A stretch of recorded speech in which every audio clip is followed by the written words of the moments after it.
the way that the There's wings no sense in articulate this, to the guys. side of the fuselage.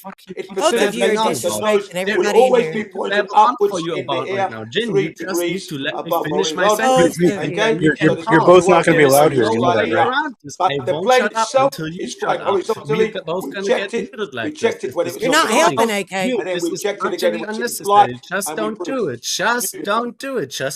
we did it beautifully proving that the Earth is. I just got in here and all I hear is both of y'all Hey, screaming at each other. What is going on? Y'all supposed to take turns. Thank you, Lord. So one at a time. Do I have to put y'all both on one mute, one and underneath the other? Or are y'all gonna be The big nose down men? to bring that Oh down, my and it's gosh. a He's not even hearing me.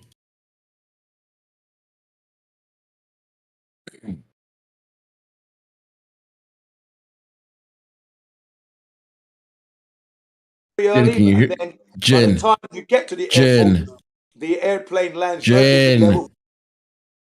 Jen, I'm not gonna unmute you if you don't stop talking. You're not even listen to me.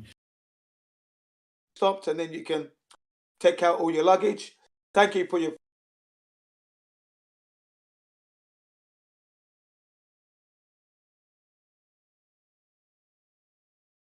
Share with you, AK.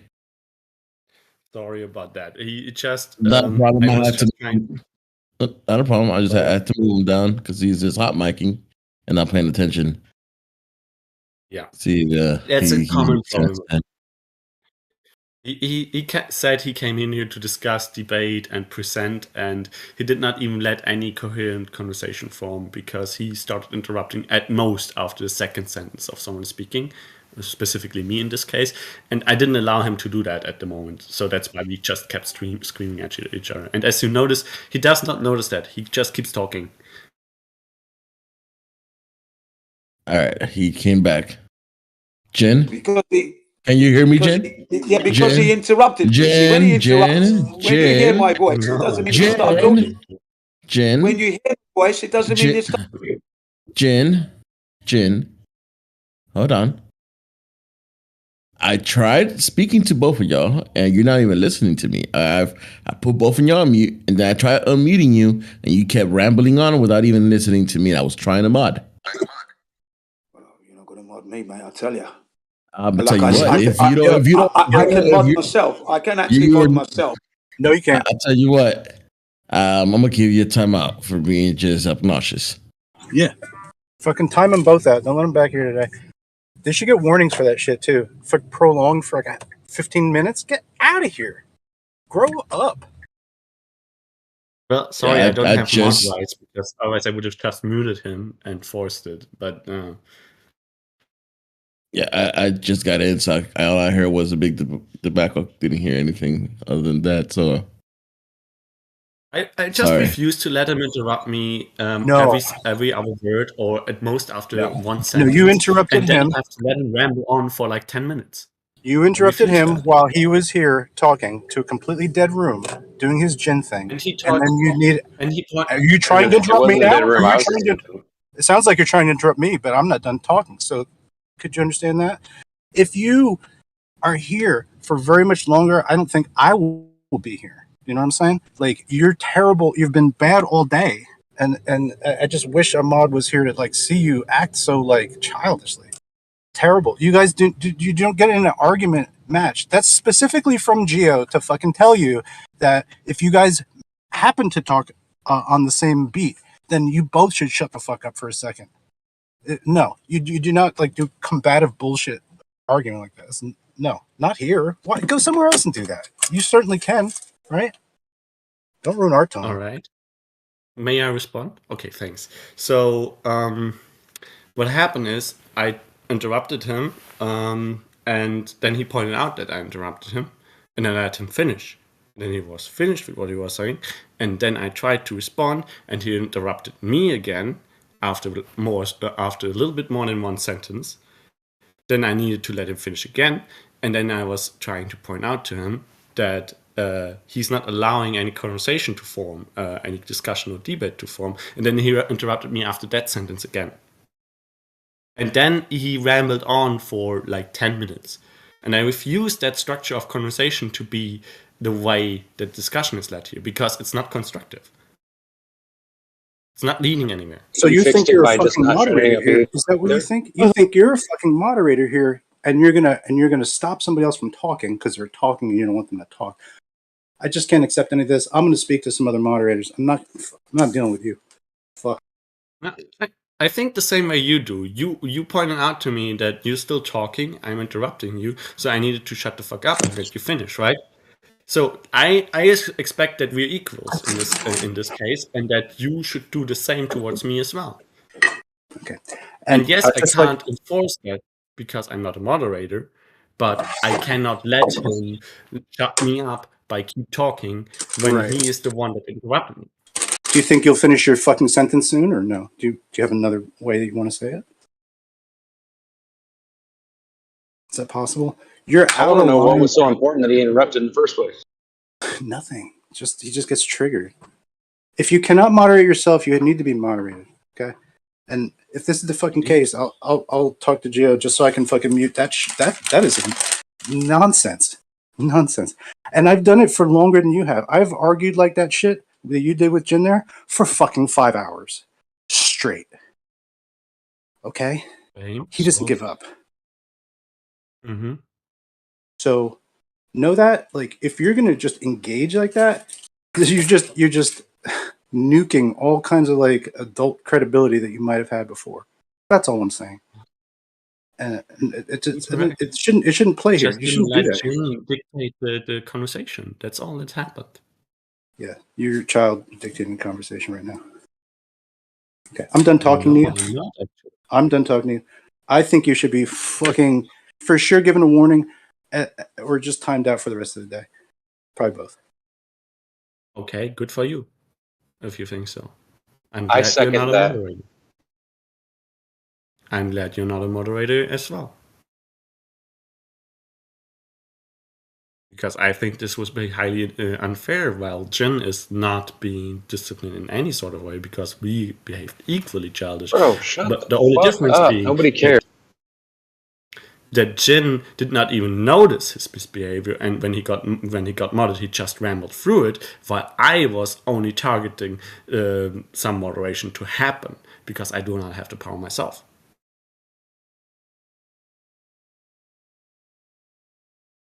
So you think that two wrongs make a right? Is that what you're saying? How retarded is that? No, I just think that there's a heavy bias in how people are judged based on the position they perceive to have, not even the position they actually have, because you never fucking ask people that, or very rarely ask people that. You always go off and assuming it.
All right. So how y'all guys doing? Oh, everything was fine until dumbass came along.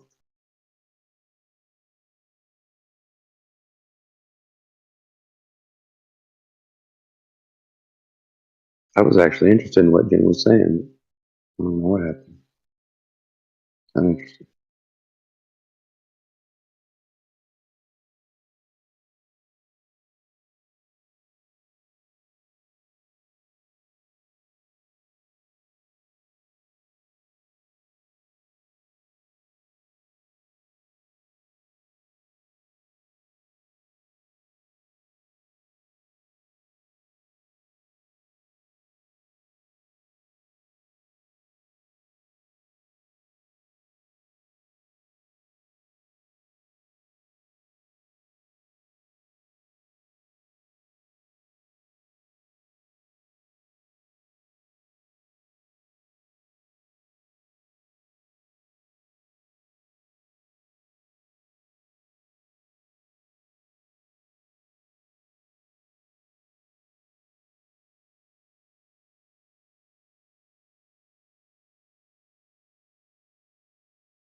I need a hyper encabulator.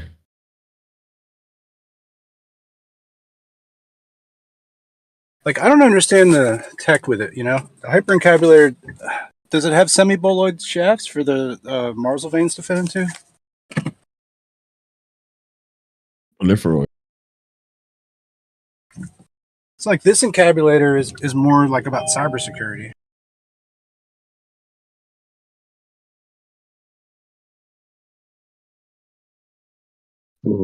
That's interesting. You know what I mean? Like the other ones were like, you know, like magneto, like swerving bearings and stuff like that, you know, trying to basically eke out some type of magneto reluctance from the phase detractors. With the, you know, but still, like, I appreciate the new one. I didn't know about the psycho encabulator or the vinyl encabulator or the pseudo encabulator.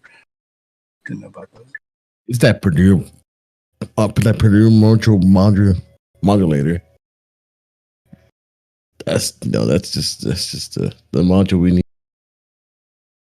You'll understand it better once you get to the Saka Funka later.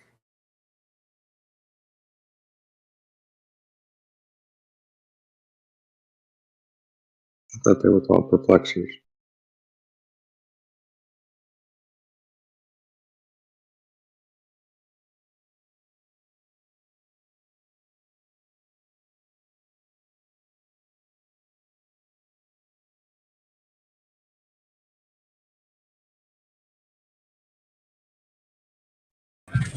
Did he mention side fumbling or anything with the hyperencabulator? Was there side fumbling in that?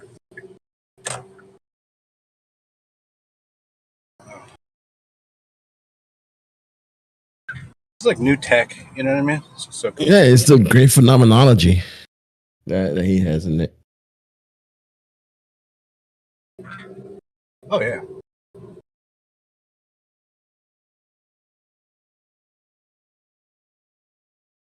Can't forget the Cogman.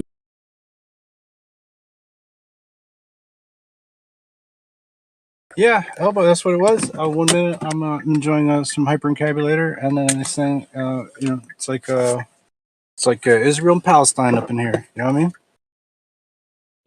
I'm not. We're gonna get banned now. I wonder if they put that into the list.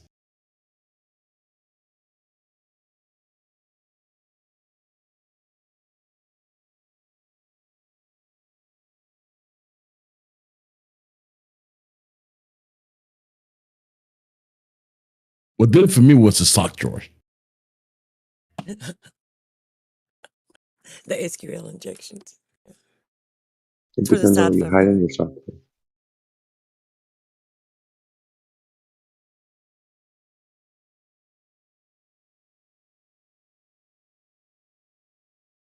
But it's almost like what I'm picking up is that like you can encabulate anything inside of a cabinet, and then it's encabulated. And I didn't understand that before. Now I do. Interesting.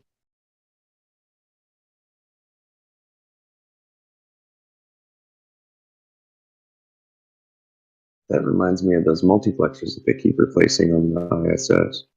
That's what everything is. Everything that breaks on the ISS is called a multiplexer. It's like, what does that mean? I have no clue.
Like, could we have a flat encabulator?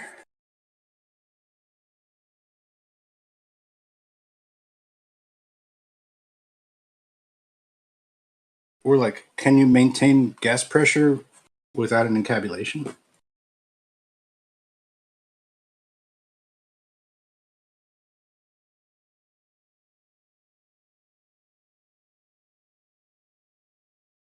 As long as you get a quantum encabulation, go ahead.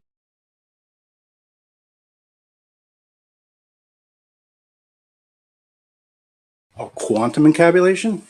I didn't even know that was on the menu.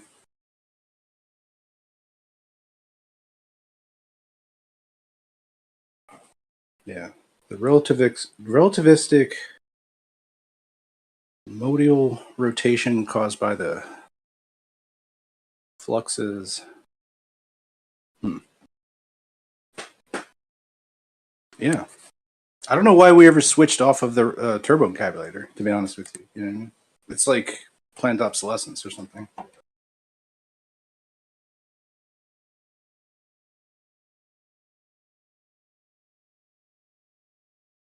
Like, is it worth the price gap? I don't know what the MSRP is on these things these days. But if you probably had a certified dealer for encabulation, you know, maybe you could score a good deal. I'm just saying, yeah. Times are hard right now. I mean, you know, far be it from me to suggest anybody don't blow some money on an encabulator of some sort, but think about it.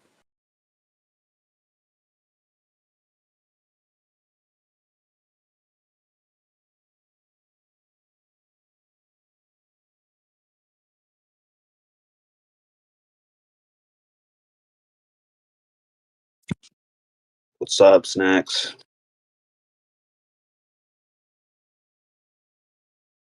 I got my sub. Yay. It's more Nice, of a dude. hoagie. You didn't even have to mess around with that weirdo Jared, did you? No, fuck that guy. I know. Is that dude still in jail? I hope so.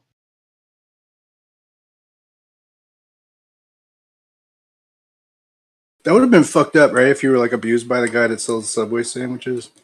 You're like, wait, is that that? That is it. Yeah, that would be fucked up. I wouldn't eat. I would probably even stop eating subs if that was the case. But we're not there yet, so I can't say that. But yeah. What was it? This they had a new guy at the sub shop, and he made my shit all wrong. Like everything, I was like, "Don't do that." He was like, "Oh, you do that, right?" And so I had to go back and get another one, which was That's cool. fucked up, dude. When somebody can't take like simple instructions that have been given like 45 seconds prior, that's fucking.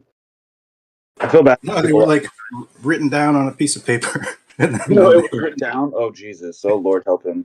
did an extra step to fuck up. Holy shit, dude, that's nuts.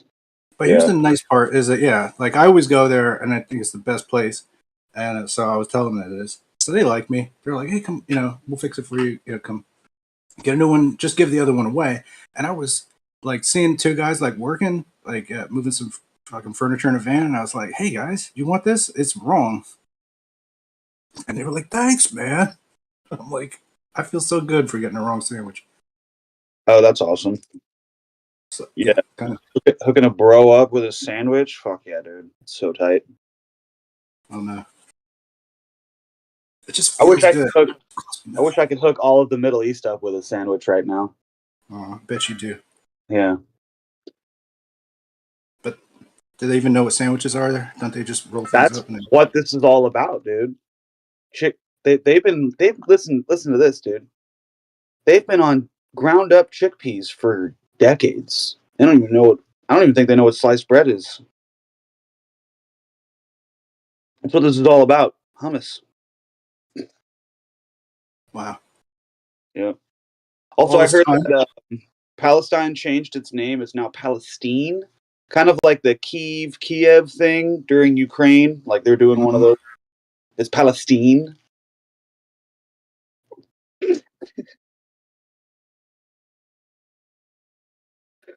I don't know. I'm trying stand up out. It's not working. I mean, it used to be Philistine, so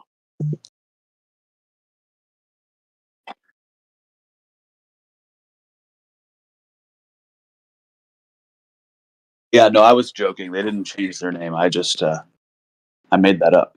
what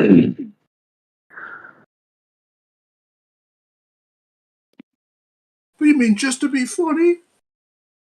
Yep. I took that shit to heart. Yeah, the sock drawer.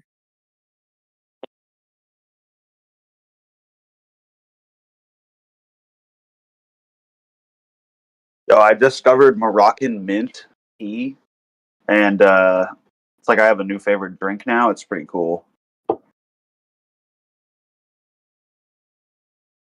don't know if you've ever had it. It's delicious.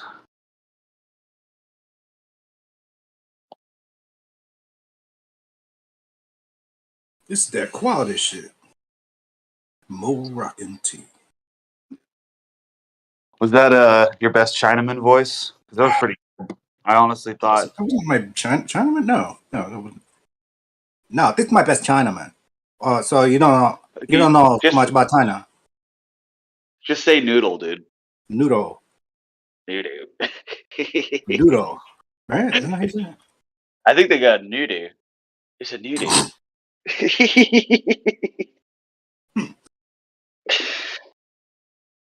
Be careful around you not chewing while I'm fucking. Yeah. One time somebody made me laugh so hard, solid foods came out my nose. You know? Nothing Isn't it the so best? forcing. It was still funny though. I will never forget this. Carol Lee. She was like the only Asian girl in my 4th grade class. And then I kind of had a crush on her. And one day she sat next to me, and I was like, "Oh, this is it." And I don't know what happened. She was like drinking from her milk carton, and like milk just shot out of her nose. And I was like, "That's hilarious," and started laughing. She started crying and ran away and never talked to me ever again. Ended up growing up to be a complete dime piece. But yeah, I blew it in the 3rd grade.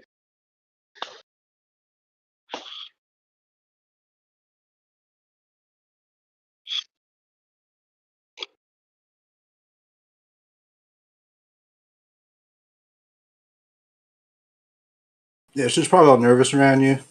And this what made her like blow milk out of her nose, you know? I know, dude. This little midget man. He's like 4'2", 3rd grader. Very intimidating to the ladies. She's like, he's the one. Oh yeah. Oh. I'm not even having my morning coffee. I found out about Moroccan mint, and I've just been drinking that for days.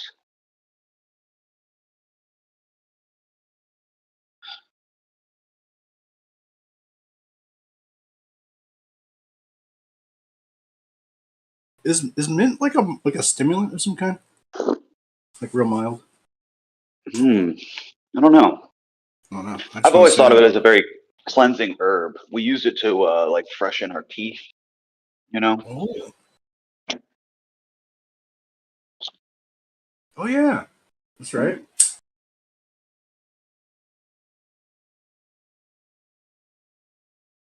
And then there's some people, they like to smoke it in cigarettes, like mentholated stuff. Right. Yeah, people do that. Sure, for damn sure. Too many. Have you heard about the smoke alarm chirp? Did I bring this up with you already? We talked about this yet? Yeah. I was watching some videos on YouTube, and I was watching this one video of this Jamaican guy, and his smoke alarm detector was going off. Me and my friends, we went back and rewatched the video. His smoke alarm went off once every minute during his video, and he had no problem with this. And we were all pretty shocked that this is a phenomenon. I guess some guy like went on the Joe Rogan podcast and said that like certain people can't even hear the noise, which doesn't make any sense. Or that because of the nature of the noise, because it's like a chirp, like black people can't locate the noise, and that's why they can't go change the batteries. But that doesn't make any sense either. Come on. Because but this is what this guy was saying on the Joe Rogan podcast, and I was just like, I don't know. I felt kind of like everyone was like the world was playing a joke on me. Like the second that I'm like, oh wow, yeah, that's what a crazy phenomenon. Most black people like don't like the second I accept that, like everyone's gonna be like, you idiot, you fucking racist. Like I can't believe you fell for that. But I don't know. No, certain frequencies they can't hear. Yeah, dude. I'm like, shut the fuck up, dude. Wait, the next thing you're gonna tell me Asian people could read each other's minds and they don't actually need to speak a language?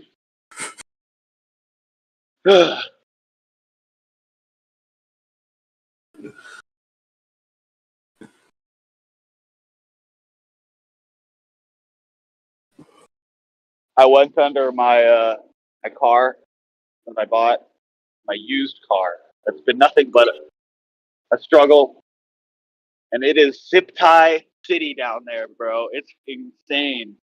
There's some zip ties that are just there with like they're not even attached to anything. Like somebody just went down there and just threw some zip ties in there. It's funny.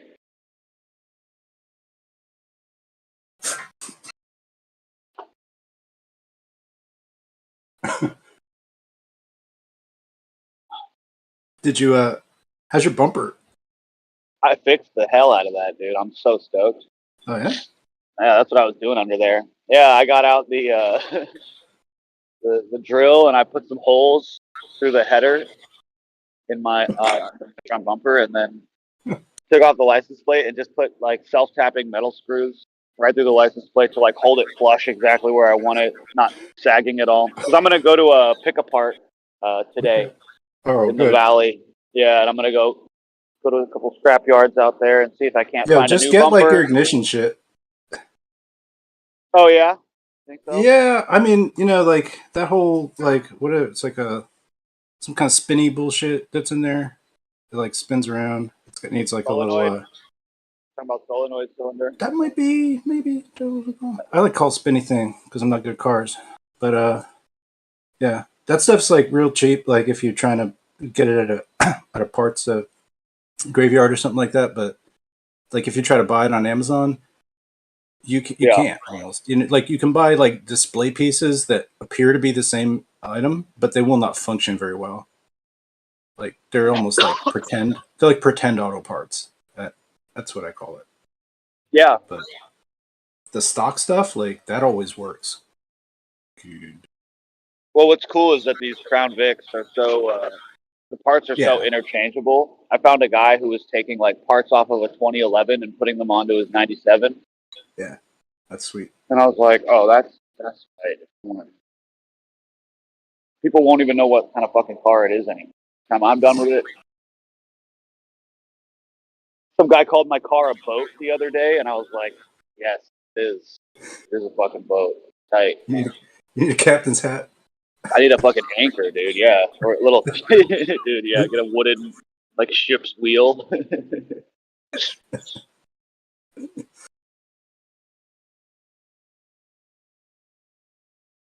You like yeah, I just watched this movie called what is it called?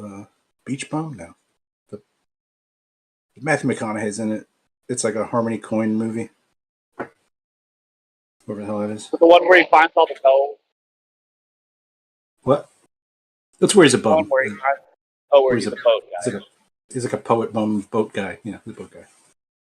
That's like who he is in real life. It's really funny. Yeah, it seems like so natural for him. No, yeah, my buddy's dad had a house down the street from Matthew McConaughey. We used to tease him.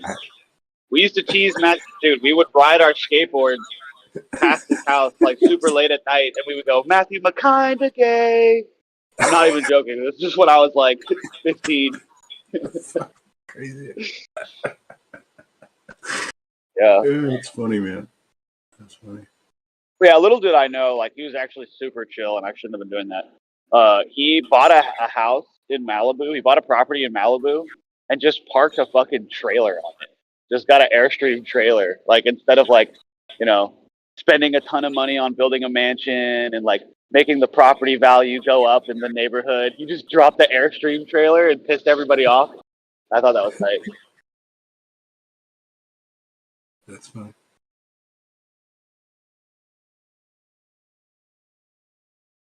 Yeah, that was like not that bad of a movie until the end, and then it was just like, this is not a good movie. You wasted all my time. But it was better than that Spring Breakers movie, which is total just dog shit.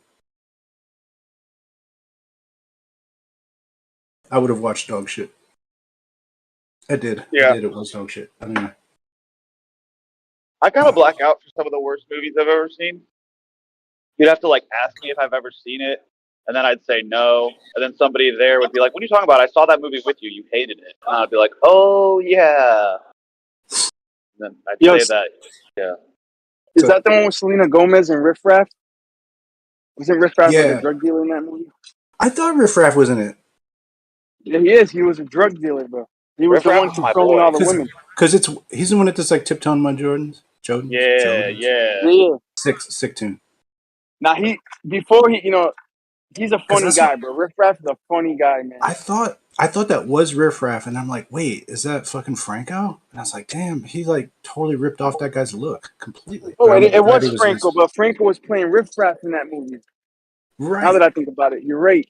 But Franco was Right. playing Riff Raff. Right. Yeah. That was goddamn awful. It was a shitty movie, bro. But oh yeah. Indy Milanakis and Riff Raff and the other guy, something. What's his name, bro? I don't know, man. They're all comedians though. On the side, I think Andy McNasty. Milanakis was like McNasty is? for a while he was just like a Discord mod somewhere. I forget where. You know who McNasty is? No. The white dude, but he's like a rapper too. The white rapper, bro. I don't know all white rappers, but some of Danny them. Glover. You know who Danny Glover is? They hang out with Riff Black Raff actor? and Andy Milanakis, bro. Look him up on YouTube when you get a chance. Okay.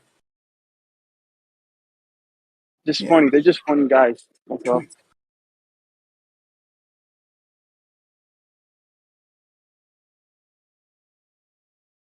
Doesn't Andy Milanakis have the Benjamin Button disease?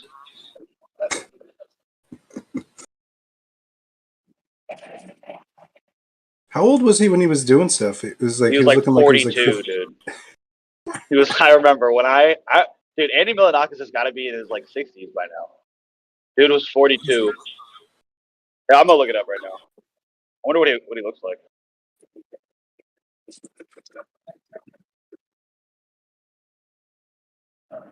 Him and Riff Raff and all them guys, they had a rap group, bro. He's 47. Excuse me. everybody's getting fucking old, man. I just McConaughey's want to see like, it. or fucking, what was it? Yeah, I started looking up these actors and stuff, and I was like, wow, they're fucking old now. They're like in their 60s. They're pushing it. Courtney Cox is like 59. Yo, if I had the Andy Milanakis disease, I would just be fit as fuck. This guy looks no older than like 15. He's 47. And he just chooses to be fat. It blows my fucking mind. It could be a secret to his youth. Mm-hmm. Oh my god, dude. That's... Whoa.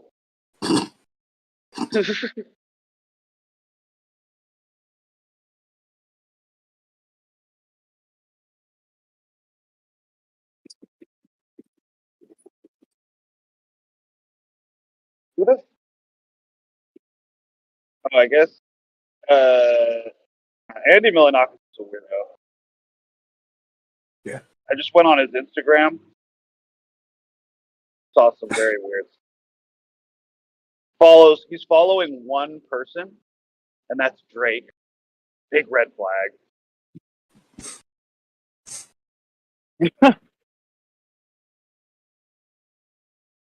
Somebody on Instagram sent me a picture of Drake doing something extremely foul, and I basically stopped using Instagram after that. That was fake, though. I seen that. That's not him. Yeah, I don't know who that was. I don't care who it was. Just it was enough for me to be like, okay, whatever's going on with Drake, I don't want to know. Yeah, he was giving a guy head. That wasn't great though. I didn't, He dude. I was being literally shit saw on it for like Facebook. I seen it a everywhere. split second. I like threw my phone. Somehow I got through the algorithm, bro. You know what I'm saying? It was just like real close facials. No, this was when my Instagram account was blowing up and I was getting like millions of views, and just random people would DM me like, "Yo, you gotta get the word out about this now." So like I kind of enjoy going through these DMs. Some of them would be cool and some of them would be totally nuts. And that was one of the nuttier ones.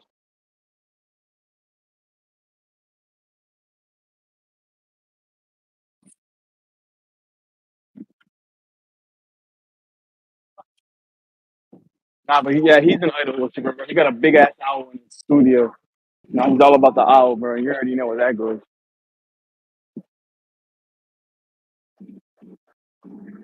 Yeah, I don't get the appeal of people doing that. I don't know. I'm not sure what it is that I learned throughout my travels where I'm like, there's literally nothing that you could offer me where I would think that like doing anything occult or satanic is cool.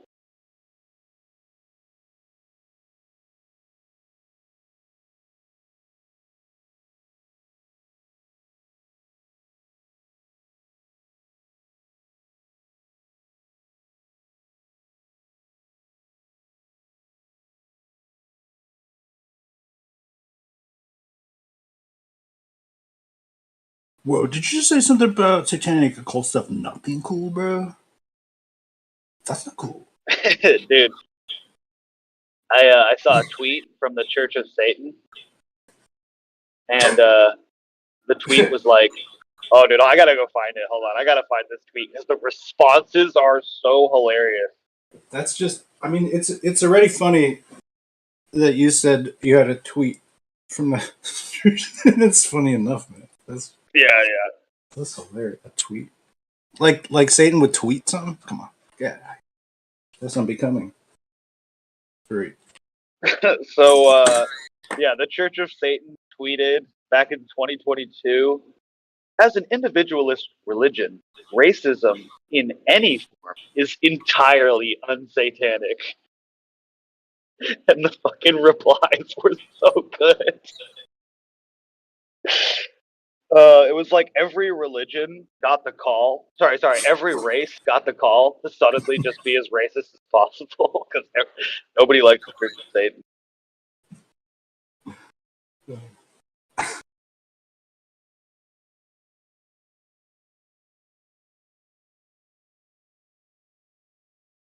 Yeah, I never caught like the allure with it. You know what I mean? It's like somewhere in high school, you know, there's some girls and they're like want to paint their fingernails black, and then they're like, "Oh, do you know about Anton LaVey's whatever satanic handbook or whatever?" I'm like, "Wow, what the fuck?" Like, it's just because like you listen to Marilyn Manson, you know, like, that's cool. Not that that's a thing anymore.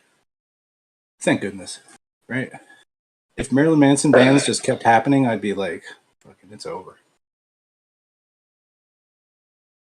Yeah, he was something else, wasn't he? Yeah. Somehow there was that rumor spread about him with his ribs being removed. Right. Yeah. And then also he was like the actor from the Small Wonder show. Or maybe that's Billy Corgan. I don't know. Fuck it, whatever. Yeah, but that was a weird one. Like that he had like you would get your ribs removed to like suck yourself off. Like if you can't do it already, like just that's it. You can't do it, right? You just admit defeat. Yeah. Anyway. So that was kind of a crazy story. Crazy story. Well, it was weird because like every fifth grader found out about it in fifth grade. Like we spread that shit faster than the internet. Like the same day. Yeah. How is that? Yeah, we were faster than the internet. Do we really need it? No, we didn't, dude. We didn't need the internet. I'm pretty sure the original internet is just playgrounds. Kids just fucking repeating shit they heard. Because think about it, we get all the kids, and we put them in one place for like 8 hours a day, and then we just go off and do our own shit. Just go off and fucking do whatever. But the kids, they're all bored as hell, just repeating things that they've heard us say all day, coming up with pure comedy gold, by the way. When they were calling the Kung Flu, the kids on the streets. They were calling it the Boomer Remove in the early stages of the pandemic. Yeah, That's still my favorite name for it. that's what it did, actually. I know. And now we're all screwed. All those boomers died, and they like knew where the keys were. They like knew how to shut off that one valve that like no one's ever touched. They were the janitors and the mechanics, the engineers that like had knowledge, and now they're dead, and they took it to the grave. We're screwed. Yeah, I don't know. Just the way this whole thing went down, definitely didn't help. It didn't help to ease the loss of certain people. You know what I'm saying? Like, fucked up, man. Yeah. When Norm Macdonald died, it was like comedy died. Well, okay. I don't know. He was like the funniest person I think I've ever. Like he was funny. He was kind of a type of funny. Totally not giving a shit about being funny. It seemed, but it was so funny, impossible. Like, I don't know. I don't know how to replicate what he was doing. It's amazing. Nobody got to does. be from Canada or something. I don't know where he was from, but he seemed like have a Canadian mindset, though. To me, I don't know. Most comedians that are really good, like name another comedian you find really funny other than Norm. Doug Stanhope. I don't know who that is. Was he like Doug yeah. I must share something with you. Hold on. Yeah. Does he have like the whole sad clown thing going on like most comedians do? One of his best friends is Mitch Hedberg. Oh, okay. Well, This guy, he talks about some, like, some comedians are edgy. This guy is like dancing on the knife at all times, if possible. That's cool. I just respect the craft, man. The guy says some funny shit. Oh, I definitely respect the craft. He's like he talks about like macroeconomics and prostitutes and like what it costs for what, and it's just hilarious, man. Guy, he seems like he spends his life in a stupor, but you can tell he sees a lot too. Which is, I guess, that's like a little bit like the Norm Macdonald guy. Like we don't really like smart comedians so much, like the Dennis Millers of the world. No, nobody really likes that guy. They're just like, wow, you're on a lot of coke. And you got a great vocabulary. But yeah, I was thinking to go Michio Hedberg for myself, because I'm like, they have Japanese, but stoned all the time. So it's like Michio Hedberg. I thought that'd be pretty sweet. If I wasn't Snack to the Future, Michio Hedberg. Or Keanu Reefers. That'd be going too. Keanu Reefers, I like that. Yeah, Keanu Reeves, what a guy. That guy's really weird. He seems like the luckiest person. I don't know what his deal is. Like, where were the acting chops to be like, oh yeah, he's totally like a savior, sort of like a post-apocalyptic, futuristic messiah character. That's right. Yeah, Keanu Reeves. That's who we're gonna cast. Not Christian Slater. Fuck Christian Slater. They said that guy can't act. Was Keanu Christian Reeves. Slater going to be picked for the Matrix? No, but wouldn't that be funny? I just wanted to mention it. Christian Slater conversation. Yeah, we Bro, did have not. you seen Bill and Ted's Excellent Adventure? Of course. So you're telling me he's a good actor? I don't think so. There wasn't a movie that really demanded a strong acting vein. It was kind of a silly. I don't know. You're right. You're absolutely right. Did Jin just join, or has Jin been here? Or I don't know if Jen can talk or whatever. He's server muted. Yeah, okay. Also, Snacks, I've got the collimator today, so I might stream something this week. Ooh. We can catch some moon pictures. On 28th, there's an eclipse happening for me, so I will definitely try to get that. Oh, hell yeah. Nice. Of course, there won't be any clouds, because it seems like there will be. Yeah, you think there was like people like way back that caught like one eclipse and they're like, oh shit, that was an eclipse, and then they went somewhere else and they're like, oh shit, another eclipse. How did that fucking shit happen? Oh wait, actually, it's actually supposed to be clear on 28th. That might be. Oh. If I know you weather likes me. All right. Hopefully you got no. Well, light pollution is that like that cuts down on the light pollution too, right? Because you don't get that. Oh, light pollution doesn't really affect the moon, planets, etc. Yeah, sure. French Cat, are you from France? No, I'm from Poland. Oh, you're Polish. Get the fuck out of here with this. What? He's not from France. How is he Tactical French Cat?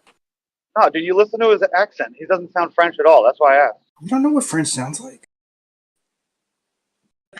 No, yeah, he doesn't sound French at all. No, he doesn't have it. But what do I know? There could be regions where it's like kind of He slight. doesn't sound French at all. He could have been not born there and been from somewhere else. He could live in France but be from Poland. I don't know. Yeah, People but he just doesn't call me French. he could live in I'm from France. France because Right, I can't he's pronounce French himself, R though. in my language. Right. Yeah, but if you were Gen CBR, I'm Japanese, I'm from Japan. You know what I mean? I'd be like, huh? The guy sounds like maybe he's Cockney accent. Yeah. But Exactly. I'd be a dead giveaway that I was lying. Well, Tactical, Probably not. I'm curious. Are you in Poland right now? Yeah. What's going on in Poland? What's in the news? What are you guys talking about over there? I don't know. I don't really watch the news. Yeah, but you talk to people though, right? Oh, yeah, but like I'm still in high school, so we don't necessarily touch on politics. You don't talk about politics in high school. Okay. High school? Don't we card in this place? What the fuck? I think that the age thing is like different over there. Yeah, we have elementary school, then we have high school, but it's not like in US where you have like 12 grades. So you're like 45, but you're in high school.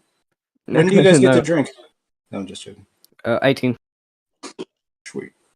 Can you drink? So, yeah. Okay. Well, that's good. That's adult. Sure, go for it. Yeah, you're an adult. Welcome. Yeah, but you just got here, though. Let's move this on here. The reason I got okay, here we go. The reason I got server muted was because I was trying to discuss with the people in the live stream, YouTube live stream, how aeroplanes disprove the heliocentric ball and prove that we're living on a flat stationary plane. But AK kept interrupting, and you know me, if I get interrupted, I just carry on. Do you know what I mean? Because I was going coherently, perfectly well, and then we had some outbursts from a European who couldn't take the way I was delivering the facts, so concise and precise. It got him triggered. Then, of course, I retaliated, and I actually got the server muted and timed out. But anyway, I think you probably should even be like timed out for the day. But I'm happy you're here to speak, and I just mean that from the perspective of like we've had something like that happen with us. What just happened, and I just listening back to it, like with what had happened today, I was like, man, that reminds me of me and Jen 3 years ago. Yeah. Except like that was like right. a truncated. That was like a short version. That was just a mini blip to what we went at it for like 4 to 5 hours like that, Jim. No, it was more like 6 or 7 hours actually. Was it? I thought it was actually more. Yeah. Yeah, it was much longer than that. Yeah. Over what? So here's what all I wanted to do. All I was trying to do was to break in enough to where I could. Oh Jesus! I'm not gonna call her. Hold on. Yeah. But anyway, so basically, that's where we were. We were saying that you know you're not flying over a ball Earth because the plane itself is not flying over a curved trajectory, which it would need to do in order to follow the curvature of the Earth. It is impossible for an aeroplane to be flying horizontally for 13 hours, let's say from the UK to New Zealand or Australia, and be horizontal for the whole flight except for taking off and landing. That would be impossible. And you would be upside down. That's why the heliocentric model, which Nikolai Copernicus, back in 1543, before he died, he didn't want it released because he couldn't prove anything with the solar system. He had no proof at all. And then he dies, and then it's put out as the truth, and there you have it. So Nicholas Copernicus himself didn't release this information, but he's credited for it. Okay, so it doesn't exist in actuality. This is what we're trying to say, and the modern aeroplane proves that. Even an old-fashioned aeroplane would prove it. But there you go. You know, I tried to get this out perfectly, and I was doing that, and then I got interrupted. Yeah, I thought you were being pretty fair with the facts as well in the beginning. And yeah, I think AK just has like a problem about interrupting other people. That's right. And the last thing he wants to do is interrupt me because I don't really like that. And Listen, I will talk right through you into your early grave. That's Yes, I don't know if that's true because I'll probably outlive you. But the thing is, let's just say possibility. But maybe not. Maybe you'll be eternally like. Anyway, it's not the point. Jin, my point. Well, I wanted to try to just butt in and say is that he got to give up. You don't back down. You will do this for hours if needed. If you feel disrespected in this will just be like it's like a dog that just like locked jaws on some shit, and you basically just gotta wait for the dog to just let go. That's the kind of like thing he was up against, and the channel too. But like you should know that, you know, that you're like that, and you should also like preempt your shit. And why would I change? Why would I change? The truth Preempt your shit because it's like you go into someone's house. The truth. Right. When I go into someone's house, right, I'll give You you an example. you take your fucking shoes off, don't you? Go ahead. Absolutely correct. But then if they want to sit me somewhere, I'll say, no, I'm not sitting there. I'm going to sit where I normally sit. Otherwise, I'll just leave the house. And then, okay, yeah, fine. You can sit there. There you go. My point is, if there was a moderator... I respect taking... Yeah, I respect taking the shoes, which I do. But then you dig that if there was the situation, hang on, the situation I'm trying to describe is this. What I'm trying to explain is this. My student, she's an adult, same age as me, was worried about the pandemic at the beginning. And she wanted me to sit at the other end of the table while she sat at the other end. I said, look, I've been coming to you for years. I'm not going to, don't project your fears on me. Do the research, I said to her. I'm going to sit where I normally sit, or we can cancel the lesson right. I said, the next week, she had the plexiglass up, like you get in the shops. And then she said, she's not worried. I said, but if you've got the plexiglass up, you're the one, you're wearing the mask, and you got the plexiglass up. So you're clearly worried. I'm not worried because I haven't got the mask on. We don't have it at home. I don't wear it on the streets. I'm not worried at all. So who's not worried? You're the one that's exhibiting worry and fear. I don't have that because I know it's not in this country. It's not in the air I'm going to be breathing. It's not in the country. Back then. So when I know what I know, I'll show some respect. But then at the end of the day, if you're going to try and disrespect me, I'm not going to have that. Simple. But it's really, if you know, it's about respecting the listenership here, not necessarily about one person. Because like I could let people like drag me down, and you know I'm down for scrapping. You know what I mean? But yeah, I'm not being dragged I have to down. try to. I mean, I think this is you Wrong get you know, you can save that type of crap for some other server. It's just here. I think everybody's trying to like elevate a little bit, elevate your game. I was elevating it. You were dead quiet. It was dead quiet, right? So I do have my standards, but I'm prepared to scrap with idiots just to prove my point. I dig it. Point, and let me finish, because the truth is always worthy of death. I will die for the truth. Yeah. Right. I'm trying to say is like if there was a mod in the room, they would have stopped the other guy from interrupting you. If there was a mod that was of integrity, right. Yes. We've got to have. You can have mods, but if they don't have any integrity, I spoke up, right? I just spoke up, but since I don't have like moderator status, I'm not really able to do anything about it. But if there was, they would have probably like woke up and been like, "Oh, this." But anyway, fucking, yeah. So this guy that's again. really that's People, the whole situation, ladies and gentlemen, in the live stream, YouTube live stream. The modern day aeroplane proves to you that you're not flying over a ball Earth that you think you live on, because the plane would have to follow the curvature of the Earth. No aeroplane does that. For example, 40,000 feet up, the aeroplane is traveling at 600 miles an hour. It would have to nose down 1 mile every 2 minutes to keep with the curvature of the Earth. No aeroplane that I've flown in and jumped out of has ever done that in my life. And I'm 61 years of age now. It's never done, never happened. Okay? Plane. And that would be impossible, as I've said, to fly from the UK to New Zealand for 13 to 14 hours non-stop and not encounter the 150 degrees that is there, clearly visible on that big ball that everybody says it's so big. You're still going to have to encounter those curvatures, no matter how big it is. And the other thing you should be thinking about is how comes you've never seen the image of the Earth as a ball from space with the aeroplanes and the ships rotating and flying around on that ball. Don't get in, and they can zoom in as well. Because when you go to the cinema, they zoom in right into the toilet seat from space. So let's get real here. Show you the number plates of cars. So don't tell me they don't have that technology if it were there. They don't have it actually, that's why we don't see it. But that's what they put up. So how come we don't see that? We should be able to see this ball Earth in its entirety, ships and planes sailing and flying upside down in New Zealand, Australia, South Pole. Don't have it. So, ladies and gentlemen, there you are. That's where we were going with this. thanks. It's nice to get a chance to restate your case without being interrupted. But yeah, hopefully we can make this a conversation. Let's make this a conversation, guys. Yeah, let's make it a conversation. Yeah, go for it. Yeah, that's I mean, the seatbelt.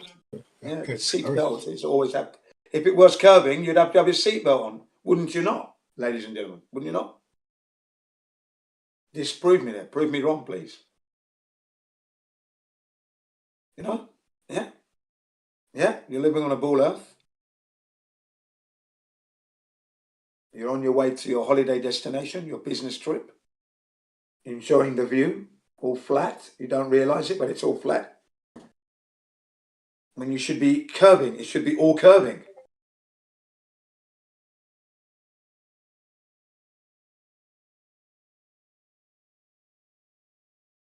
Say something real quick, and I can't stay. Jen, I'm your friend.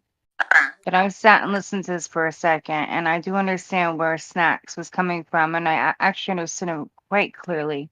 Because there's a thing in you that when the dog analogy is perfect. It reminds me of a pit bull, and once it tastes blood, it keeps going. That behavior doesn't actually sound good or feel good on another person, whether right or wrong. Sometimes people get so stuck in being right that we let our behaviors change. And I sat here and listened to Snacks give you the floor fully, but every time he went to speak, he was overspoken. And that happens a lot to people. And so when you come in, they get frustrated and they mute you. And I'm just giving you real facts as a real friend. That it actually does you a disadvantage because you're not going to get heard if you continue that behavior, because I think you are a good person and the things you have to say are important. But if that behavior continues, people don't want to be around.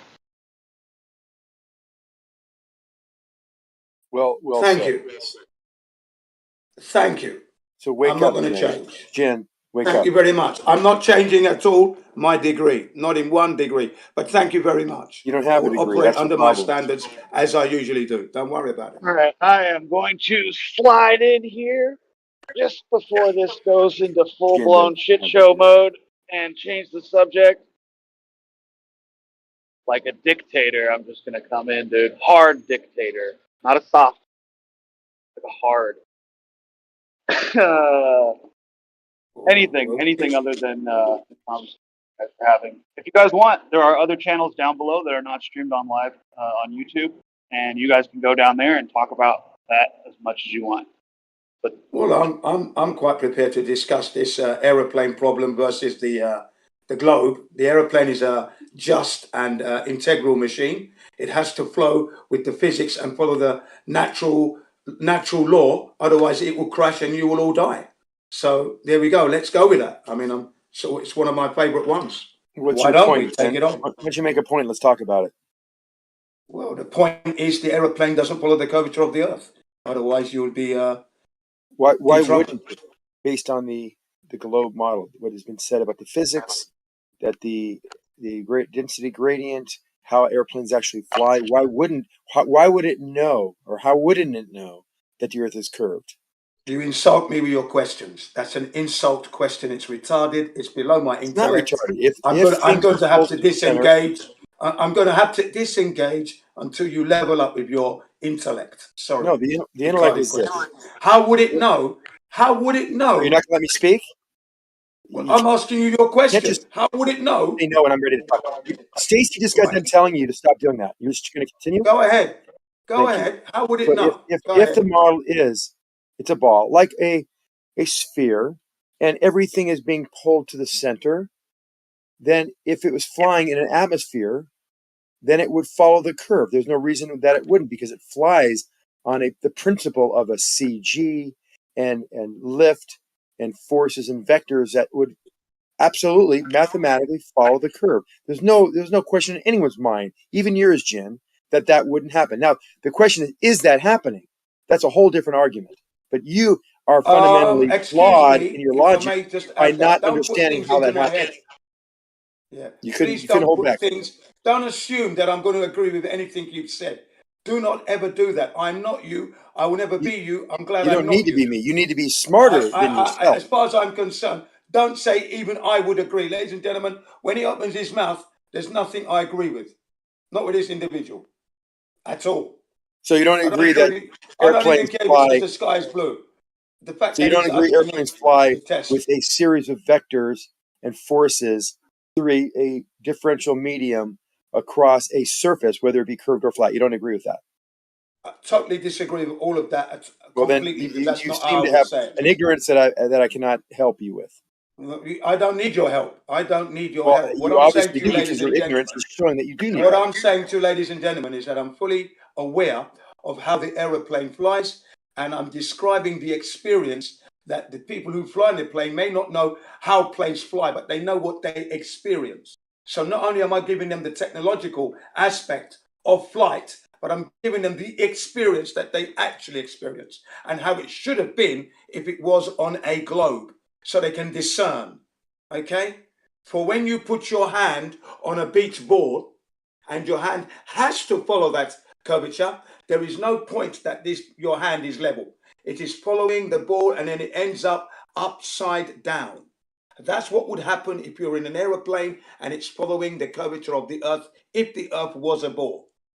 Okay, ladies and gentlemen. And how does the plane know? The question that was asked is, how does the plane know? How does the plane know what exactly? It knows that it's level based on the direction of down. It's very simple, Jen. Your pea brain is not able to absorb this information. You think you have information, but you don't. Your information is flawed. Right, that's an insult right there, ladies and gentlemen. Hey, hold At on. home, at home. And hold on. Yeah. Hold on. Hey, both of you. Stop with the insults. Both of you. Yeah, I'm not insulting the man. I haven't said anything insulting to the man at all. Nothing. Cool. Not one word have I said that's insulted the guy. Cool. All right, cool. Go ahead. I've just clearly stated my position. No insults at all. No foul language. I'm very precise when I'm dealing with this individual.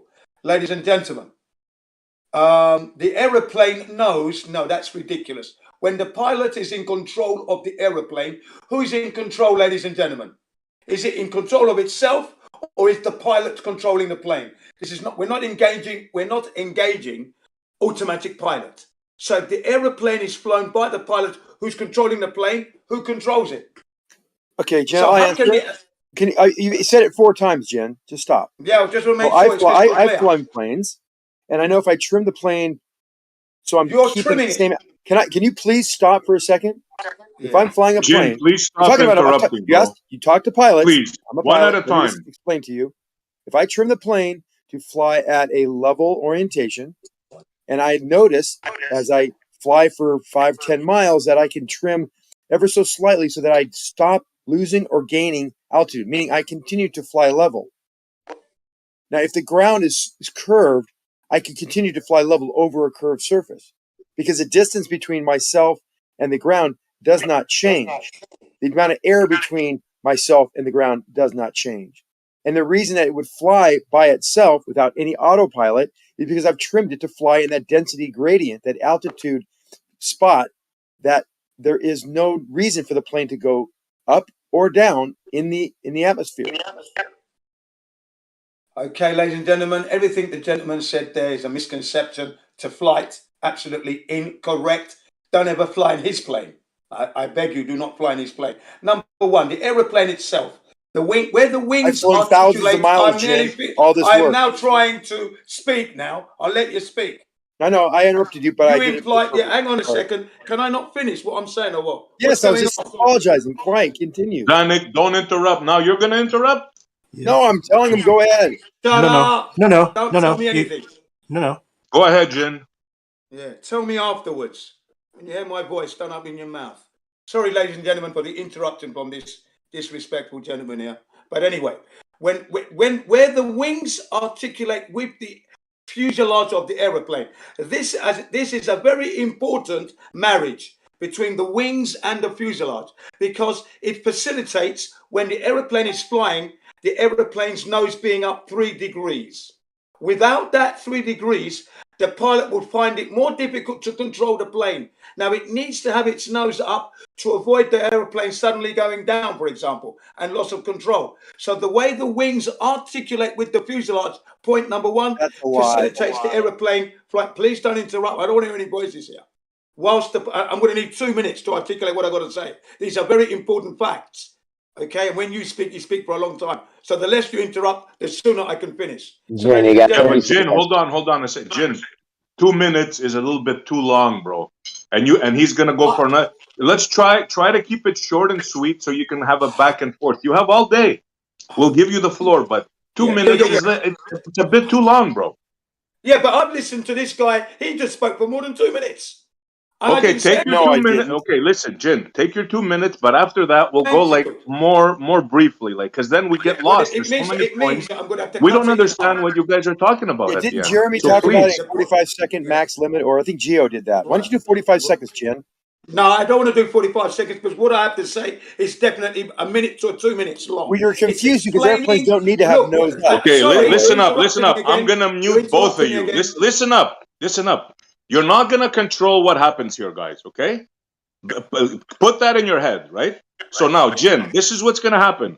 I'm going to give you 2 minutes now, and after that, we're going to go on short and sweet conversation, 30 to 45 seconds. Whoever likes it is good. Whoever doesn't like it, well, I'm sorry. We're not going to listen to 2-minute diatribes, okay? So go ahead, Jin. Yeah, unfortunately, I won't be able to do 30 seconds because what I have to say is technical. It cannot be explained in short bursts. Otherwise, it will mean I'd have to explain what I got to say. Stop. And, I haven't finished what I'm saying, but I've got to my God, man, get on with it. Just go, Jin.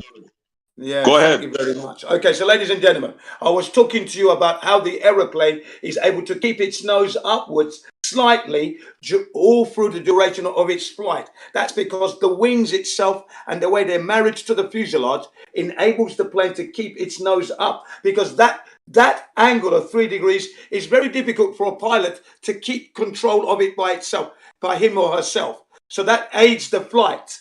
But the plane itself is flying horizontally across a flat plane. Okay, ladies and gentlemen, I hope you understand that the wings facilitate. Now, if a plane is traveling at 600 miles an hour now, it would need to nose down 1 mile every 2 minutes. The pilot would have to physically do that. Physically, remember, the pilot is in control. We're talking about living on a ball earth and we're trying to get to a destination. Okay, 150 degrees curvature, England to New Zealand. The pilot would physically have to do that or engage automatic pilot. And then the plane would then compensate itself and still follow the curvature of the earth. It has to. That would mean that you could not leave your seat for the whole duration. It's a downward curve. I will stop there for now. Thank you, Jim. Very interesting. So it sounds like you really don't know how airplanes work. And so let's just go over one of the or two of the aspects that you brought up in your diatribe. I have a picture of a crop duster. Now, these crop dusters are designed with a fuselage and a wing angle of incidence, which is the relationship between the wings, airfoil cord, and the fuselage. And it actually can fly perfectly level, perfectly straight, with the nose down indefinitely. So if you were flying that plane over the ocean, pictures in the chat, you could fly that nose down and it would fly level for as long as you are 1 foot above the surface of the water. So you're wrong. The pilots don't need to adjust for the curvature or fly it if it's flat. It doesn't matter if it's flat or curved. It flies level based on the density gradient of the air and the orientation, how the wing is oriented to the plane. If the wings were tilted downward a little bit, then it'd have to fly a little more nose up. If it tilted upward, opposite. So you're wrong about that. I wish you'd just open an air. Simply, do a search on aviation, how planes fly. Wrap And it you'll have up, all the Janik. information You've you been need within talking 30 over a seconds. minute. Thank Over a you. minute Sorry, you've didn't been mean to go talking. on. Are you done? Yeah, thanks, Essie. I'm done. Yeah. You're welcome. Go ahead, Jin. Before Jin goes, Jin, you have an echo. That's why I tempt me to do that was all. But go ahead, fix the echo, Jin. Well, okay, I can fix the echo when I stop speaking, definitely. My screen is off. That is why I didn't You're all mute set. I myself. unmuted you. Yeah, okay. Well, I'm going to mute myself when I'm finished talking. I had my closed. Here we go. So, ladies and gentlemen, what was said there you can disregard because you can go into any flight instructor book and ask any pilot that the plane does fly with its nose up 3 degrees. It's a well-known fact. All pilots know this. So for this gentleman to tell you that you can disregard it, no, I'm sorry. A dust cropper, what do we call it? Dust cropper. That's a different type of airplane. It's smaller. It's flying closer to the ground. When we're talking about high speeds now, and you have a big size plane, this is where it comes important to have that nose upwards. Call it 3 degrees, okay? And the idea that the aeroplane would just follow the curvature without any pilot input is a joke because it's a physical ball, ladies and gentlemen. It's supposed to be a physical ball. So the plane would have to follow that curvature. It doesn't do it just by flying nearly there. Doesn't do that just by itself. The pilot would have to do that. That's why, as I've said, at 600 miles an hour, the plane would have to nose down 1 mile every 2 minutes to keep the curvature of the Earth. Remember, speed, velocity, distance, that's what we're talking about here. I will stop there again. Okay. No, you're wrong. The absolutely opposite of what you said is the truth and correct. Because if that crop duster was to fly faster, it would have to put its nose down even further because you'd be producing more and more lift. So it's the opposite. Jen, I just wish you would just do a search on why planes fly and you'll figure it out. If the plane's flying higher, that has no bearing on anything. This changes the density. The density altitude of that particular region of the sky will dictate how much lift you will create at any velocity through it. So no, it's completely opposite what you said. No, no, and no. After you guys are done, I got some plane shit I want to talk about. Go ahead now, Jen.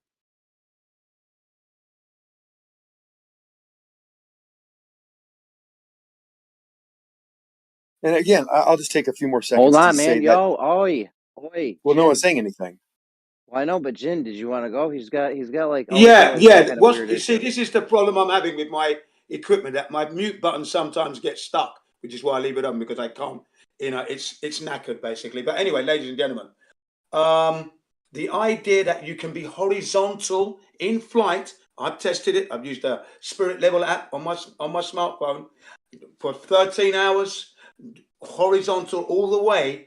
Would be impossible on a ball. It cannot be that you can be flying horizontally and be on a ball. It's just the two do not match at all, ladies and gentlemen. It goes against natural physics, natural law. Okay, you know, when you go around the corner, ladies and gentlemen, you turn your steering wheel to round that corner, and then you would turn the wheel straight level and you head on straight in your flight. You go over a hump, that's a different situation. But when you're flying, you would have to control the plane to fly over that hump. It doesn't fly by itself. You've got to input the controls in increments to do that. That's why you have your instruments. Gives you your altitude, your wing horizontality of the wings, okay, the yaw, a hot artificial horizon. These instruments aid your flight in a safe plane. There's another one called the attitude digital indicator. Distance indicator, attitude, Come on, and Jim. it gives you the attitude of your aeroplane. That's how it's pitched, horizontally, diagonally, and it's always got to be level. Okay, unless you're doing tricks like the jet fighter pilots and all that. And I will stop there. Yeah. Why don't we both agree to go a little quicker? Because you said the same thing like 8 times. I know what you're saying. Everyone knows what you're saying. I'll try to be brief as well. No, Jen, that's not how it works. You go around a curve. You need to put a force to go around the curve, like a wall. You're walking, make a left turn around the wall. Yeah, I agree. Everyone knows you have to have a force. The force that keeps you around the ball is your weight. That's a force downward. It's no different than if I flew in a different plane, a control line airplane. You know the control line airplanes that had a little gas motor and had strings tied to the wing, and you take off and it'd be around in a circle.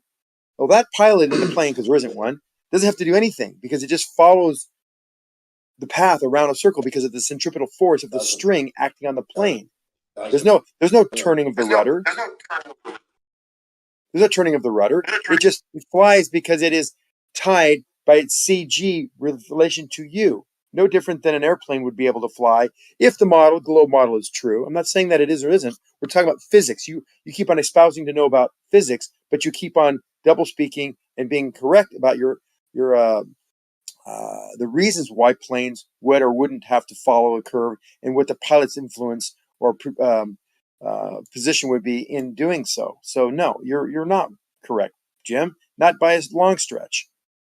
Planes fly level, and it's always level at any point around the globe because level is always straight down and perpendicular to its orientation, which is horizontal. But the horizontal, your orientation is horizontal. Your fly path isn't horizontal. That would be a tangent. You fly off into space. You don't fly off into space because the vector down is always changing with every motion forward. The audacity of you to tell Jin to go take less time talking, and then you do that. I had to mute you again, Jin, because you got the echo thing still, but I'll unmute you right now. Hold on. I had to reply to every point he made, so it was matching his distance. Yeah. So, ladies and gentlemen, once again, you're going to have to disregard everything he said because it doesn't actually follow what the pilots are saying. The pilots are saying that it's flat. They're the ones who fly the planes every day of the week. Some of them are jet fighter pilots. The documentary in question is called Flatten the Curve. Every single one of them, there are pilots. You even have a flight instructor who teaches you how to fly, tells you about the angle up, the 3-degree angle, and how the aeroplane would be antipodal, language he used, if they were to fly and follow the curvature of the Earth. Okay, so no, there is the Earth. The gentleman is saying that the aeroplanes fly horizontally is because we live on a horizontal plane. Remember, the reason we are here is trying to prove that the Earth is or isn't a globe. It hasn't been proven. You see, it hasn't been proven to exist, and aeroplanes are flying horizontally. That lies firmly in our side of the argument, let's say, or this situation, in that we're experiencing horizontality. We're not experiencing living on a spherical ball Earth. No experience, no measurements, no visuals, no spin, and everything we have in experience is just horizontality, life, and in my case, 61 years of it. I'll stop there. You should stop there because you can do a quick search and just, in fact, someone just posted something a second ago. You can read that the air pilots absolutely do not have to follow the curve. These are pilots speaking. I'm a pilot. I've flown. I don't have to adjust for curve as it follows the curve. I've measured things in the distance that are well below my altitude, that are physically higher than my altitude, like mountains that are 10,000 feet, and I'm flying at 8,000 feet, and they're well below level. So I know that there's a reason why they are below my eyesight. If I was to fly level and think that I could clear them because they're below me, below level, Jen, I would eventually, after a period of 20, 30 minutes, run into those mountains and crash into them because they would be magically raising in my field of view. And that would be higher than me, and I wouldn't be able to go over them. So this is what pilots need to know when they fly, that the Earth is curved, that things that are in your distance that are below level may be higher than you, maybe at a higher altitude than you. And you should be aware of that. Otherwise, you will crash the plane and everybody inside it will die. Well, strictly speaking, like the Earth isn't curved, and that you're saying that there's a difference optically, actually, is specifically what you're saying. Yeah, because everything in your field of view, if you're at an altitude of 10,000 feet, if you're looking at an object at 10,000 feet, should be your center point field of view. And it shouldn't change as you approach. You're saying the Earth is not curved, if the airplane your elevation is distorted. If the airplane is flying level and you're looking out from 10,000 feet to something that is 10,000 feet in the distance, 50, 100 miles away, it will be at your center point of view. It will not be lower, it won't be higher, it'll be right in the middle. Any variations of that will be very, very subtle because you're 10,000 feet, there's not much atmosphere, and things, refraction would actually make that problem actually worse for the idea that it is a flat Earth. Because things would be looming up because light bends down through a density gradient that is greater going downward. Right, but you're saying it's all optical anyway. Yeah, you have to use your eyes to see things. Yeah, if that's what you mean. The ball claim doesn't stick. Yeah, if you're flying a plane, you're using your eyes to see things. Yeah, that's right. Right. So the difference in what your estimation would be and what actual reality is going to get you to. Yeah, it reflects reality. Where these objects are can be proven to say where they are in reality. So when you fly, and if you see a mountain below you, are you saying if you see a mountain that's below you, that you're traveling altitude of 10,000 feet? I mean, it's a better flight. You're saying that it's an optical effect. There's ways to show that it's not. No, you're saying it's an optical effect. It's not an optical effect. It is actually reality. Well, no, you're saying that it's actually not that way because it's not below you like it looks. Yeah, you just said it's not below you like it looks. You're correct. Yeah, no, you just flat earthed yourself. No, I didn't. It's not below Welcome you. to Flat Earth. You want to help him out? It's not below you. You can see that it is below you, but it's not below you because we know that it's the same altitude as us. We've measured how high that particular mountaintop is. You're saying that because we see it below you, that's an optical effect. So how do we rectify that disconnect there? No, how do we know whether something below you is not really well below over you? 2 minutes now. Well over 2 minutes now. No, I'm going back and forth with napalm. That's not napalm. I mean, well over 2 minutes. If Zanuck comes up to the Flat Earth side, he's gonna be your partner, Snacks rather. Sorry. Right. So, ladies and gentlemen, you heard we're gonna use the buddies talking about. Yeah. Can I not get my point out, ladies and gentlemen? Yeah, go ahead. Let's let Jen talk for a minute. You would have heard the guy, the confused gentleman there saying that the plane flies horizontally. You heard him say that clear, categorically there many times. Orientation. In keeping, don't interrupt, please. In keeping with the flat Earth truth there, because you can never. There is no horizontality on a sphere. There is none. You don't get it. It's continuously curving, and the aeroplane doesn't do that at all. It flies horizontally. You can prove it yourself, ladies and gentlemen, by downloading from the App Store a Bubble app. It's free, and you can put it on the plane, and you will see that the aeroplane flies horizontally for the duration of the flight, except for landing and taking off, of course, takeoff and landing. And that would be impossible to fly horizontally for a given length of time, hours, without encountering the curvature and correcting for that, adjusting for that. You'd have to. And no pilot does that. No pilot does that. And they're speaking out in their drones now. I will end on that and retire from this conversation on that note. Thank you. God bless you, Jen. Jeremy, don't encourage him, please. So Zanuck, don't you even start. Let me tell you something that's been going around. there's this nutcase stupid argument going around that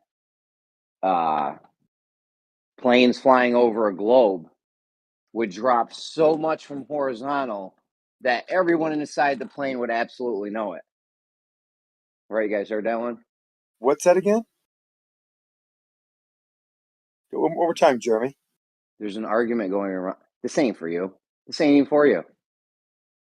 Oh, I just want to know what you said. I didn't quite understand. There's an argument going around that planes are flying. That planes flying around a globe are dropping so much from horizontal that everyone inside the plane would damn sure feel it. They would absolutely know it inside the plane. Why would that happen? Dude, this ain't for you. Never heard that one. No, heard that one? You're better off not hearing that one because it's retarded. Because if you're flying around a globe, dropping from horizontal doesn't even matter. It doesn't do anything. When you're flying around a globe, they're flying level, not raising in altitude, not raising or lowering in elevation. So you wouldn't feel a thing. I just wanted to let everyone know, don't embarrass yourselves out there. I would disagree with that completely, because if you're following up the curvature of the Earth's ball, the attitude of the aeroplane is going to change from the north to the south. That's 180 degrees. You can't be horizontal like that and not be upside down. Come on. Oh, here we go again. The upside down argument. Well, Jen, exactly. that's so like how can that's so you say that wouldn't be a 2014. thing? That's like a 10-year-old argument, Jen. No, this is from 2000. Everyone in Australia is upside correct. down. How come How come the blood's not going to their heads? I mean, come on. It's older than that. The argument is older than that, by the way, much older than that.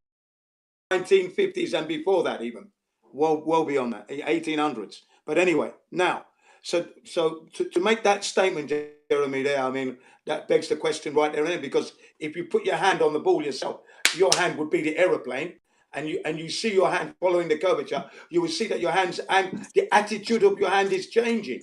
So if you had a glass of water, on your hand, okay, and now follow the contour of that ball, the glass is going to drop off your hand, fall onto the floor. But you know, do you understand? The glass noticed it. The glass of water noticed, and it fell to the ground. Yeah. Jen, you're not addressing anything I said. Physical. Jen, you're not addressing anything I said. And well, then you have to explain it again. Then. Jen, are you still cage fighting? And B, I think your head has been hit too many times. Hold on. A, you didn't address anything I said, and B, that doesn't even make sense because that's not what would happen on a globe. On a globe, a glass of water would always just be level and you know, right side up according to gravity. Again, you're evoking a force that's never been proven, and you're going against the jet fighter pilots who fly 365 days of the year, supposedly protecting the free world, which is a joke in itself because the world isn't free. We're under tyranny, dictatorship. Oh my God, enslavement, Jen, if you didn't know, please. and they're the ones facilitating it. And they don't interrupt me, okay? Because I'm also giving good information here. So basically, as I was saying before I was interrupted, is that the jet fighter pilots who fly 365 days of the year are stating that the Earth is not this ball. They would be upside down. Now, these are the pilots that fly 365 days of the year, protecting the free world. Ha ha, I say to that, because the world isn't free, and they're the ones that are facilitating our imprisonment, okay? That's what I mean by that, okay? And they've stated that the Earth is not flat. Now, you're arguing against jet fighter pilots every day of the week. Not only jet fighter pilots, flight instructors, and also helicopter gunship fighters, and who are the other ones that I was going to the domestic flights, you know, the ones that fly from New York to like Seattle or whatever. Those pilots themselves are stating that it's flat, horizontal. Many people have spoken. What's the art? Who am I arguing against? So your argument is going against the pilots who are known as the jet fighter pilots. These are the ones that supposedly protect the free world. Ha ha ha. I laugh at that because the world isn't free. But they fly every day of the week, 365 days of the year. They say that the Earth is flat. They don't fly over a ball and become antipodal. Their instruments are there telling them that, as well as what they visually see.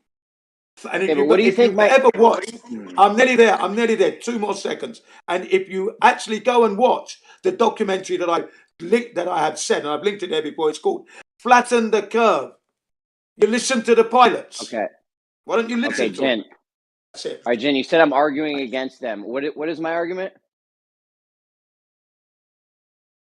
Well, the argument that if they follow the curvature of the Earth, would be upside down is what I said, and you said that wouldn't happen on a globe. You said that's the argument. That argument. If it is a globe, if it's a globe, and you're going around the globe, I mean, you're upside down to somebody on the other side, but you're never yourself. Like, stand. Yeah, yeah. Right. The plane's not going to be upside down. The jet fighter pilots have stated categorically, and I've been saying it for more than 8 years now, that if you are physically flying over a ball Earth to circumnavigate that ball, there's going to be a point where once you're going to be upside down at the South Pole, ladies and gentlemen. You will be.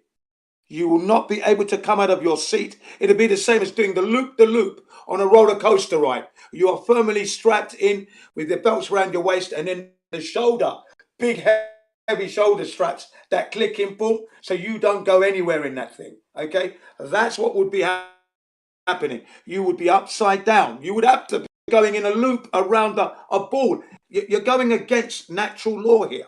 That's what I'm saying. Okay, show me a jet fighter pilot that said that.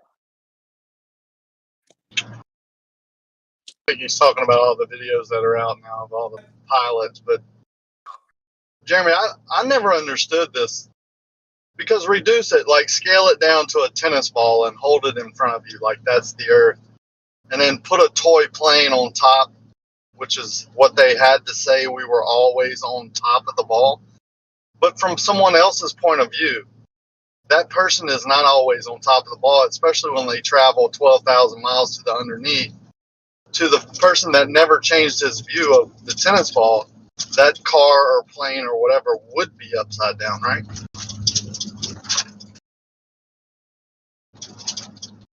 That's I never understood it. Yeah, but the guy in the plane going around the tennis ball, he himself is never upside down in relation to the ground. Well, if I can see him upside down, like if I can take a little toy plane and put it on top of a tennis ball and then go around it like you would the Earth, and then go to the opposite side, that toy plane would be upside down, 100%. To you, yeah, but the guy in the plane would never know. Well, that's what I'm talking about, though. To someone looking at the plane, it would be upside down. How do you mean he wouldn't know?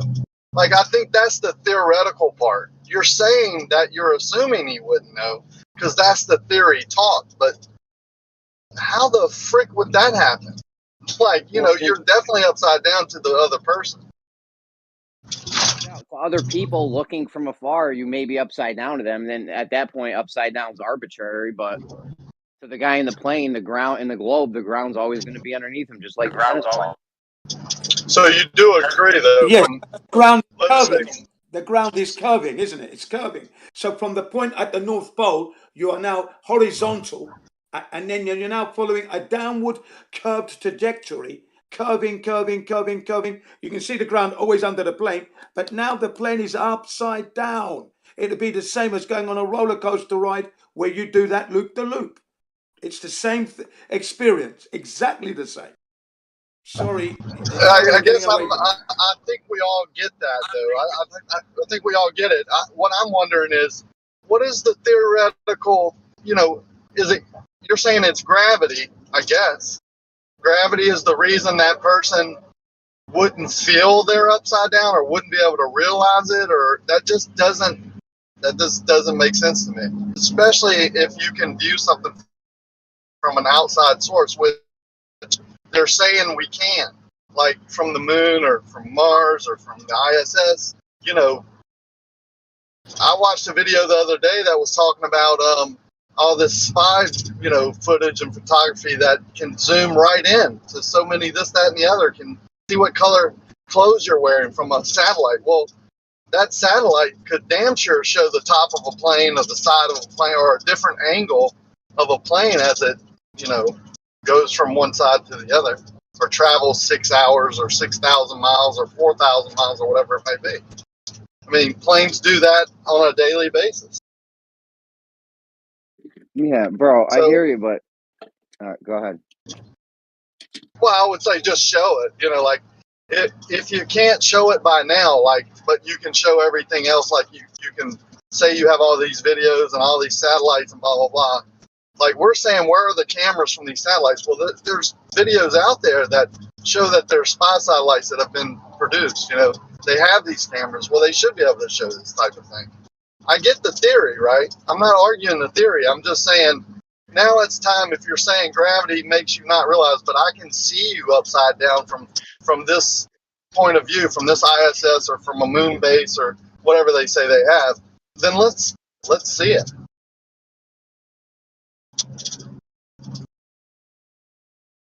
The confusing thing is how could gravity affect anything? What is gravity doing for you not to know you're upside down? I mean, come on. Gravity? What's going on now? Now we don't know where we are because of gravity. In order for you to accept this, you have to go into fantasy la la land in their model. You have to think that somehow you can be upside down without you realizing it. You also have to think that your plane will magically, as going straight, one of two things. I've been talking this for years with them. First, they used to say gravity. Then, now they're saying air pressure. So you're going to have to believe in one of these three fantasies. And the third one is you're going to have to believe you're always on the top.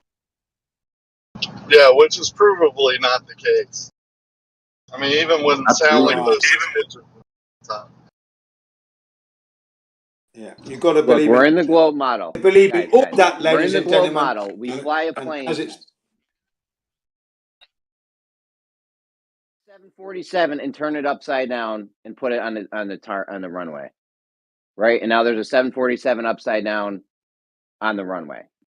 Then we fly we're in the globe model. Fly a 747 in from China or Australia or wherever the fuck's antipodal from that 747. Before that plane lands, it's going to fly right over the upside down plane. Which one's plane's going to be upside down? Planes don't fly upside down. End of story. The one flying is going to be right side up. well And the said. upside down one Thank is you going to very be the much. one we Planes flipped don't over fly on the upside. runway. Jeremy, Well, the planes one don't that's fly upside down, bro. We're not on a ball. Yeah, we're not on a ball, bro. We're not on a ball, first and foremost. It hasn't been proven. The Earth as a ball hasn't been established. Well, what are we on Any then? If human it's not a being ball. on this Earth. We're on a I think we're flat on some type stationary of, plane is what we're on. On a flat just- stationary plane. That's what we experience. That's what, hang on, I'm nearly there. That is what the engineers build to. We build to a horizontal plane using plumb and horizontal level tools. We don't work to the curvature of the Earth at all. I'm finished.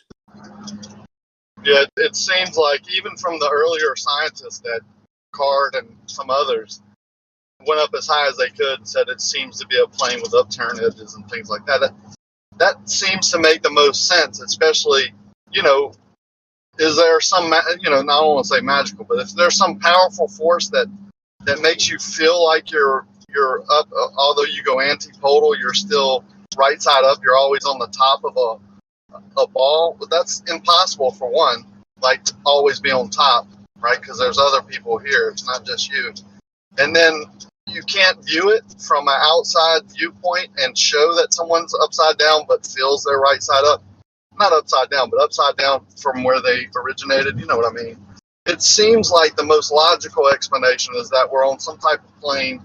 That's why an airplane flies in the air over a plane from point A to point B. It never has to adjust or do whatever. It just takes off gains altitude and then descends into another point. It seems like that makes the most logical sense. Now, gravity, I know I'm rambling, but you can have attractive forces even over a flat plane. I guess that's all I'm going to say about it. No, we're definitely on a plane. That's why tools like auto levels, spirit levels, laser levels, they all make horizontals. Do you think that's some kind of like mystery for the ages? No, it's because level's horizontal. Well, actually, water is the water level tool, or the way water was used in the beginning times. That's what all these tools are based on, and actually checked by. You can check them by more accurate sources now that we found, but water is a great way to check. You know, if your laser level or if your auto level is accurate, or you know, in right adjustment. I was out on the field with a surveyor one time on one of my plots, and I said, man, something doesn't seem right to me. How can we know if this thing's, you know, calibrated? He goes, well, just go shoot 3 or 4 points on that water, you know, go here, there, and yonder, and let's make sure. And sure enough, it was, you know, I got the same reading. He even agreed that water is seeking horizontal, and a good way to check your tool is to use water. If you don't know, if you really just think about Bev's water level tests, like separate tubes that are water levels can prove that the horizontal line can be extended and checked. If you really just think about that on your own without any bias, you know, whatever, towards Bev or towards, you know, what it proves or not proves, that's a very accurate way to prove to yourself that you can extend the horizontal line that you first created, and then use different water level tubes at different distances to prove that that line and the extended line are on the same horizontal plane.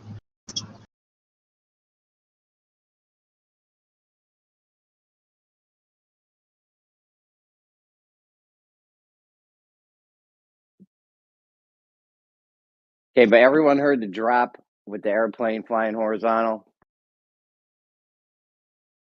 Yeah, you made You a guys good got point it? there. They all disagreed with you, dude. But you made a Huh? good point. Nobody Yeah, disagreed with me. Yeah, never heard that before. Never heard it described that way. Never heard it described that way. It's the first time. So I don't know where that's come from, but Yeah, you know, nobody we disagreed with just me, talk about Kojin. the North Pole. Yeah, you said that in the globe model, someone can fly all the way around the Earth, go all the way around the ball, and they would never need. They're not going. They would not need to measure any drop because level on a globe model. Is he choppy for just me? I can't hear him. I can't hear him. No. Jeremy, you're saying there's drop over distance on the surface, but yet for some reason there's no drop over distance in the airplane. That's a little weird. No, what? No, I said in Oh, the globe model. Hold on, man. I said in the globe model, if you're flying in a plane and you have to drop from horizontal to keep level, right? You got to drop from horizontal to keep level. There's an argument going around that everyone in the plane, you're dropping so much from horizontal, everyone in the plane would know it in the globe model, right? That's the argument that's going around. some people say that. Like Jin is saying, you would know if you were changing level. I don't know what the fuck Jen said. That don't have nothing to do with what I'm saying with this dropping from horizontal thing. Because I've never heard what you said, Jeremy. What you're proposing that's being said, I've never heard what you've said. So it's very foreign that someone would say because they move from horizontal it'll be dramatic. All I'm saying is that if you fly from the UK to New Zealand on that ball up, that's approximately, and I use that loosely, about 150 degrees of curvature there, and you're going to notice it. It cannot be that you don't notice that. You will notice it eventually. It's a downward curved trajectory. You will be upside down. That's how I've always explained it for the last 8 years. And that's exactly what I mean. You have to follow the curvature. Okay? So if we fly That's around the 150 globe, degrees of eventually, curvature there. all right, so if we fly around the globe, eventually the plane will be flying upside down, you're saying. And everyone in the plane will be upside down and they'll You will all be know it because upside they'll be down, upside down. yes. You would be upside down, That's of course you worse would than be, the because the drop plane from is following. horizontal. You see, yes, exactly that. But it's not a sudden drop, is it? It is a gradual because you're going through increments of degrees in curvature. Degree, 2 degree, 3 degree. So it's not a sudden bang, is it? You're traveling at 600 miles an hour. 1 mile every 2 minutes is following the curvature, nosing downwards. And then suddenly you're going to be pointing directly south, and then you're going to have to curve back underneath that ball. Remember, Australia is known to have been, as known and referred to as being down under. So you will be under. And if you put your hand under the ball from the top, your hand is upside down. From the top, which is a horizontal level, now you're at the bottom, you're looking at your palm. You're not looking at the top of your skin anymore. So, and if you follow the aeroplane, the same thing would be absolutely apparent. Seatbelt will be choking your stomach because you're upside down now. Okay, you're not right side up. North is the top, south is the bottom. That's how your ball is. That's how it's depicted. The words and the language being used: down and under, up and on top. I mean, what's more? How can you get confused with that? That's not how the globe works. I mean, if you have a globe sitting on your desk, it looks like the Australia and New Zealand are under the rest of the continents. But if you're just on the globe floating, yeah, I know it's correct. But if you're just on the globe in reality, yeah, but they're under the globe. Yeah, they're under the globe. They're under the globe. I gave you the whole time to speak uninterrupted. Relax, bro. We got all day. Well, I got like 30 minutes till I get inside a They're under the Faraday globe, cage, is what I'm saying. Yeah, they're under the globe. Yeah, under the globe. Under. You're on top of the globe if you're at the North Pole. Now, when you go to the bottom, you're underneath it. Come on, Maybe man. say we shouldn't be cutting you off right now, but come on, man, you are just out of the box. I'm your buddy, man. I'm for you, but just go back and listen to the last minute and realize you're out of pocket. Yeah. Yeah. You're upside down. You must have got one of those upside down planes, Jen. The point is, in the globe, in reality, not the little globe model on your desk. That if you're on the actual globe, there's no under, no land. If you're just level, you're just level. Nothing's under. Underneath is a drop in elevation. That's under. No, it's not that. Say it correctly. You're always on top. The fantasy model says you're always on top. Yeah. Now, I have a question for you within the model, Jeremy. Since we're in the model, right? We're in La La Land now, right? The question is this. In the model, right? How, when the plane flies level around the model ball, how does it go around? How does it go around? Like, how does it turn? What causes the plane to turn when it's flying level? Regardless of what's up and like, how does it do it? I'm not that familiar with the inner. I'm not that familiar with the inner workings of how a plane keeps its altitude. Wait, how does it fly level, or how does it? What's no? the It's flying level. Everybody knows. Hold on, Jin. Hold on. The plane, everybody knows the pilot could put it on autopilot. They trim it, and it flies level with the nose slightly up. Now the plane is flying level, right? Now on this model, the mythical sphere model, right? It has to go around, right? But it's going straight. Now I know the explanation. If I can tell you if you want, I know the ball, but I'm asking do you know what they say? It's gravity pulling the nose down. Is what they say. Oh, that was for Jen. Go ahead, Jen. No, that was for you, Jen. Come on, Are you man. talking about the horizontal, artificial horizontal thingy that Xanax always on about? No. When they when they trim the plane, right, to fly level, and then they put it on autopilot, and the pilot could fall asleep. The plane is going straight level. It's flying straight, but the nose is actually like 2 degrees up or something. But the plane is flying straight, right? It takes off. It levels off, right? You have your water there. The water's level, and you're flying to your destination. Then it goes down, right? You feel both those things. Now, in between that, the plane is flying level. Now, in your model, not in your model, in the model that we're discussing now, right? We're in fairyland, right? How does the plane go around the ball when it's flying, when it's set to autopilot and trimmed to level? It just stays at the same height. Oh. It just stays at the same height. Down. What do you mean? And the vector what down keeps it at that? Sorry? The air pressure. I think they use air pressure. Thrust. Yeah, they use one of the two things, either gravity or air pressure. This is what you're Nobody going to have uses to believe gravity. now It's in the two. fantasy Nobody, model. Gravity and thrust. No, they use air pressure. a balloon would have the same issue. Say the balloon is in a wind and it's flying at 10,000 feet, and it's flying over the surface of whatever the shape of the Earth is, round or flat. It will always the canopy that holds the people will always be pointing down to the ground and always will be perpendicular to a horizontal. That horizontal would be called level, and level is constantly changing over the curve. So the model makes total sense. You just, for some reason, aren't grasping it, but it doesn't. We're not arguing whether it is or isn't. We're just talking about how it works, and that part you're not understanding. Yeah, we perfectly understood and explained our arguments. Just it seems like you're the one, since you're going to go that route, not understand what you're saying. Well, I do. He says he doesn't understand how something can fly. What you're saying is impossible. You think I don't understand when it's you not understand. We Well, I perfectly shouldn't have said that because I know that's a trigger word. But a balloon in one reference frame that takes off is perpendicular. All that stuff, good stuff you said, yes. But from an outside source, when it gets to the bottom, it would be upside down to its original takeoff point. That's what correct. we said. We clearly, Correct. yeah, And correct. So we do understand it, right? So we can move on. no, you do. You seem to understand it. Yeah, okay, good, But good, Jin, good. So we're moving but on SC, now. I'm gonna say, okay, hang on, so you I don't don't need, Guys, I don't need him to let explain Rakia it. finish. Yeah, obviously we understand.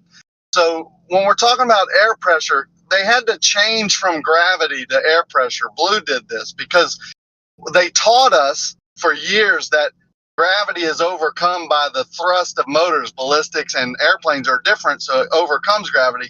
So they can't use gravity anymore. They have to use something else, which is the air pressure. That's why you have to adjust barometric pressure each airport, each 15, 20, sometimes 100 miles you go, you adjust your altimeter to the barometric pressure of that area. So it's based on your altitude is based on barometric pressure. It doesn't take away gravity or anything of the sort. All those things play a factor. But if we're talking about just the straight level flight that he was talking about a second ago, then it's thrust over gravity. That thrust over gravity doesn't mean you get rid of gravity. And pressure is a part of all of it. Pressure, gravity, thrust, all what it takes. Sean, he was missing the point that the thrust doesn't produce this downward force. The thrust is actually is in a 90-degree opposition to the weight. The thrust gives the wing the ability to change, in part, momentum to the actual air, which is the force that is down. But it's the literal basic of what we're talking about. Yeah, I mean, he was trying to say that you take that because of thrust, because of ballistics, because of anything that would propel an object, that somehow we've taken gravity away from it. And that's not true because it's proportional to it, and the pressure that's around it would have something to do with it as well. So no, the pressure doesn't have anything to do with anything out. The pressure does have things to do with it. What does it have to do with? What does the pressure have to do with? Whether it's drag, resistance, the amount of thrust you need through a more humid atmosphere, you're going to have to use more thrust to stay low, right? Well, what does that have to do with the pressure? I mean, the density of the Again, atmosphere? there's just what I'm trying to say is that everything matters when you're flying a plane. It's not something that you're not taking. Hang on, Zanuck, dude, relax. We're not even arguing right now, so relax. What I'm trying to say is when you're flying a plane and you're talking about all these steps, nothing is taking out of it because of something else. It all still matters. That's all I'm trying to say. Yeah, all the factors are there. The density altitude tells the pilot, even though you're at a certain pressure or a temperature and density, what the characteristics of the airplane will be, what kind of performance the airplane is capable of. That's what the density altitude tells you, even though you're at a certain altitude. But if it's hot, it acts like it's actually higher than you would be. These kind of things the pilots take into consideration. But the bottom line is we have a vector down. That is the weight.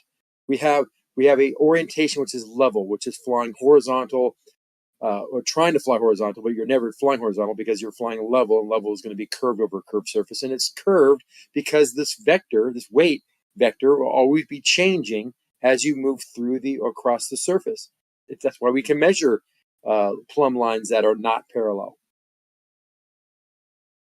Or you're over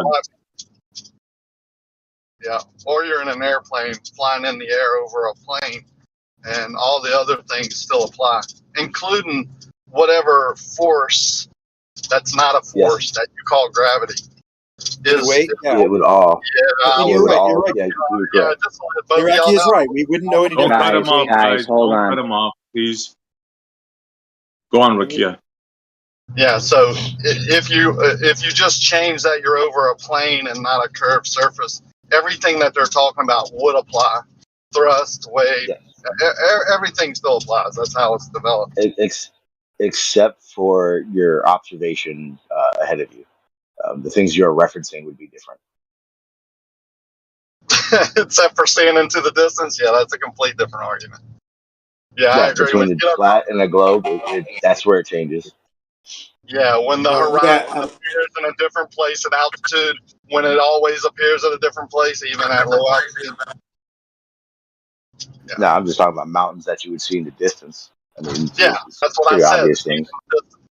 Yeah, even longer distances, which you say make it more accurate. No.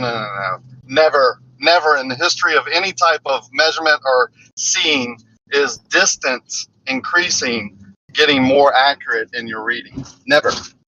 When did I say What do you mean by that? I'm not even sure what that part of that argument is. Well, you have to be saying that because you're talking about going No, I up in a don't. plane at altitude and seeing it distance, where the mountain Yeah, would be. I'm saying. Yeah. Yeah, if you're in an airplane and you see, and we're talking whether or not it's on a plane or if it's to your surface, it's going to have different observations over distance. That's all I said. I never said anything about accuracy. I never said nothing like that at all. So you want to that you're seeing the mountain in the actual spot when you're flying at altitude? Come on, Absolutely. man. Yeah, you are. Can I ask you a question, Raki, real quick? Real quick. I promise it won't take very long. If you're flying, you're familiar with this area, San Francisco. I take off from SFO or San Jose, and I'm flying toward Yosemite. We know like Half Dome is 10,000 feet. We know that, and we can actually see it as we approach it, but it's below level. You're saying that it's only below level because of an optical effect. Is that what you're saying? You have to. Below what level? We're flying level. We're flying at a constant 10,000 foot altitude. I'm at my Cessna, my 172, and I'm putting along at 100 knots. Hold on. And I'm looking out I'm going to fly to Yosemite, but I don't want to go over Yosemite because I don't really trust my airplane. I don't like flying single engines over the Sierras, but I'm approaching it anyway. Hold on. My story is really actual, and it's something I want you to think about.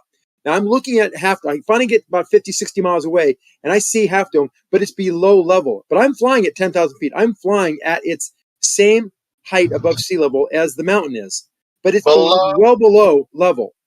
You're saying that that's an optical effect? It's not real? I'm asking you what you're using to establish level at that point. Are you talking about the HUD or? I wouldn't have a HUD in my Cessna, but I have it in my MU2. So we're flying the MU2. We're flying in the MU2 as a HUD. Say eye level. Fuck. Well, he wants to know how we're measuring it. You take a bottle, of say water. if your plane is at 10,000 feet and Half Dome is at 10,000 feet, you can say fucking eye levels, man. You don't have to get so technical, man. You make it confusing as fuck. Yes. It's not eye level, knucklehead. It's not eye level. Sean, don't add something if you're not going to fucking add any value. Okay. Thank you. Yeah. It's not eye level, Sean. It's below eye level. He's asking how you measure I level. get that. I said you can use your eye level. You fucking moron. What does that if mean? it's That's below, like look, guys, if you're flying at 10,000, oh my God. You know what, Zach? You're an idiot. Shut up. Shut up. You're a moron. Jesus Christ. You're an idiot. Zanuck, guys, what are you guys doing? Come on, man. You know we don't do that here. That's too low. All you need to know is space and time are perpendicular. That's it. I think I get what you're okay, space boy. saying, Zach. Okay, anyway, Rakia. The mountain may be 12,000 feet, but you're at 10,000 feet. The mountain in the distance that may be higher than your altitude appears to be lower. Yes. Exactly. Is that what you're asking? Yes. Why is it lower? Let me still man it real quick, Zan. 12,000 foot mountain, and you're flying that 10,000 feet, and you're asking me if that's an optical effect? Yes, I'm absolutely. At 10,000 that's feet. you seeing distance. Yeah. I'm at 10,000 feet. That's it's an optical 12,000 feet for fuck's sake, Rakia, please, you keep on pausing. Let me have a space. I'm just going to ask you. I want to reiterate your steel man. He went away. Oh, there you are. Delay, buddy. Hold on. It's 12,000 feet. I'm at 10,000 feet. It's below level. It's below my eye level. Yeah, it's just an optical effect. So you're saying you're going to double down on that. You're saying that's an optical effect. That when I'm looking out at a 12,000 foot peak and I'm 50 or 100 miles away and it's below my eye level, I can measure it with a bottle of water or something that can establish level, spirit level would do it, or a HUD's display if you're in an MU2 or something. Turbojet has a advanced avionics. It's below level. You're saying that is an optical illusion. How does that work? In Steelman, I think it's part of perspective, and then you have mirage, and that overcomes that. But perspective, even at low levels, makes things appear in different positions. And you're kind of making things up now. You're breaking up really, really bad. Becky. I can't tell you're doing altitude, no, not really that, depending on the conditions, because you can have mirages in the forecast. Now his light isn't even lighting up, and I can hear him talking, but your light's not lighting up. Yeah, you're breaking up real bad, Racky. Break up. Yeah, like you're making it worse, like talking over it. Well, Racky, I kind of heard bits and pieces of what you said, so I'll just say this. No, perspective doesn't work that way. Things in the distance at your same altitude or same level, if they're at the same level as you, if they're at the same height above the surface as you, then it will not change their position in your field of view up or down as you approach them. If the Earth is flat, if the surface beneath it is flat, and you both are at the same height above the surface. So that we do know. But for something to be completely opposite of that, it's actually above us, which as it gets further away should go down. But it would only go down to it only go down to the center field of view.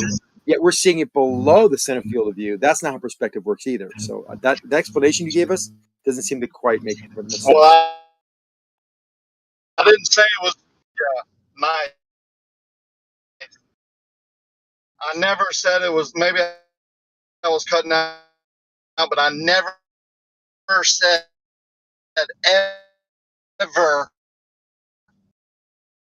ever in my Rocky, life. yeah, you're breaking up, bro. You got a 12,000 feet. You're saying. It actually came back after I said that. Try it again.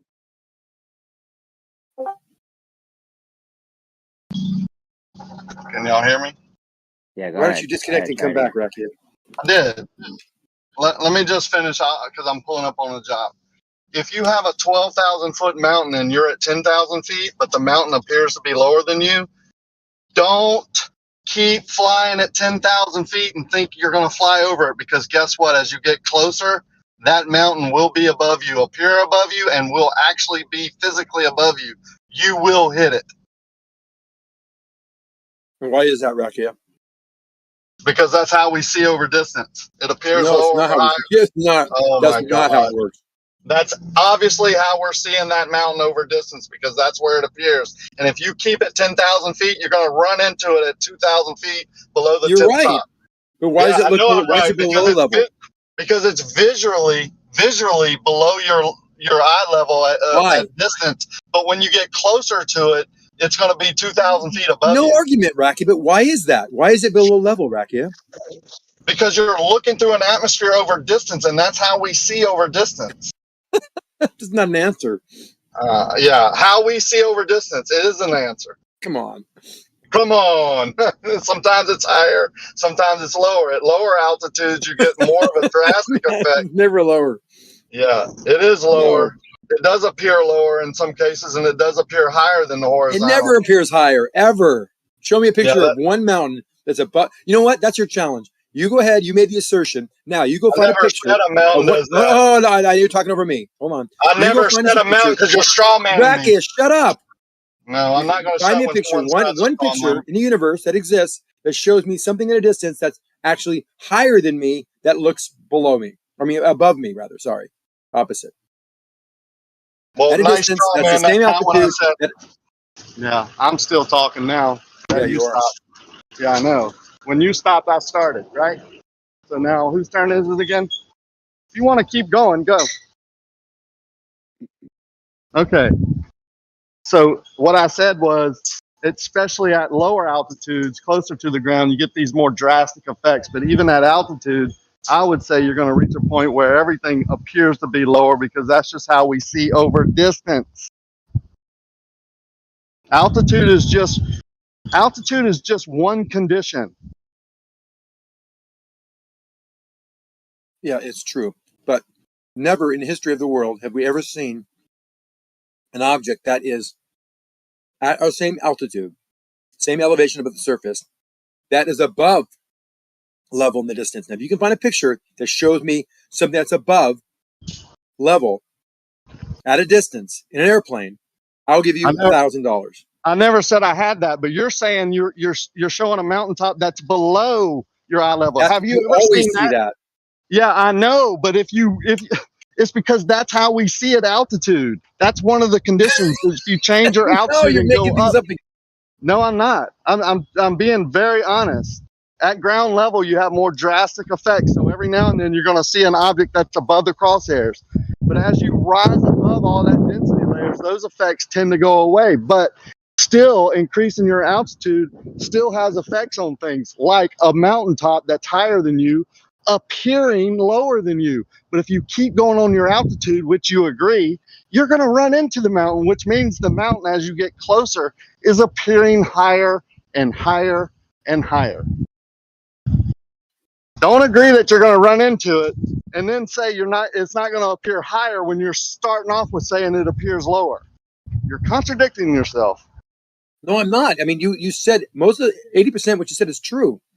We're approaching a mountain that looks like it's lower, but we know it's higher, and we're going to run into it. And I agree. But that doesn't make any sense why it's lower. You're saying it's optical, and you said sometimes it's higher, sometimes it's lower. No, it's always going to be lower. It'll never be higher at the distance. That's how optics It work. will not. As soon as you get up, approach it, and you're fixing to hit it, it's not lower than you. It's taller than you. No, you're right. You agree on more than you know here, Reki. Yes, as we approach it, it will appear to get closer and closer to level, and it'll get past level, and then it'll go above level as we get closer.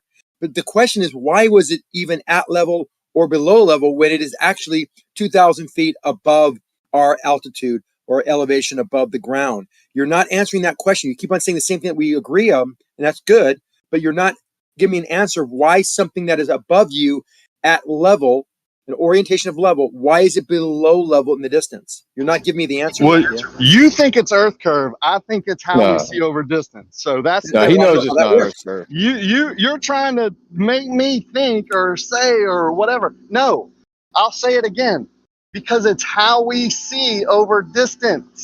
That's not an answer. Yeah, it is. You know, Perfect answer. it's not Earth curve, Xana. Because if it was Earth curve, when you zoom in with a camera on those light poles, and they wouldn't pop right back up off the ground. So it's obviously not curvature. I have no idea what that means, but no, Rakia, specifically to what you said, we You can don't do the same see thing that. with the. You You can do the same can't thing say with the it's just sun. you Sun will can't touch see it. the ocean, and you zoom in, it'll pop back off the ocean. Okay, Pretty cool. we don't. That's not how we see things. That's not how perspective works. Everything you said as an answer is a non-answer. If you're going to tell me that I see something in the distance below level, please explain to me how that sinking effect, which is happening, where something in my field of view is actually lower when it should be higher than level. You can't just say it's the way we see. I want you to explain why that happens, if you can. Explain why perspective and miraging and refraction and all that happens as you gain altitude. Oh, here on Discord, that's what you want me to do? Thanks. Well, I mean, one thing that happens when you gain an altitude, you're increasing your field of view, which would then change that vanishing point perspective grid. Tanks, we're talking about the position. It's positioning your Yeah, field of as view you change in angularly. altitude, you change your position, and yeah, yep, that's what I was just No, saying. level, orientation, perpendicular to plumb. And if something in the distance is the same height as you, it should be your center field of view, regardless of how far away it is. What are you using as a reference? A mountain in the distance that you know is not at your same level? Yes. So like one little tiny square grid of the mountain should be where, according to you? Let's say you see you have an observatory at the top of a large mountain. It's at 10,000 feet, and you're flying at 8,000 feet. That always should be above your I don't know. You level. have an example Always. of what you're saying, like an observatory at the top of a mountain that we know is taller than the observatory, but there's a section on the mountain. Yeah, Can I'm you looking show at it it. to me? I'm looking at one right now. It's at Mount Hamilton. From my house, I see it. I'm only at 500 feet. It's at 4,000 feet. It looks at the same level as me. It shouldn't be because it's 60 miles away, 70, 80 miles away. I mean, what happens when you like if you were to stand there? What happens when you zoom in with a camera? Like if you were to stand there with a camera, nothing happens. Nothing happens. It just zooms in. It gets bigger. I have pictures of this all day long. You zoom in, it zoom in. It doesn't change the angle in your field of view by zooming. Why would you think it would? That's I'm just silly. asking you. What you're saying the top of the mountain is at your eye level, And I'm at 1,000 feet, even though it's taller than you. and it's at 4,000 feet. Yeah.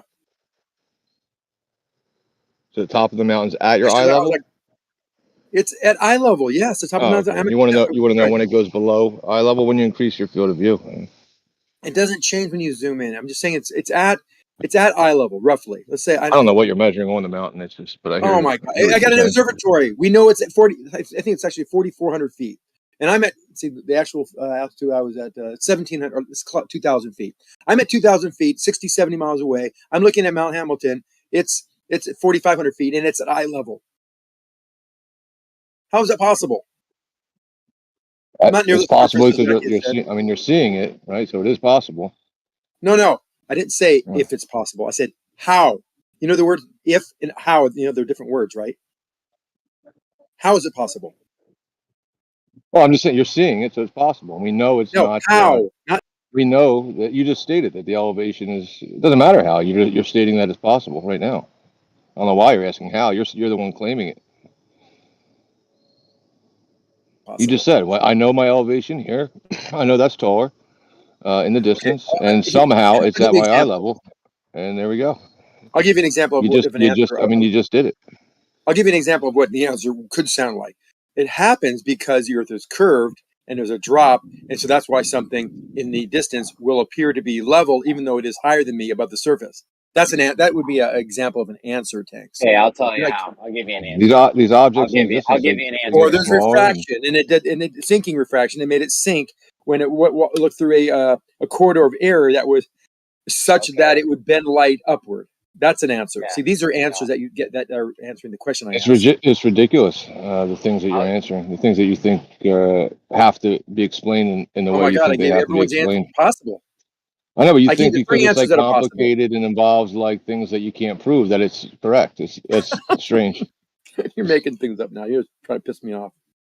Well, I mean, you're saying I can see the mountain because there's looming refraction in the distance that bends light upward to my eye level to see it upside down. I mean, it's like, come on, dude. Like, it's just, as it's farther away, it's smaller in the distance, and you increase your field of view, and that's just what you're seeing. You know these two things are at different elevations, yet you can see them at eye level. The Earth's not That's curving the away word from you. salad if I've ever heard one before. I'm just repeating what you said to me. No, I didn't say anything about being upside down or anything like that. I said, if you're looking at an object, let me be real clear, Tanks. If you're looking at an object in the distance, and it is 50 or 100 miles away, and is higher than you above the surface, and you're seeing it to be lower than you, three things are possible. Actually, two primarily. Either the Earth is curved, or light is bending downward. Excuse me, light is bending upward to that object, making it appear lower in your field of view. There's only two possibilities. Interesting. Yeah, listen, if you could zoom in, like you said, on that camera, right? What would happen is you'd zoom in lower on the mountain, and you wouldn't be able to see the top of the mountain that was at your eye level. Right? You're saying that you can zoom in, and no matter what, it keeps dropping the distance. I don't know.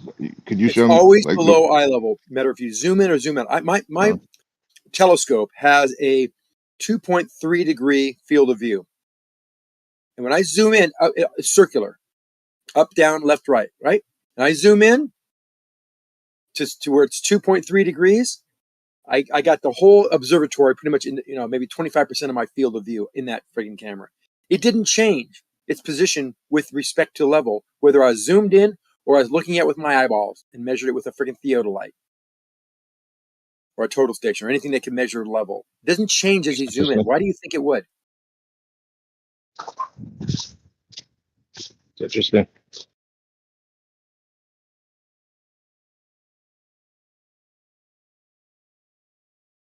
There's a simple law of perspective that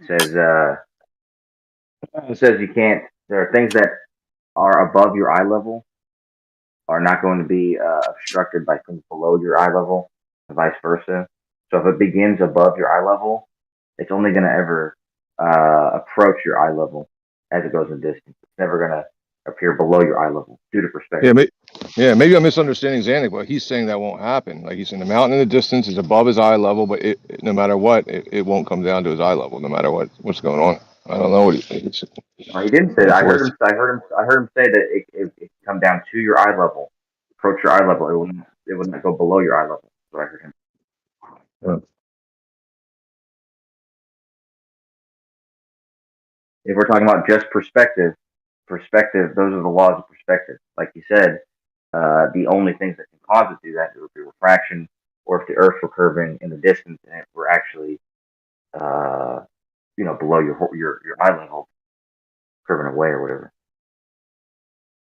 But perspective won't allow it to do that.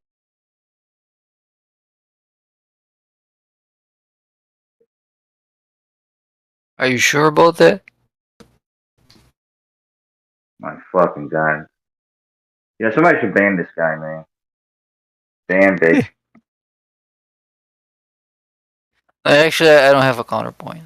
I was just making sure you're sure. I'm Okay, sure as then. well. Well, there's a reason most of the people in the world don't eat bacon. Okay, it's not healthy.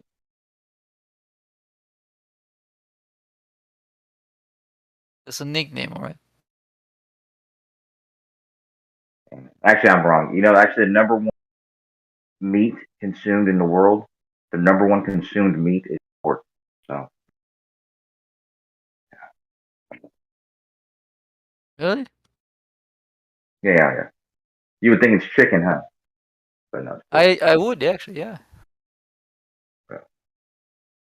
He's more like Canadian bacon or faking bacon. Brazilian bacon. Yeah, it's like that flavored tofu or whatever.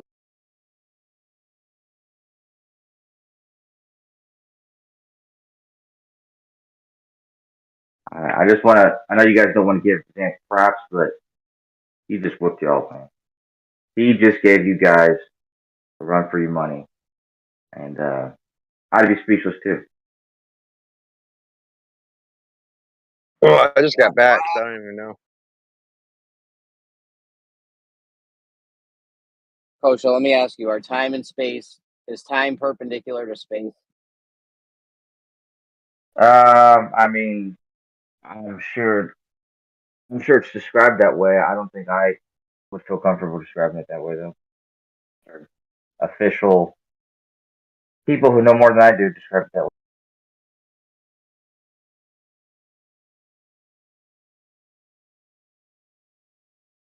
Who just gave us a run for our money? You talking about what happened with Zanuck and No Tanks? No, Zanuck and the whole crew, and your whole crew, your Oh, whole he fucked my gang, whole crew up. You think? everyone. That's one of you. Just now? Started with Jin, and you started siding with him against Jin, and then everyone disagreed with you, and then you said everyone agreed with you, and then Zanuck took back over where you left off. So everyone disagreed with you, but you didn't whip anyone's ass, and everyone disagreed with Zanuck until he whipped their ass, and then that's what I would.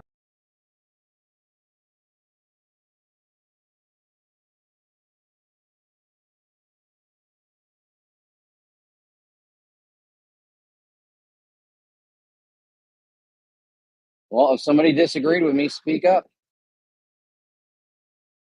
Weren't you and Rakia going back and forth about whether or not the on the globe model if the plane would be upside down or whatever? Your mic's all suddenly good. Oh wow, dude, and you're never mind. I'm not gonna do it. Bacon's my friend. There's no reason to insult my friends. But yeah, that was a low blow, Bacon. Yeah, but yeah, we're disagreeing with him and Jin, Jeremy. That was your whole point. And the whole point you made was disagreed by Rukia and Jin.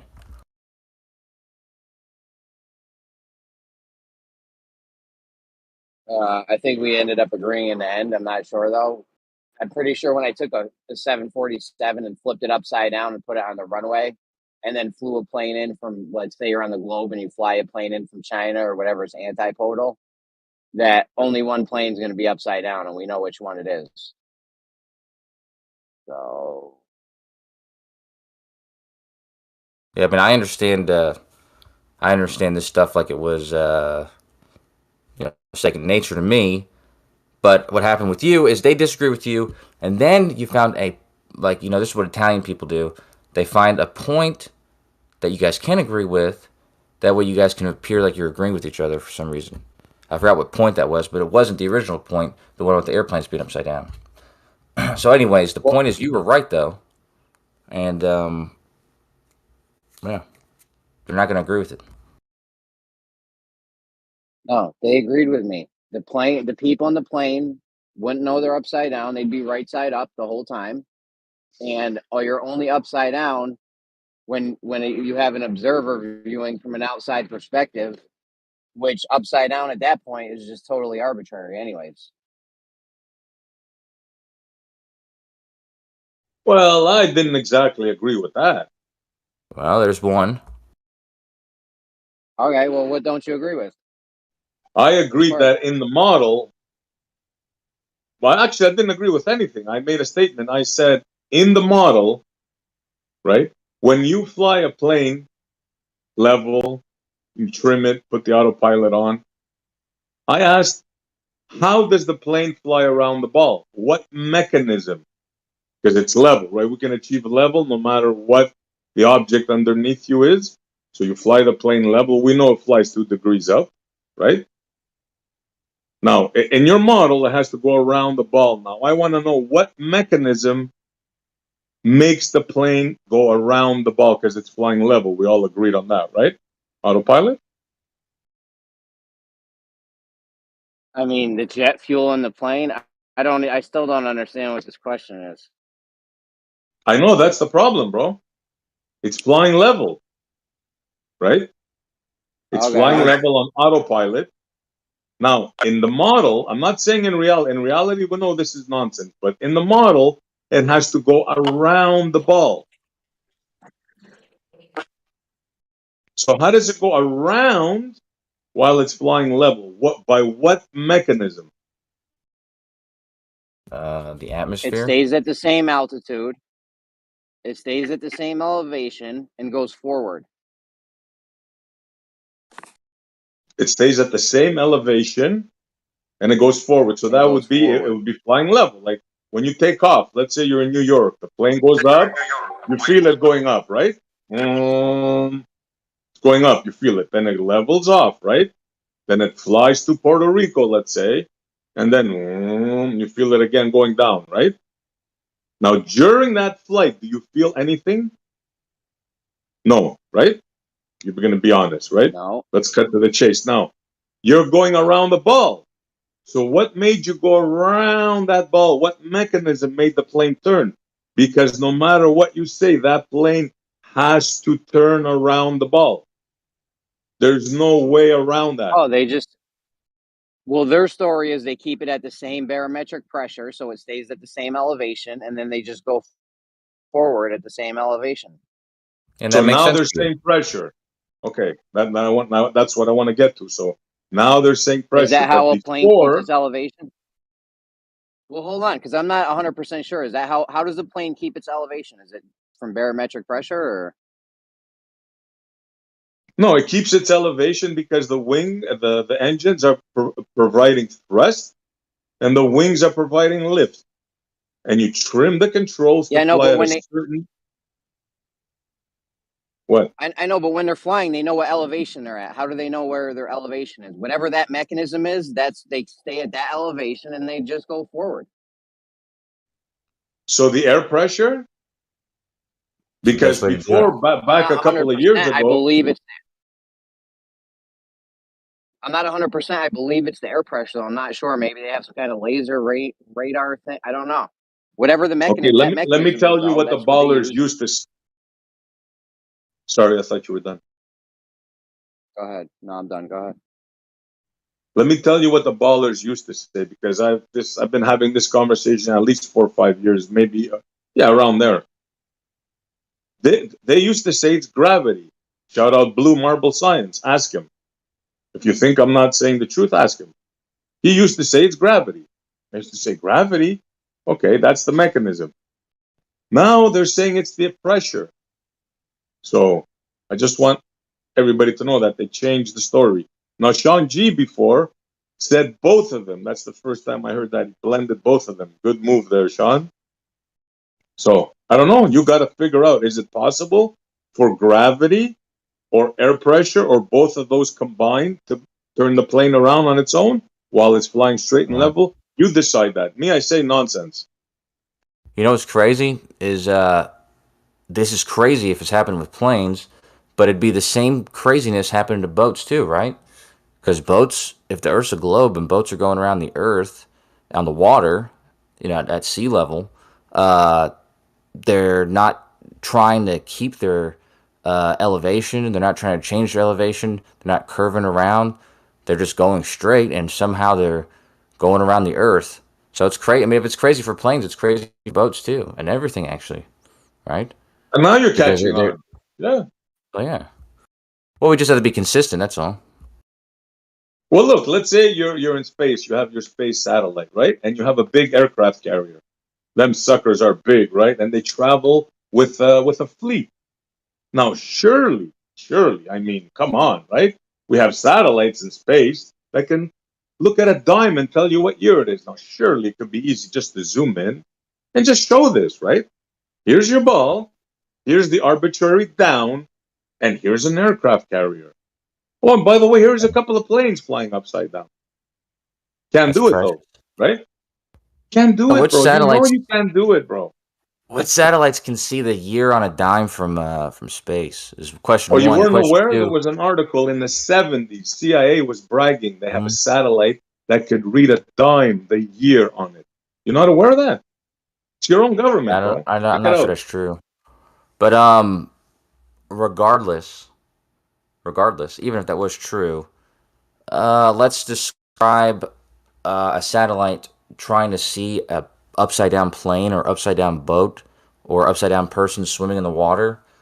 It's going to be a pretty difficult task considering it would have to be looking at somewhere that's on the Earth that's opposite side of it, or at least below, on the other side of it, at least 90 degrees away from it. So it would have to be pretty far to do that. Much farther than the ISS, for instance. They're You know called what I mean? oblique angles at that point, and the satellites don't usually use oblique angles, so it takes a whole different setup, really. Don't get caught up with angles and that, bro. They're on a Well, ball. take the They're on a take ball. the They have a satellite Himari. circling the ball with No, a that's a camera straight on it. shot. That don't count. Just understand, Coach, that the same shit that they have for Hubble is the same shit they have in the K series satellites pointed downward. So if they could see jillions of miles away with any clarity, I bet you they could see 300 miles. You're only asking for 300 miles. So if you think they can't see Jillions. small shit at 300 miles away, you're pretty wrong. There's some big telescopes pointed down up there. There always has been from day one. Look, Yeah, if they have you miles away. Keep that in mind. if they have you convinced that you can fly upside down without feeling it, I don't think there's any help for you. I'm very sorry, man. That I know, but here's the problem, Essie, is that you're thinking about it like that, when in fact the way you should be thinking about it is you're driving on the highway, and in America we drive on the right side of the road, and if I'm going northbound, I'm driving on the right side of the road, and the other guy's driving on the left side of the road. And if for some reason I decide to go the other way and go back, I drive on the right side of the road again. And there's not like a weird But the plane never feeling showed about it. the plane never showed you taking the attitude change. It never showed it. It's not only you're not dizzy or feel upside down, the plane never showed you going through that. It never showed you making a pitch change of any kind. So to me, that means a level Earth. I know it doesn't to you because you define level differently, but that's just a definition. You and I know level mean equal elevations on both sides, but we like to call the line in between level because we still think it's a straight line. We do.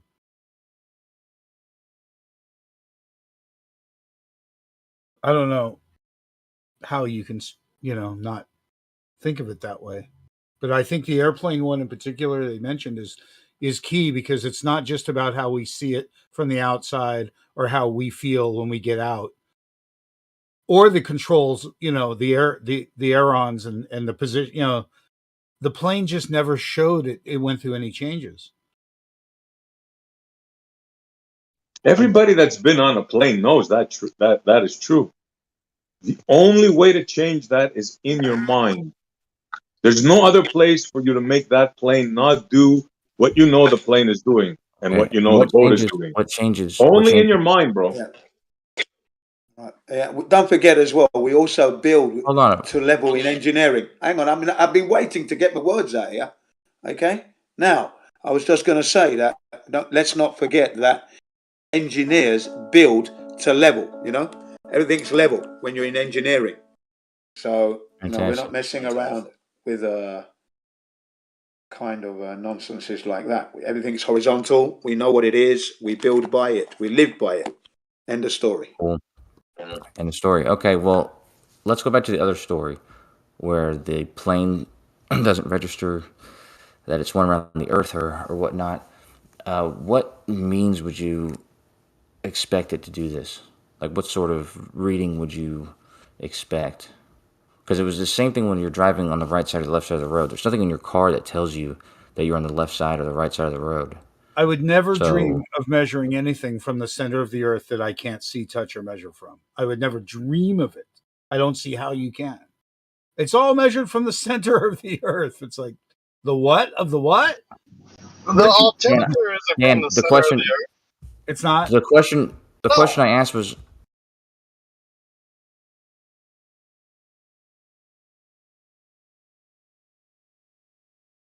Rakia wanted to follow up on that.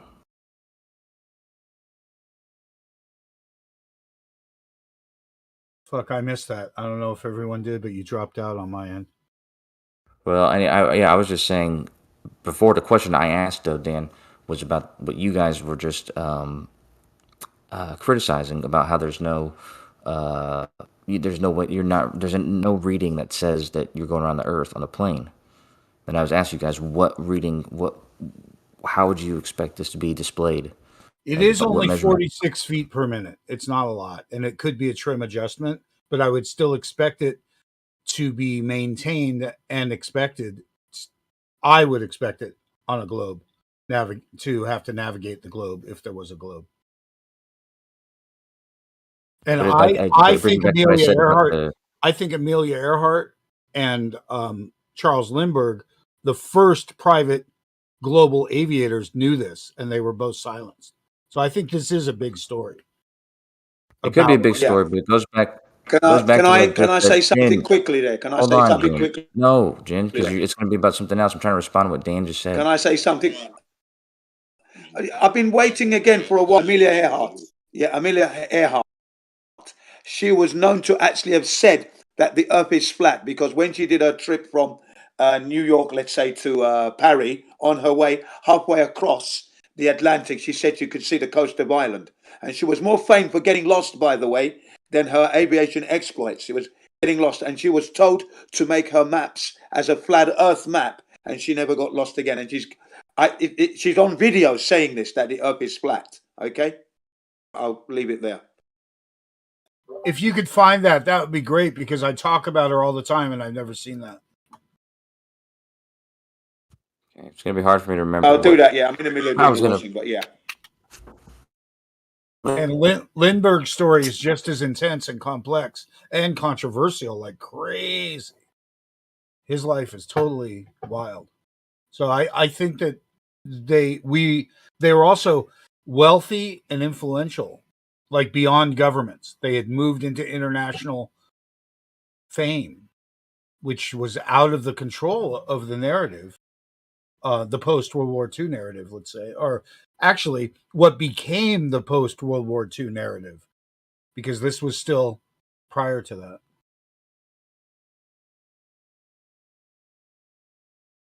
Man, Lindbergh said up and down, don't go into the war, that the Jews were taking over in a banking cabal. And that was weird to hear. And he became known as a traitor, and they wouldn't let him fly for the US Air Force. And he had to go there as a private citizen and supposedly train them how to use their planes better with fuel enrichment techniques to get further bombing distances, or fuel efficiency. But I think it was about a route. I don't think it was about fuel trim. I think it was about direct routes.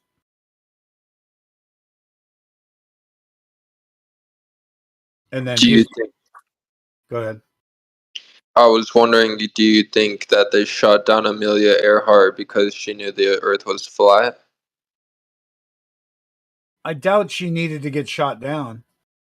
They only, needed to pull one leg of support, or something, not answer a radio call, turn off a paint, turn off a response Right. beacon or That something. makes, yeah.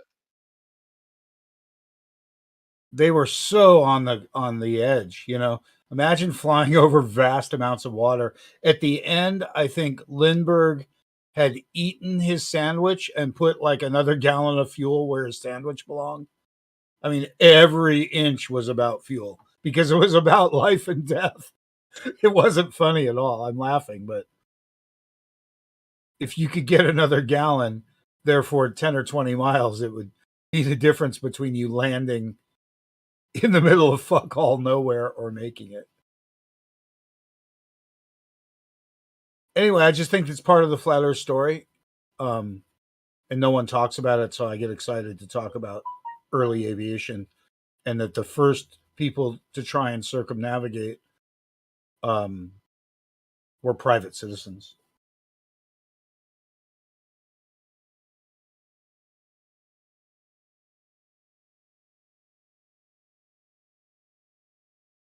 And also, I was looking at a video yesterday on the X-15 story again. I did not realize they flew 199 missions, but I do promise you every one of them shows a flat Earth. So the more X-15... Yeah, I often, sorry to interrupt you, Dan, I often talk about Amelia Earhart and the possibility that she was taken out because she was revealing flat Earth. Don't forget, she was challenging the men in the men's domain of aviation, and she was giving them a spanking. She was beating the men at their own game, and they tried to silence her. Of course, I mean, her first trip across the Atlantic, she had a lot of sabotage going on there. Her muffler, which is connected to the engine, dislocated itself. Okay, and this was after the plane was supposed to have been serviced and ready to go, but it turned out that it was sabotage for her. She almost lost the flight, almost died in that first attempt. Okay, so she was meeting against forces that didn't like what she was doing, and she was revealing the flat Earth. She said it in an interview, like a lawn jeans. It's black and white. I've got it somewhere. I will get it. Got some interesting stuff on that. And she said that she was always getting lost, and the Earth seemed flat to me. She said, I could see the coast of Ireland halfway across the Atlantic. So and that meant there's a flat Earth. Was there ever like a bunch of super famous north north to south circumnavigations? Like flights where they're like No, not north to south, not in those periods, no. I don't think anyone still does it. Yeah, no one's done it ever. Yeah, that would be the big deal. Like, look at boom, boom, and like showing the compass. I think in late 2017 or early 2018, an attempt was made, and Danny Waterman was with us because we was on the Hangouts looking into this, and they deviated from the track. The pilot didn't follow the whole, so he turned right when he should have just kept going around the globe. So the flight path changed, which proved he didn't follow the globe because you're supposed to stay on one heading, follow it through and come back on yourself. Didn't happen. Do you remember that, Dan? I think so. Yeah. 2018, I put it down to late 17, early 18. There was an attempt made to be doing this around the globe circumnavigation, and it was it wasn't the correct path that he should have taken. I remember that was being the Antarctica guy, the guy that walked Antarctica and said yes, he went all the way across, but really he didn't at all. He went across a peninsula, is what he did. Yeah, that's right. And there was one that came back. They went down to as far as South America, the ice, and then turned around and came back because the weather conditions weren't favouring, apparently. And they still gave him that north-south circumnavigation, and he didn't do that. So yeah, there's a lot of shenanigans going on regarding that. A lot. That would be good content, you guys. Is somebody who has the day off or whatever. Somebody should live stream calling in to like whoever, like try to get the permits. Like, is there a place you could call in to try to get the permits to go explore? Me and Stiggy did that. I had Stiggy do that. He called a bunch of different places, different embassies, to try to get what happened? They just told him who to talk to. They were kind of confused because he was doing it all funny, like he was making a joke. He would call NASA and sometimes, and he would just put on an act, and so I mean they don't really say anything. They tell you like where who to talk to because they don't know. They don't know what they don't know what they're supposed to do, so they just tell you who you're supposed to talk to. And just refer you to the website and the email. No, like for instance, if you're like he was calling the American embassy, but he was talking about going to Antarctica from New Zealand, so he would have to talk to New Zealand's embassy, right? So because the country that you're embarking from when you head to Antarctica is the one whose kind of jurisdiction you're under when it comes to the Antarctica Treaty.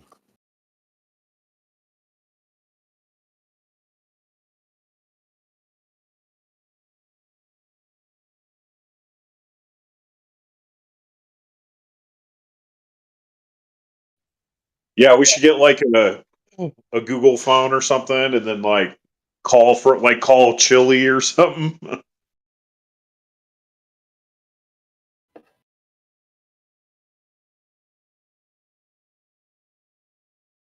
Anybody want to move to Costa Rica? I know somebody that wants to start a thing there. They got donated some land. You know what we should do? We should start a corporation and like the Antarctic exploration team or something, and like put our 401ks in it. Because fuck it, they're gonna probably steal our 401k anyways.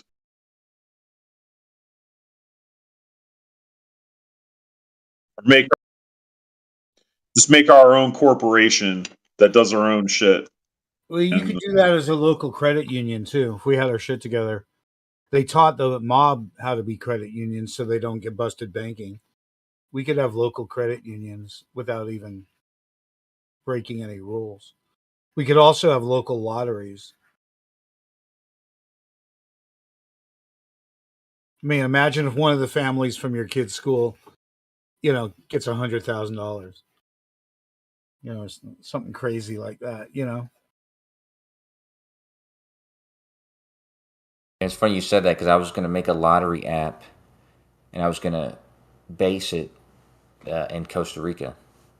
What? It's full circle. The fuck am I? It was a long time ago. Who the hell am I? Who the hell are you? Psychic. Dude, you're my favorite. I could fucking just slobber over you all the time. Well, I'd advise you not to. You Yeah, get us both kicked out of here. but you are. I mean, like you're everywhere these days. A month or two ago, you were totally silly. I think you fell in love. I don't know what that was all about. But the fact that you Yeah. go over and don't stay here too much because usually you're here. So when I see you somewhere else, it's exciting because it know. gets So echo see you. chambery here sometimes. Got to get out. And all the other places as well. Yeah, you got to get out. Otherwise, you just sit and you get tied up into the whole thing. I see Zanuck putting stuff in chat right now, and it's just you're so different than him. You're so patient and Uh, I have an utter disdain for stupidity, and stupidity is something that's different than ignorance. Ignorance can be taught. Stupidity is forever. you're just both really good opponents. You'd be really good team. To play against, but you play we're really different. good teammates. That's for sure. I look up to Zanuck. I look up to Zanuck, and I definitely have a lot of respect for him. So, but yeah, maybe we just have different styles. He's a very competitive person. The fact that he Well, I don't know. remembers a lot more than I do. He also is very diplomatic, and he has a very calm and concise way of explaining his positions and to entertain and field different types of questions and ideas. I don't have the patience he does. So we are good together because I can blurt out facts. He can use the facts to be able to form a good palatable response to anybody. Nobody be offended by Coach's responses. They're all very honest, and they take the information at hand into account, and they contain just what's needed to make the point. I appreciate that. We're gonna have to stop patting each other's backs though, because, like I said, there's a lot of people in here who maybe disagree with those statements. But I appreciate them, Zanuck, and yeah, both you guys. Respect to you guys. Yeah, Coach O, we really appreciate you not being an arrogant prick. That's nice. Yeah, but I mean, I appreciate it. I'll just say that. If what I I can be as say arrogant as comes across as arrogant, it's not my intent. I don't have to. I don't get a high up down. I really am just so obsessed with truth and information and science and physics that when I hear people misunderstand things, it's like nails in the chalkboard. Especially when I've done the best I can to put things in the simplest and plain terms. Like when I talk with Raki about the elevation thing. I mean, it's real simple about how perspective works. To bring up perspective, how our eyes work, and make up all these things, it just nails in the chalkboard to me because we know that things in your center field view should be at the same. Maybe Kosher needs to above the explain it better because surface. you didn't do a good job. Kosher needs to do it. For sure. Well, look, if something's at altitude and it's the same altitude as you, and you're above the surface to 10,000 feet, it should be at your center field of view perfectly level. It always should be due to perspective. Yeah, No but matter how earlier far you away were it like, I goes, got. no matter how Earlier you close were it is, like, tanks. I'm talking. Tanks, please. Earlier you were like, I got something in the distance that's taller than me. Why is it coming down towards eye level? No, why is it below? Not with coming down. Yeah, but Obviously, you're misrepresenting.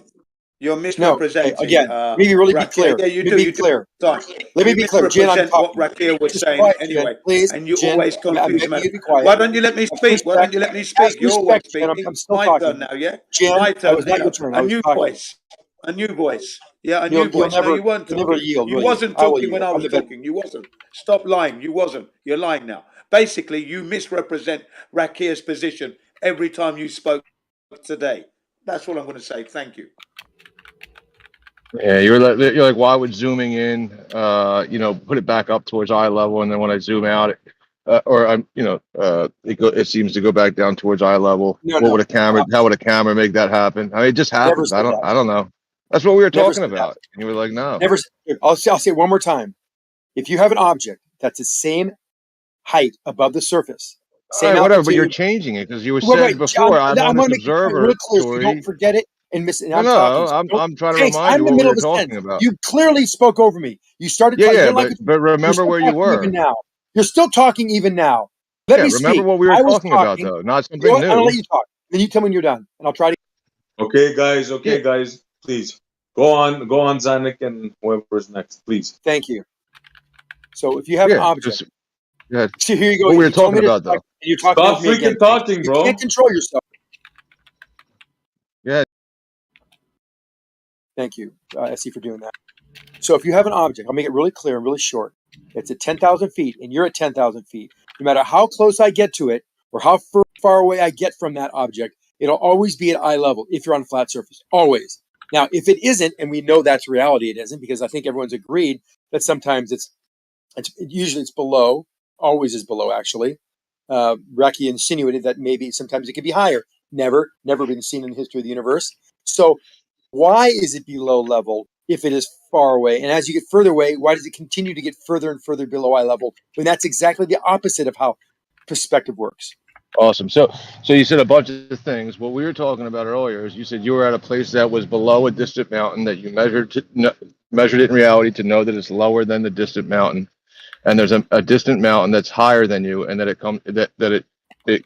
comes down to eye level. But when you zoom in on it, it doesn't go up. That's what you stated earlier. Hey, real quick, Gem Panda's server just got taken down. Real quick, check it out, everybody. Go look for it. Gem Panda's debate flat Earth and more is fucking gone. Check it out. Wow. Okay. As you were. Bye bye. As you were. What happened? Wait, what said? I don't know. Go check it out. You'll hear about it. Words I got think said. Glory. I watched Glory file a complaint the other day. Yeah. So No way. It's a concave rebellion against Gem. See, at least we're following the rules, and we have spirited arguments, but we're not blowing up against the rules, which is kind of cool, actually. This server is. Yeah, guys, I earlier have they in were- the side chat. I received a message. It's like officially taken down. Dude, it got nuked. You guys talking about Jim? Yeah. Yeah. Jim server got Isn't blown out. everybody? It got nuked, man. Discord Glory, nuked. Glory did it. What? Debate, flat Earth, and more. Glory did Health Rid of information. false and misleading information. Oh, health information. Yep. Health information. They're talking about health stuff over there. Wow. Something about something. That's why we don't talk about that. Something to do with it. I already talked about it. Yeah, I've already talked to a couple. Just one mindless drone ruin it for everybody. What kind of health they were mentioning? Well, it's something really You're probably saying that was the last vaccination. straw? Oh, it's Any What yeah, health specifically were they? information. You don't give that could any do it. health information. Period. We're not doctors. Well, they Yeah, well, I don't mean, want. They don't want that kind of not being a speak. doctor doesn't stop you from doing certain things to yourself and showing the data. But if you're making like claims and you're like giving prescriptions and stuff like that, that's where it gets different. I do these things. I actually have doctors who invoke me, so it is legal. But yeah, you have to have proof. Power of attorney stuff, notaries, waivers. That server's fairly unmoderated at night, so he doesn't really. He lets it run. He's lucky this doesn't happen. To be honest, Dude, I was 'Cause gonna he has text no- you, but I So thought so there's a gray area that a lot of people don't know about. But yeah. Oh, that's Well, there's no real Are we all gray getting area. warnings? When Are we all getting you don't warnings? understand it, try to Discord right talk now? about it. Yeah, Discord gave me a warning. Yeah, I'm just getting one too. if you're part of the server, you'll be getting a Discord reasoning for why you don't see that server anymore. I don't think I ever got into that one, I guess, but been getting a lot of invites to these different groups, that's for sure. And then like maybe 6 of them now. Definitely see some of you in there. Hugh Janus just started a server, so I don't know if he's going to want people there or not. And that It's Flatman server is flat, but so that won't work. Demon Stride will probably pick up a bunch of people, but I bet Gem figures out what to do pretty quick. Probably has a backup. Let's all just pray for him.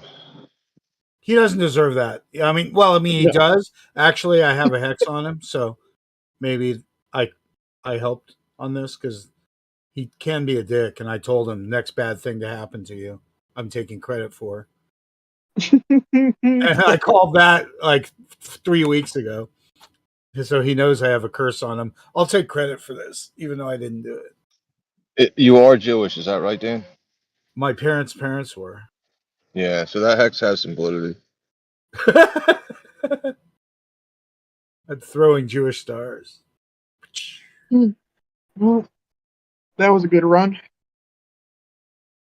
He'll be back, of course. Yeah, he'll be back, dude. I was in the text chat just texting away, and I thought I got banned because I couldn't see the server anymore. I was like, okay, that's it. I wonder boy. where he's going to be able to make a statement. He probably can't get onto Discord at all. Just so everyone knows, he does other stuff on Odysee as well as YouTube.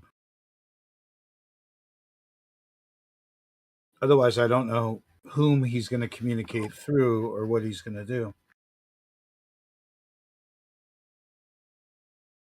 Now we can't talk about It's not anything fair, but funny. the rules are the rules, I guess, right? I mean, if we want to participate, I mean, I don't like it as much as the next guy, but it is what it is. Well, that place is furious, you know. I mean, just furious. Yeah. And in terms of breaking rules, it's built for that.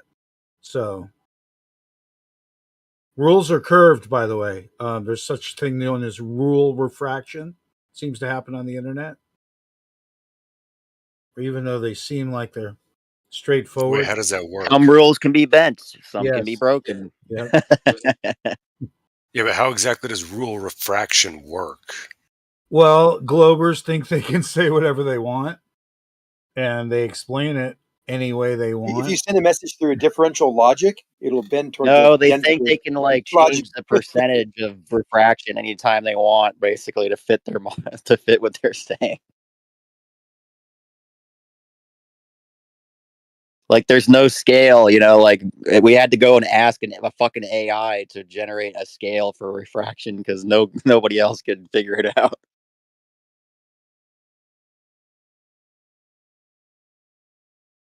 So assuming a maximum of 30% refraction, how can you see past 8 or 9 miles? Yeah, this refraction thing. I mean, there's lensing and there's mirroring. I don't know about this whole refraction thing within the same medium. And and reflections and mirages. There are more than 3 kinds of mirages, more than 3 kinds of refraction, then mirroring, which causes doubling. There's more language in here than there is in the goddamn Bible. It's killing me. There's so much to it. And then different meanings for in each situation too. But the reality is, once you get into a combination, you can't trace it. Like, imagine if I bring my car in and I go, man, battery won't hold a charge. And you go, well, it's either the battery or the alternator. I go, I hear you, buddy. He goes, well, I'll get to it in a while. So you show up with the battery. You go, I bought a battery just to save us time. You put in the battery, it doesn't help, right? And you go, motherfucker, I'll go back and get the alternator, right? So you take the battery back, you come back, you put in the alternator, and it doesn't help. Well, it turns out one blew out the other, right? So you needed both. By the time you got a combination, it fucks up your diagnosis. Your diagnosis of what your diagnostics are based on. Well, it should be the crankshaft or camshaft sensor. Sometimes we'll do that. right. And what if it's only a sensor and it's not the fucking thing, right? So I think we're seeing combinations of things regularly, and that's why it's hard for us to understand these combinations, which are not mystical. They're factual. We're not looking at one thing. There's more than one type of refraction. There's the atmospheric, which is vertical. And we're always looking at it horizontally. So I don't even know why anybody thinks there would be curve involved. We're always just looking straight out horizontally at this at a distance that sometimes we see something a little closer, sometimes we see it a little further, but we're never looking down suddenly or up. Yeah, it's weird. I don't even know why somebody brought curve into it. There's no drop from the water level. Horizontal doesn't drop. I don't even know what kind of weird idea this is. But sometimes the water level appears to rise. And so we are getting some weird shit sometimes. And we do need to But isn't that just like what we see with ice? You know, like we put something in the freezer and ice expands when it gets, yeah. So it's like most likely that's just temperature as far as the thing rising. Yeah, it could be the moon, of course. You got people who will blame tides.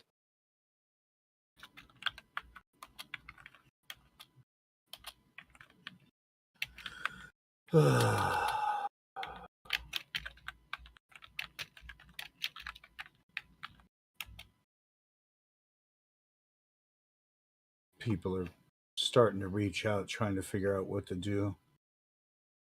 Actually, I was kind of looking at that whole thing. People were raging about the Panama Canal recently, right? Saying that there's like not enough water in there.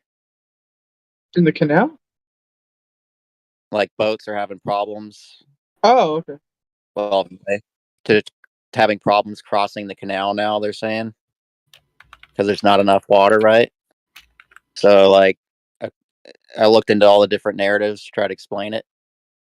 And the biggest one right now is, of course, global warming. They're blaming, lack of rainfall or whatever, and it's too hot. So I look Dude, into the global warming rainfall. causes it. Right, Hold yeah, on, real global quick. warming This doesn't causes make any everything. sense. Yeah, but if the I globe's look getting into it. warmer, rainfall. Check That's out the rainfall hold records on. for like 100 years, right? And I don't find anything there that points to lack of rainfall, and in fact, No, it there's seemed no to lack be of rainfall. slightly higher.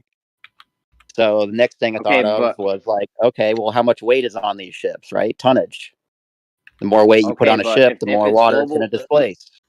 So I look into the tonnage, and sure enough, since 2017, there's 35% or more increase in tonnage that's being put on these ships. So why the fuck are these people blaming global warming when it's clearly just the increased amount of fucking tonnage?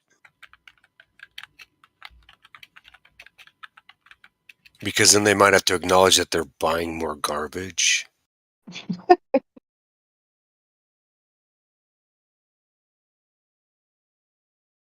They just want to Remember when they were telling us we spin were going to anything freeze? or narrative is the point, trying to spin it into their global warming thing, and it's all over this fucking depopulation and Malthusian mind nonsense.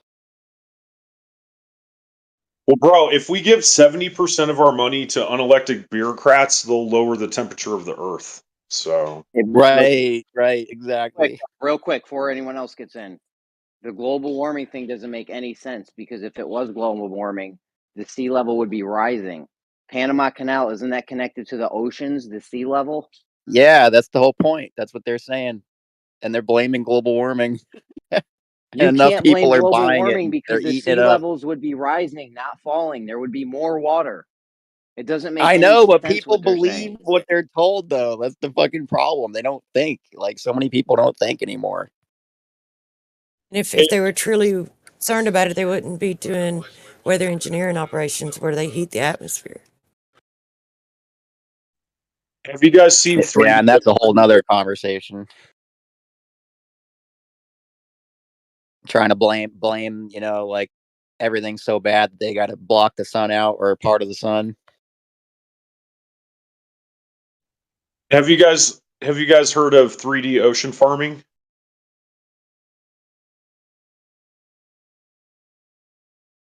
No. What is that, a new game like Euro Trucker? Yeah, so I found this thing. It's called 3D ocean farming. I found this shit in like 2015 or something like that. It's this Dr. Charles Yarish's work. And anyhow, like, dude, like, so I found out about this stuff, and it's like amazing, right? Like, it's basically just like seaweed farming and aquaculture kind of type shit. But so I've tried to get a permit to do it, and it was like basically it was impossible. But yeah, like fucking like if people were actually concerned, like if it was actually like a big deal, like shit like that, you would actually be able to do it. But they literally make it so that you can't, you know? Like so all these people that are like global warming, like they don't really do fuck all. They just No, yeah, they barely even pick up after them own fucking selves in some cases. yeah, And and they're To do it in advocating all these international electric waters. cars without looking into the actual fucking technology, and that's all centralized technology. Lithium salts, like to mine that stuff, is very fucking toxic to the environment. So it's a double speak. They have cog dis. yeah, that's what I'm saying is um like I found out about that, and like you hear, and I found out about all this shit you could actually do but none of them fucking do it. And it's not like if it was an actual thing, right? Like an actual concern, they would be like trying to bolster some of these industries where you get like high profits with high environmental like positive impact, but they're not bolstering any of those business models. Instead, they just want to give you more money if you have a higher ESG rating because you're more woke. The thing is they're just trying to direct you into the business models that they have, like financial, like they can get a financial gain from. Like, you know, they just tell you, oh, go buy solar panels. Like, it's so dumb. Yeah, like if you guys should check out 3D ocean Right, farming. because they already got all the investments, you know, whatnot on the early end for the companies or whatever. Yeah, exactly. Yeah, Like, slush fund, setting up slush funds too. You know, like the solar one. That was like a huge one regarding solar. We were supposed to like build all this kind of billions of dollars went towards trying to build more solar farms, and it never really like came to pass. yeah. I mean, oh man, it's such a just like Tidal it's generation, you know, like you said, that's more related to aquaculture and other stuff. Where's all the tidal generators? It's like they're almost non-existent. And like you said, there's always these laws that restrict it. Why are we not like also going out with big barges and like extracting the thermisterol zone in the ocean where there's got all this clean water and whatnot? There's too. Like we constantly, you know, blame droughts and all these other problems and whatnot, but we're not using really easy solutions that are out there.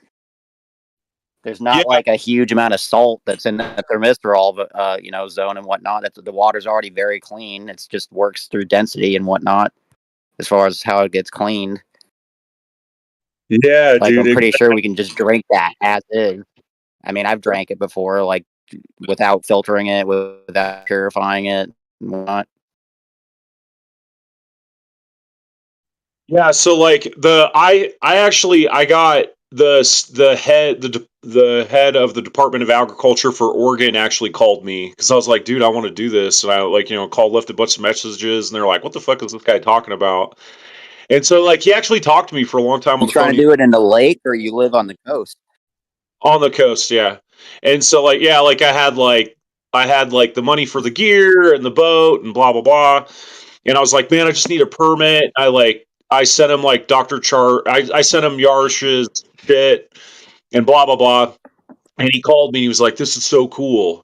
He's like, "This is amazing." He's like, "I'd give you he's like, "I'll cut you a permit today." He's like, "But man," he's like, "it's never gonna happen." I'm like, "Why?" He's like, "You're gonna have to go." He's like, "Dude, it's just impossible. There's like 7 different agencies. You have to go through the Army, like Corps of our, you know, the Department of Natural Resources, the Army Corps of Engineers, the blah." He starts listing them all. He's like, "You're never gonna get permits. It would take years and So millions of there's dollars." like so much regulatory nonsense. It's barred by like by all of us, except, you know, and only enabled for them, basically.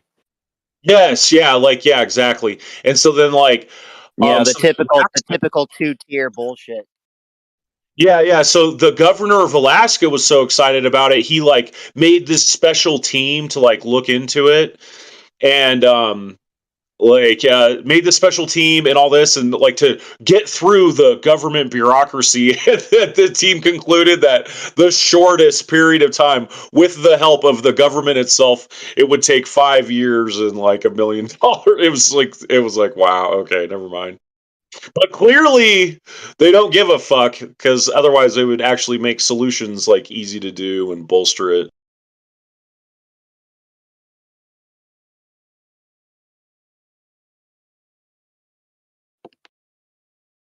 Yeah, I mean, algae is definitely one of the things that could help. Also, mushrooms, you know, funguses and algae is like one of the 2 building blocks of our biosphere. So you definitely can use that to help terraform and do whatever. Yeah, so the 3D ocean farming, it makes an artificial reef, so it hides all the baby fish and bolsters the fish population. The kelp eats all the, like, there's phytoplankton blooms from the nitrogens and shit that get dumped in the tributaries and then go out to the ocean. And then when they die, the chemical reaction is, you know, it eats oxygen. So then it makes this acidic oxygen dead ocean water. So, but the kelp eats all that, right? And it absorbs 5 times more carbon than any land-based plant.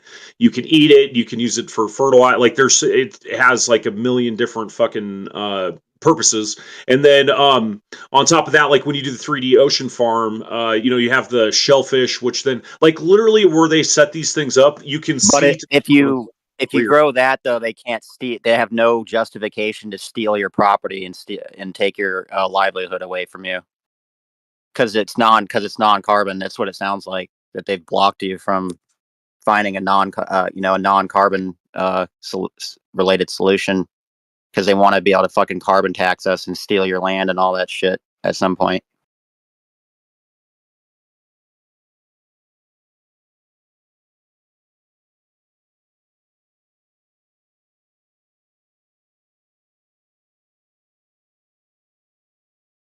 Yeah, because like you should be able to do that. You should be able to have a business and then go spend some money on setting up an operation like that, and that should offset some of whatever they're claiming is your carbon credits or whatever the fuck, right?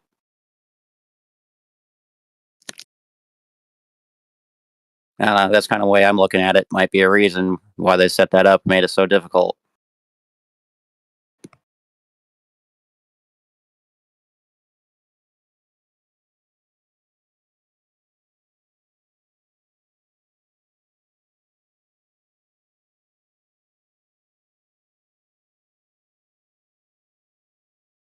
It would be a theoretical distance that something should be perpendicular but appear to look rocked back because it's on the pseudoball.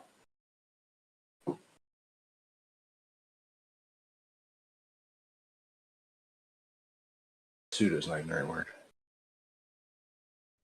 You have to be able to detach yourself from reality to believe in the model. Like I got a stake in the basically ground. Like, it. if I got a stake in the ground, how far I got to back up?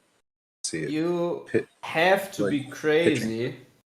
You have to be crazy to believe the Earth is a topographical stationary plane that is an enclosed system that we can live upon. Something kind of like the house. It has a foundation and walls and a roof that you live in.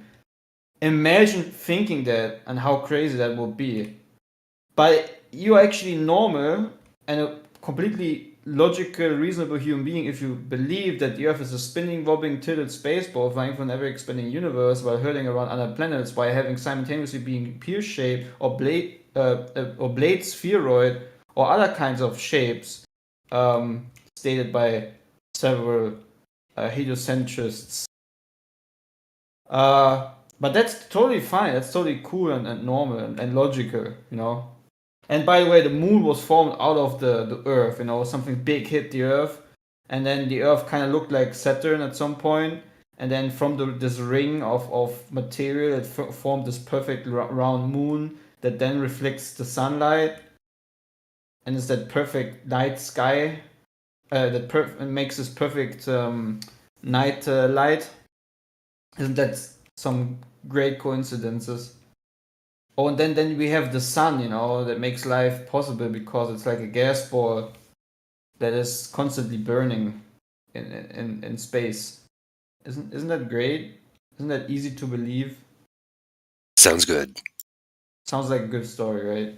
Well, you lost me Right, like at we still small. can't You really lost make me. the You sun on lost the me planet, at. but You we lost. can't. What You we lost can me make at. is punching water so hard that light comes out of it. Sonoluminescence is the only thing that works and makes it make any fucking sense in terms of doing it in a laboratory experiment on Earth. It's the only thing that's been achieved. Yeah. You Okay. start So talking about the waters above and the waters below, and they want to ignore that and ignore the experiment. I mean, if they would yeah, be Clay, you lost me at one point, man. It's the point where you said that gas takes a shape in a vacuum. That's. I mean, the property of gas is that it expands to meet its container. If there's a vacuum, it just Yeah. expands Exactly. infinitely. It just expands. Exactly. Like this is basic. This is shit that Plato contemplated. He said earth. He said solid, liquid, gas, and he was like he found this shit out 2,500 years ago. The basic properties of Right. the 3 states of matter. Yet we don't understand it today. We think that gas turns into a ball. No, gas inhabits a fucking container. If there's no container, it just keeps expanding. It dilutes to nothing. Yeah, the thing is this, you know, the thing is this. It either It's it either has to be a barrier of a sort regarding a container, or, and the other thing that's not mentioned and it should be thought about, is some sort of an electromagnetic barrier, because based on the field, okay, of that barrier, as an example, its polarity, it can either push or pull gases. And this is something that is known on Earth that we can experiment and show. The obvious thing is that you know, is if you're a little bit, you know, conscious, okay, as a human being, you will realize we literally live in a water world. You know, the air that we breathe has water in it. You are almost made out of water. Almost most of the space in this realm is filled with water.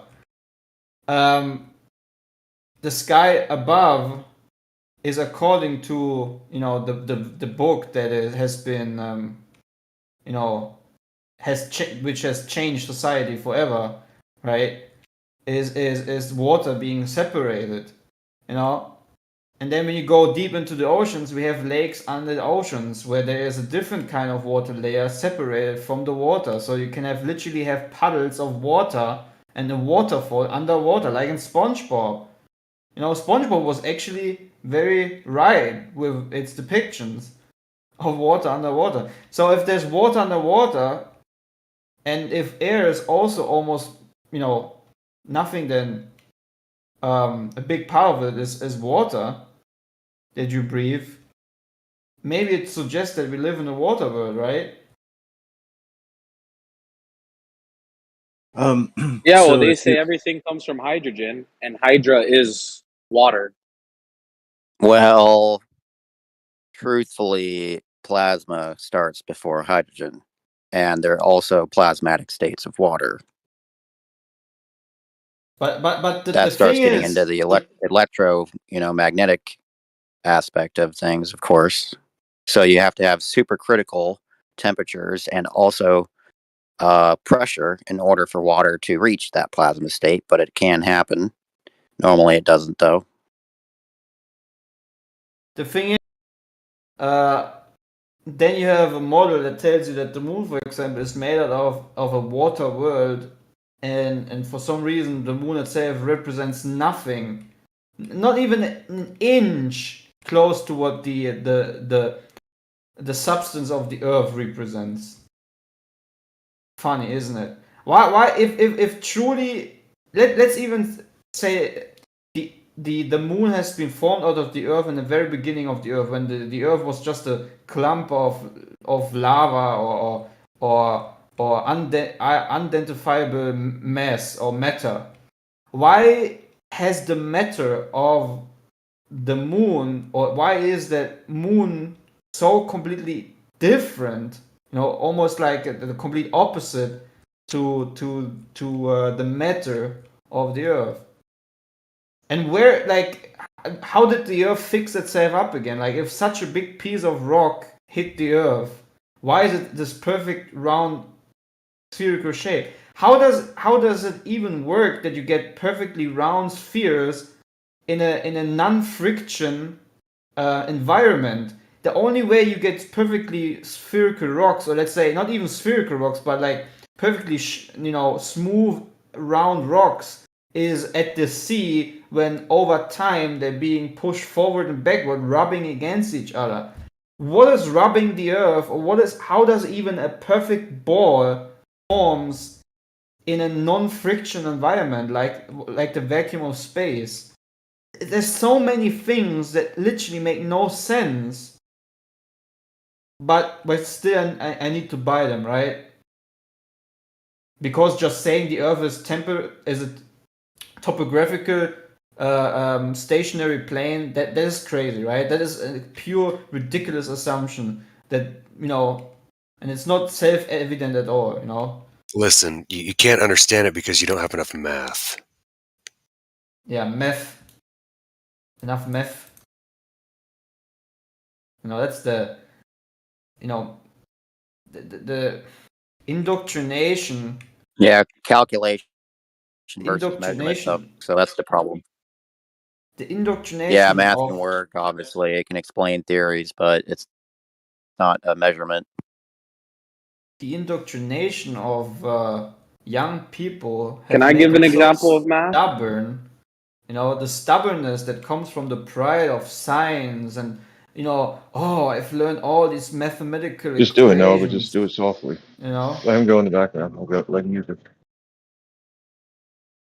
Yeah. So like, here's an example right here. Like, say I have 5 unicorns over here and 5 unicorns over there. How many unicorns do I have overall? Actually, 0, because no unicorns exist whatsoever. You're counting something that doesn't exist. So there you go. You can do math with things that don't exist. So math doesn't prove Yeah, shit. Well, it's yeah. the It's only thing I a lot hear of when it's I conceptual. that's the only thing I hear when I hear Kosho or Jay is have their, little spacey moments where they talk about theoretical assumptions about a place they've never visited. And I'm just sitting here and listening to this. It's kind of like, a children's story, like people talking about, what did Alice do in her Wonderland when That's she met exactly the what I said in rabbit? the chat about particles. Particles are a children's story, even too. There's no Real particles. quick. It's all energetic fields that are interacting, and whatnot. Everything's compounding from hydrogen. Hydrogen, like start there. That's the lead standard model. Compounding hydrogen compounds other things. That's what makes everything. And you can't see the hydrogen if you just look at only plain hydrogen. Can we see it? No. Yet that's what's building everything. So it's not, particles, and it's fields of energy that are locking and interlocking. True. Hey, It's real one quick, field. SC, is there It some is kind of one issue, field. or you all right, man? SC, can you check on something for me? What the fuck? What's What? that? Oh, I just want you to check on something for me. Hold on. Well, all of a sudden you say that I'm having an issue. What do you No, mean? Yeah, I'm what? having an issue. I want you to check on something for me. Hold on. I'm gonna just send you a message. Yes. Okay.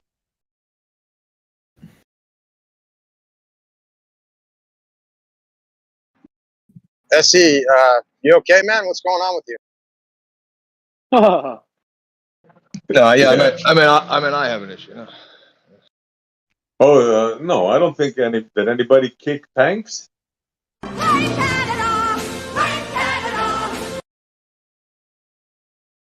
What was that? I don't know what's happening here at tanks, but I don't think anybody kicked you, bro. Oh, okay. I mean, I was just the whole thing just went off and said you don't have permission to speak. That's what I wanted to check Yeah, on. you were hot micing, so I just moved you to the hot mic room. Oh, you got hot mic. If people hot mic and we mute them, then they have to ask to be unmuted, and it takes a lot more. So the hot mic room is the best solution because then you can just come back when you're ready, and it saves you from having stuff on the live stream that you may not want to be saying on the live stream because you're hot micing. Hey, Gio, Jim's got his server back up and running. Glory took it out yesterday with a terms of service complaint. How did they find that out? Glory posted it as soon as he did it. Wow. Is Glory the guy with the eagle? Concave. Blame all the concavers if you want. those vaginas. Yeah, well, they're trolls, bro. Nobody actually believes in that shit. The logic They're is all just funny. doing Yeah, it. it's like they were disappointed in They're Flat playing a Earth game. community, so they just said, we're going to go over here. Yeah, bro, because we don't. I mean, some of us can discern trolls, man. And yeah, nobody wants to talk to people who aren't actually saying their real opinion. Yeah, I mean, I've looked at the concave too, but I definitely don't just 100% believe in any model. Really turning towards electric and plasma cosmology, but I don't really have 100% proof of that either. So yeah, I just know I don't know. That's how I am. It's difficult for most other people to admit, but I realize that too, so I'm okay with it. Wait, you don't know what? I know I don't know. Like I know that I don't know that it's round, and I know that I don't know that it's flat. I know that I don't know it's concave, or whatever else. So Right. But is I there don't any have a like belief because I have a belief. Jesus, that's my belief, and my only belief. Everything is else there I any take okay. on knowledge and experience, right? Hallelujah. So yeah, that's how I feel. Is there any like logical necessities that can imply something without having like Yeah, of specific course. yeah. But it's not 100%, so it's not knowing. But yeah, it can push me towards like 51% believing flat compared to geoid and round. Like I'm definitely there with you guys. 51%. I feel like by listening to both flat versus round, that I feel like the people who are on the side of flat are winning. Well, Yeah, here's one. that's how I feel. That's what I feel like. Could you ever have like a negative pressure system next to a positive pressure system without like a intermediary fascia, so to speak, separating the two? Kind of, yeah. Like I've done like little light gas experiments, and I'll ionize the gas that way I can actually fucking see it, and whatnot. I've done little stuff like that. Like with argon as example. Open bowl and whatnot, and just spray some argon in there, and then put a high voltage wand in there. You can actually see the gas and try to study it from a fluid perspective and density perspective and see what's going on there, right? Well, the root of the globe is just fallacious, like just the root of it. So if the root of the idea is fallacious, then the way they came to the conclusion about it is fallacious. Yeah, what I was It going to could ask you still is be. It like, could what? still be. It could still be the truth, right? Like they could be believing the truth for a wrong reason, but the first time they started believing in a globe, it was for the wrong reason. They looked at the stars and they said, the stars seem to shift this much degrees when I go this many miles to the east. And then Ptolemy had his guys come up with a fucking ball that matched the sky. So the whole globe comes from the sky. They looked at the heavens and they said, this is what's happening on the heavens, therefore this must be happening on the earth, which is fallacious logic, right? Just because I see on the fucking ceiling, the ceiling says something, it doesn't dictate anything on the ground, essentially. And that's where it's from. It's from Ptolemy. He's the one who came up with the model. I don't know what fallacious means, but that's just plain dumb. I was just going to ask you, like what makes you think it could be round, right? Like that's just such an off the wall idea that the Earth is a sphere to me. Like, where did that come from? What makes you think it could be round? You said you don't know. You're like maybe 51%. Like, okay, well, what's your 49%?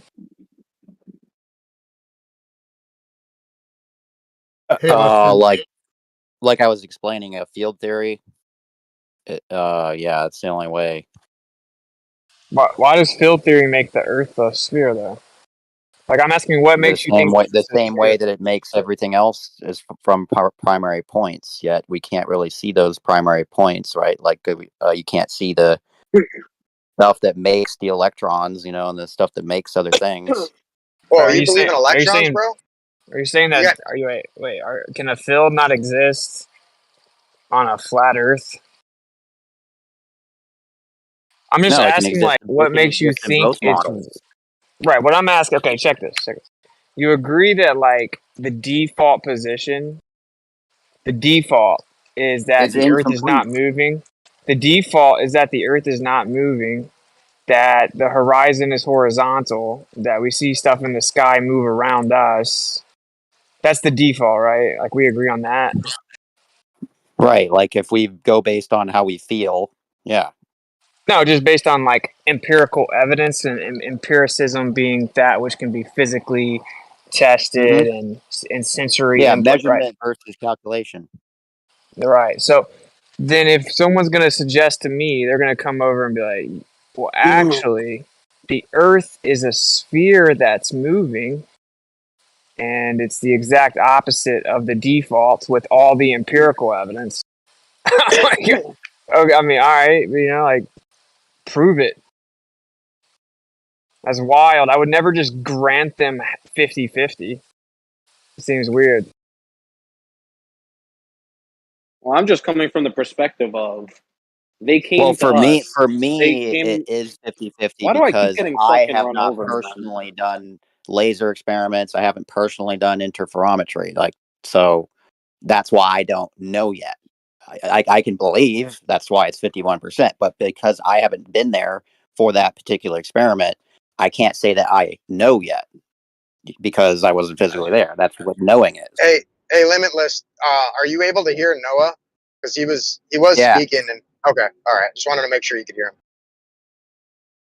Well, thank you, Dyslow. But yeah, like the group essentially approached the rest of the world. The Greeks essentially presented to the rest of the world in a public fashion. Now, people may have thought this in a private fashion, but in a public notice to the world, the Greeks and Ptolemy said, the earth is a globe. We're going to Hellenize the world, and we're going to teach people our philosophy. And part of our philosophy is that the world's a globe. So when the teachers approach you, right, and they say, hey, you know, you live on a globe, you ask them, why do you think we live on a globe? And they say, well, we discovered by looking at the sky that we live on a ball. That's where it comes. That's where the argument comes from. That's where what they went around the world spreading and telling everyone. That's a fallacious reason to believe it. So right off the bat, you wouldn't. You can say I don't know if that's true or not, but there's actually no reason for you to believe it, given they're leading with a fallacy.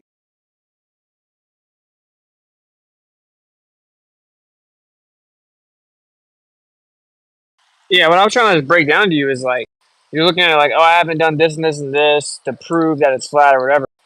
Like, the default position is that the Earth, which is actually just land, and it's in water, right? There's water everywhere. We have land, and it has topography, and we just have parallel horizontal layers of everything, whether that be the air going up, the ocean going down, whatever. That's the default position. I mean, that's without assuming and understanding that, we wouldn't be able to even like live the lives that we live. We wouldn't have elevations. We have to treat the earth like a stationary plane to exist, to fly the plane, etc. So if there's another claim on the table that's like, well, that's actually wrong, it doesn't just immediately get granted equal footing where the burden gets shifted over to having to prove it's flat. No. Everyday use of everything on the earth is evidence that it's flat. You see what I'm saying? So are you happier if I say like 90% flat then or something? Does that make you happier? Brother, your percentages have no bearing on my happiness. I'm just Right, trying so to that's what I'm point out explaining. that your logic is fundamentally flawed. You are assuming the inverse of empirical evidence has equal footing from the jump. So in order to justify that, you would have to say, well, a lot of people think that, or something, right? You have to invoke another fallacy to try to justify equal footing. That's what I'm trying to get you to think about it differently. Like this assumption that we're supposed to assume it's the opposite of all evidence is wild. What? That's weird to me. I just prove it because, like, and actually, where it came from, when Noah's talking about it, really came from the idea that the sphere is the perfect shape. Well, okay, yeah, a lot of things look spherical in nature, really slightly elongated. It's a torus field. We live inside a sphere, but like that doesn't change anything. Like field theory, which field isn't even properly defined. You're talking about a torus field. That's everything is the same geometry, a torus field. So I'm just trying to figure out where like the Earth being an object that's bending convexly fits into all of that. We need evidence for that, right? I mean, what if I told you if we met, you came to my crib and we're chilling, and I met you, and then I'm like, hey, but you know what? I'm actually not here. You'd be like, what? I can see you. I can touch you. I could measure you. But yeah, I know that, bro, but it's just an illusion. I'm actually not here. if you walked away and said, you know what, I'm on the fence 50-50, Austin might not have been there, that would be weird. You see what I'm saying? Well, I would be that guy, and I can explain why. Do you want to hear? Yeah, sure. All is Maya. Mind within mind, thought within thought within thought within thought. Have you ever heard that before? Yeah. Okay, well, that's what explains it. Okay, but how? At least a possibility. Okay. So when you say at least a possibility, where does that jump to 50-50? Basically, what this results in is an inability to deduce any truth in life. It actually renders you incapable of understanding. So what do we just like walk around, and if someone pulls up to me in this golf cart right here and they're like, you know what? Actually, we're all fairies. I'm like, you know what? 50-50. They're like, oh yeah, the earth is actually a triangle that transforms into different shapes throughout the day. I mean, you know what? I don't know. So 50-50. We would never be able to find truth. If like everything doesn't have the default of equal justification. Yeah, he's making a good point. It's essentially that when someone comes to you with a claim, they need to support the claim to have any validity whatsoever, right? The claim may be true, it may not be true, but there is no reason for me to logically believe something that doesn't have support behind it. Right, like if I go into the world and I assume it's a sphere, I can't do anything. And if I go out into the world and I assume it's a plane, I can get elevation, I can measure ocean depths, I can build, I can do engineering, railroads, railways, bridges, everything that we do assumes the Earth's not moving and that it's a plane. Then someone came along and said, well, actually, it's moving. You just can't tell. And it's going to look exactly like it would if it were stationary. And it's going to look exactly like it were if it were a plane. But I promise it's the opposite. That's just weird. Like, you got to prove that, bro. You're over there just, well, I'm going to keep building bridges. You know what I'm saying?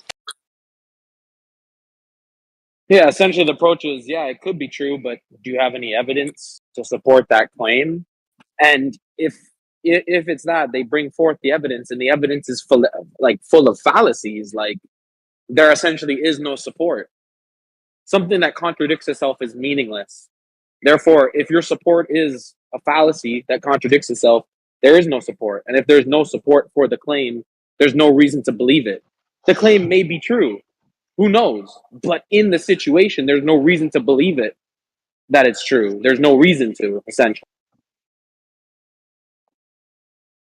Oh, I'd like to hear about the these electrons he spoke of. You mean how energy travels or gas rings? It doesn't just travel upon nothing? Uh-huh. I mean, it's pretty simple.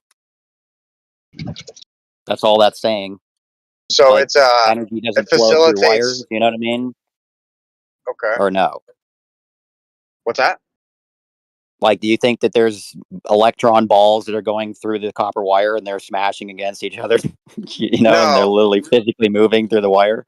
Okay, No, that's the exactly energy is because not that actually in that the doesn't wire, it's happen. on the outside of the wire. Right. It's So if it's on riding the on outside of the upon wire, inert gas, and whatnot, and on the surface of the wire. sorry, I thought you were done. So so you do believe the energy exists on the outside of the wire rather than within the copper line itself. Yeah, majority of it, like 90% And you or think more. it's gases which is facilitating within the Yeah, like transmission of the energy. that's why you can have an energy spark, spark gap. It'll go through the air. So Goes what about through the through all the gases and whatnot. what about wireless power induction within a vacuum? What's there to support your flow of electrons in that scenario? Right. Yeah. Well, that's what we don't really know. I mean, I think it's ether personally. And what do you think the ether is?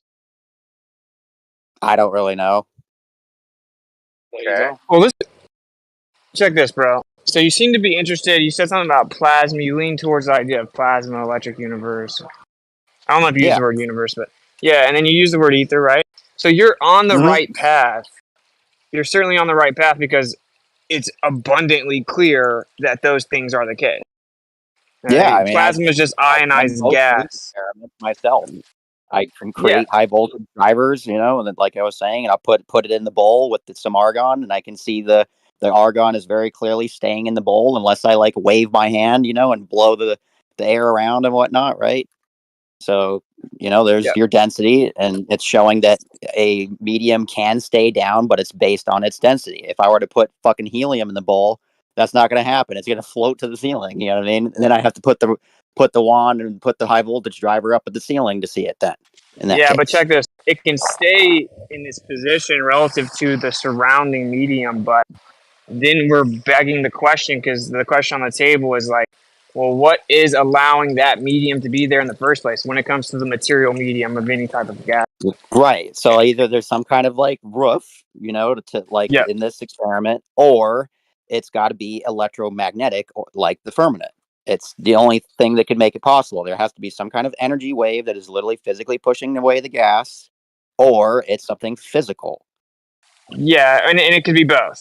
So, because like what I currently think, and I is know that I there's don't really know, but I do have a 51% more belief towards it. It's something etheric and electromagnetic in nature, and not physical, like a glass, you know, or a crystal that's up there.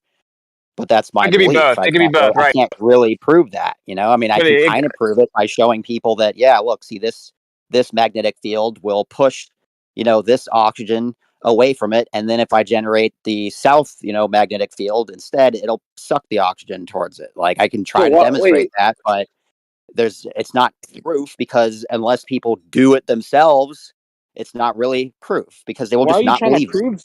What are you trying to prove, though? Like, who Well, that in this idea case, like you is would be given able to to you from somewhere prove else. that That a idea didn't particular you didn't magnetic come up with that polarity idea, though. either pushes or pulls a gas, and you could use that to say that, okay, there's an energetic electromagnetic field that is actually keeping all of the gas from escaping. It doesn't absolutely have to be a physical wall. Okay, that's right. But it would depend on what's on the other side of the field. So like, it would depend on the strength and then what's on either side of the field. So, but what we know is there's like 100 volt per meter increase of electric potential as you increase on the earth and the air. 100 volt per meter increase in electric potential. That can be measured, right? This results in like a very, very weak. Talk about that. I forget what there's many different Yeah, give me ways to just a sec. call it. Give me just a sec. This results in a very weak downward current. It's like 10 microamps per meter. It's super weak. So then if you keep going up, you have ionization that takes place, and of course, again, ionized gas is plasma. So it looks like there could just be plasma layers as you go further and further up. You have different density layers of plasma. And we know that magnetic fields can shape and contain plasma, for sure. It would depend on what's on the other side of it, but it doesn't have to be either or. There could still be some transitional state where there is physical, like even material containment, and it could be semi-permeable. It could be like, it could act like a super solid. And then above it, the evidence seems to suggest that I would probably more whatever's say above like a us acts like a diode in this superfluid. case, since most Bro, of it's what the happening fuck, man? electrically. Like the way a diode works, it allows, you know, certain Hey, amount of limit, energy or you wave gotta through, and stop, not bro, other. limit. Hello, sir, you gotta stop clipping people, bro. You've been doing it for like almost every sentence. Be patient and let the people finish their sentences, please. It was bad timing too. I That think was like Wojciech last. was That was talking. I was talking for a minute, but that was my last sentence, which was and the evidence does seem to suggest that what's above us acts as a superfluid. So we're limited to speculation for sure, but we can still acknowledge like physical antecedents and empirical evidence and to formulate our speculation, right?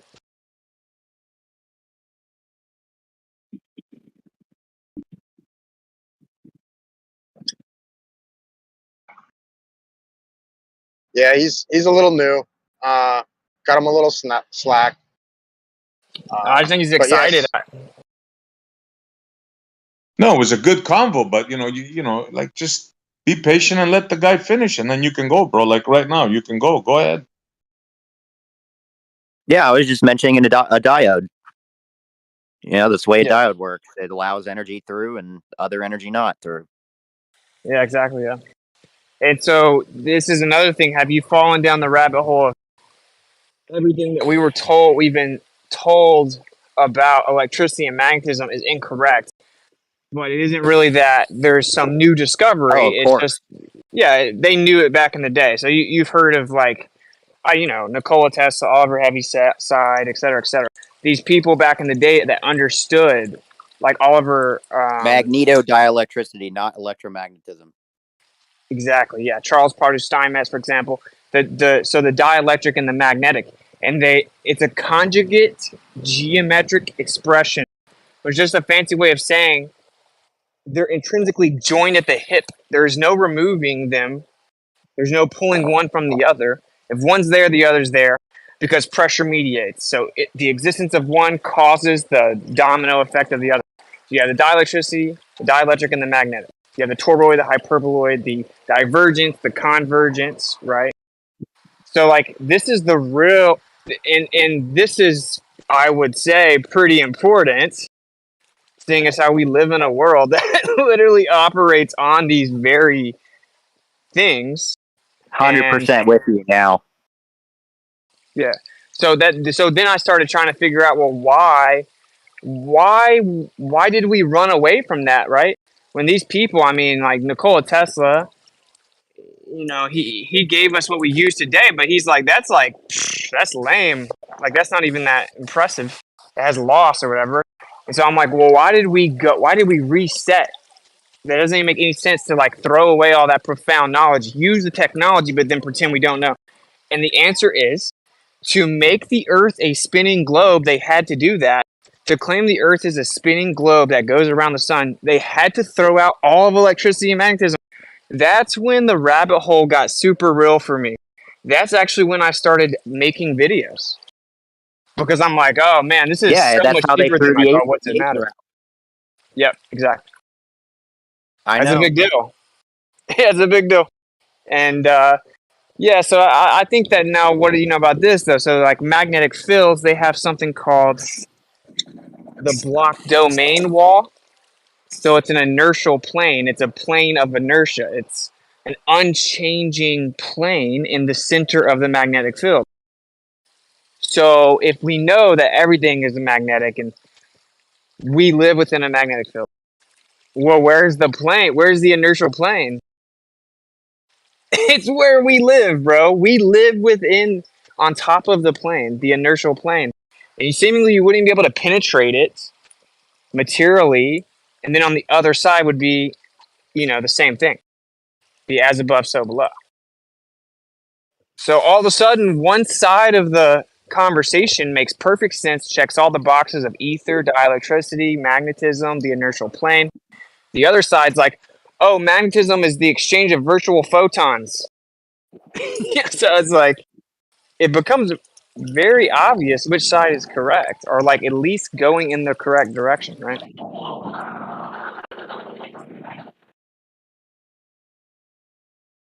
So yeah, that's my rant.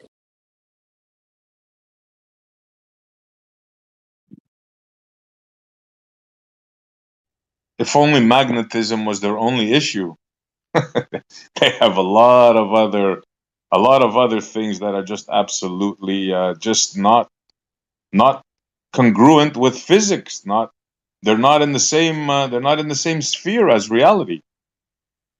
It's like an alternative physics, probably. Yeah, is what we should call it. Yeah, or fairy tale physics. Yeah, fantasy. Exactly, bro. Because it's like, it's the one time in physics that it seems to be accepted that you can just make up, like, oh, well, this can't be replicated. This never happened except for with the globe Earth. Like orbits. Like, oh, we can show magnetic levitation, what they call quantum locking. We can show all kinds of electromagnetic phenomena causing orbits. Okay, well, what do they say? Oh, well, something's free falling, changing direction, but it's not changing direction. and it does this simultaneously, perpetually. Constant falling. Yeah. Constant Yeah, and falling. Which is better explained in wave function. Exactly. It's so I actually call it anomalous physics. That's what I normally call it. SC. Call it anomalous physics. Pick Yeah, any because they name, claim like, this is yeah. the anomaly. Yeah, this is the anomaly. The Earth, the globe Earth is the anomaly. I posted it's like in supporting reverse. in the VP chat, by the way, about the block wall for people who might not have seen that. Also, Yeah, dude, Tesla's solenoid, that's good. which is based off the block wall. Yeah, and then block is of course just named after the guy who discovered it. But I like plane of inertia or inertial plane because it's more descriptive as to what the phenomenon actually is. It's an unchanging plane. So then when okay, this is my opinion. I feel pretty pretty strongly about it.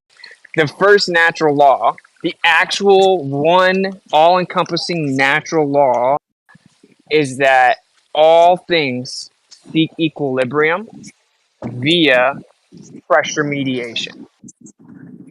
That's like the summation of the natural world. All things seek equilibrium via pressure mediation. Everything. So if you have a torus field, and some would say you can talk about the double torus, and that's a whole side subject as to the way they broke up the torus field. And you have both sides of the torus field. You have the inertial plane through the middle, and you have the pressure mediating towards that central point. That's where you get the inertial plane. Because, so we think that magnetic attraction, no, nothing is reaching out and grabbing something and pulling it towards it. Nothing is kicking it away from it. It's accelerating towards the null pressure point. It's accelerating to where it can be equalized. That's all. It's what's happening. It's just this is where I can pursue equilibrium. Yeah, it's very simple. Everything seeks to be not moving. In other words, everything is lazy. Think of it like that. What state do you prefer to be in? Sitting in a chair doing nothing or running around? So that's nature in a nutshell. Yeah, and I think I would retract. I think the first natural law would be that everything is vibratory. That's a hermetic principle. It's actually hard to create the sequential order though, because so it's everything is vibratory. Well, vibration is so that would be the first one. Everything is vibratory, and this causes the process of seeking equilibrium via pressure mediation.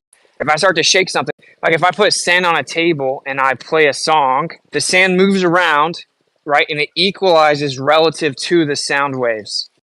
And of course, sound waves is just a a disturbance of the air.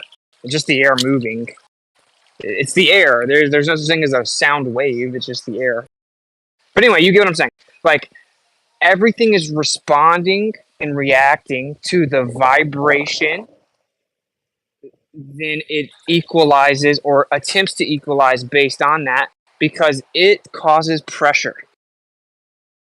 And so you could put this in really elementary terms and teach a 10-year-old this.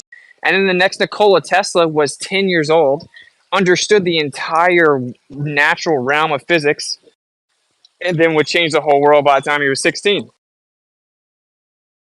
Yeah, he said everything is vibration. That was Tesla's thing. What's another word for vibration? Frequency. Yeah, you can think of everything in terms of vibration, frequency. That's Tesla all the way. Yep. Yeah, you have to use all three: energy, frequency, and vibration. That's how a circuit works, truly. Correct. Yeah. All three. The frequency comes from capacitance. Okay, that's your little batteries that are in your circuit. And you put a resistor on the wire that goes between that capacitor, and that's what changes its charge rate, which changes how fast it can dump its energy, which changes your frequency. Yeah, this is why this conversation is so important. It will never go anywhere. It's been here since the beginning. It'll always be here. And when people try to undermine the profundity of it by saying stuff like, oh, GPS, it's all right, bro, go take your booster because We're talking about the Yeah, actual right. Yeah, fabric take of your reality. booster. Yeah, you have New to to your understand kid where you points. live. And by the way, dude, I've never heard a baller jump in these conversations. When we're talking about this right here, how everything seeks equilibrium Most via people don't pressure know shit mediation. about electricity. Dude, that's right. They won't say anything about this. Especially But it you is start directly talking tied. dielectricity and whatnot, they fucking shut up real quick. Or yeah, or with me they'll just call it word salad or whatever, but that's just like bowing out. I think it's pretty telling that they won't engage in this part of the convo because it's pivotal to the whole discussion. Right? Like I guess someone just asked me to go talk at some other server and it's like flat earth is dead or whatever. Is it though? Is it because you're scared to talk about what we're actually talking about? I'm gonna make him go change that. I'm gonna go there and make him change that. Fuck that. Well, I just think it's funny because it's like they're not going to talk about this. They're gonna either concede or be silent, right? It's tacit acquiescence or tacit agreement. Silence is acquiescence. Yes. Yeah, I agree. That's why I'm not silent about it, even though I get fucking ostracized, for talking about it. yeah, but it's just just how it goes, bro. Like people that know the least act like they know the most. Has anybody ever told you sound like Matthias, the sleeping prophet?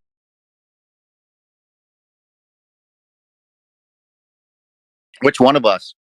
Limitless. Oh, really? No, don't know who that is.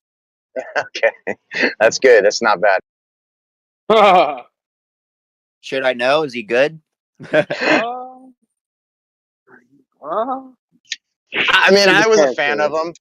Yeah, he's definitely a character for sure. You just kind of have a similar tone in your voice. What's so funny though, dude? I don't know if I'm sure you guys in here do know, but like, so they're coming out now, and they've been doing it for a few years. It's gaining traction now, and they're saying that dark matter, which they claim comprises 80% of the matter in the universe or whatever, they're claiming that it's a superfluid. They're now saying dark matter is a superfluid, bro. I know. That's what I was talking about. That eventually they're going to capitulate to some kind of other model. Yeah, we're just going to be sitting here. Yeah, we're just going to be sitting here waiting. We're not changing anything. How long has Rakia been saying that the sky is superfluid, bro? Like, are you kidding me? It's pretty funny. And they say this because, of course, they say that it's cold dark matter, right? You have the lambda cold dark matter cosmology, and that the requirement for superfluid is really cold temperatures and like very compacted matter, right? Like densely compacted. Because that's redundant because density is compactness of matter. So it's like, oh well, it checks the boxes, so it can be superfluid. So now all of a sudden we can get past some of these problems we have, where these quote unquote dark matter halos don't do what they're supposed to do, or when these galaxies supposedly merge, they don't slow down.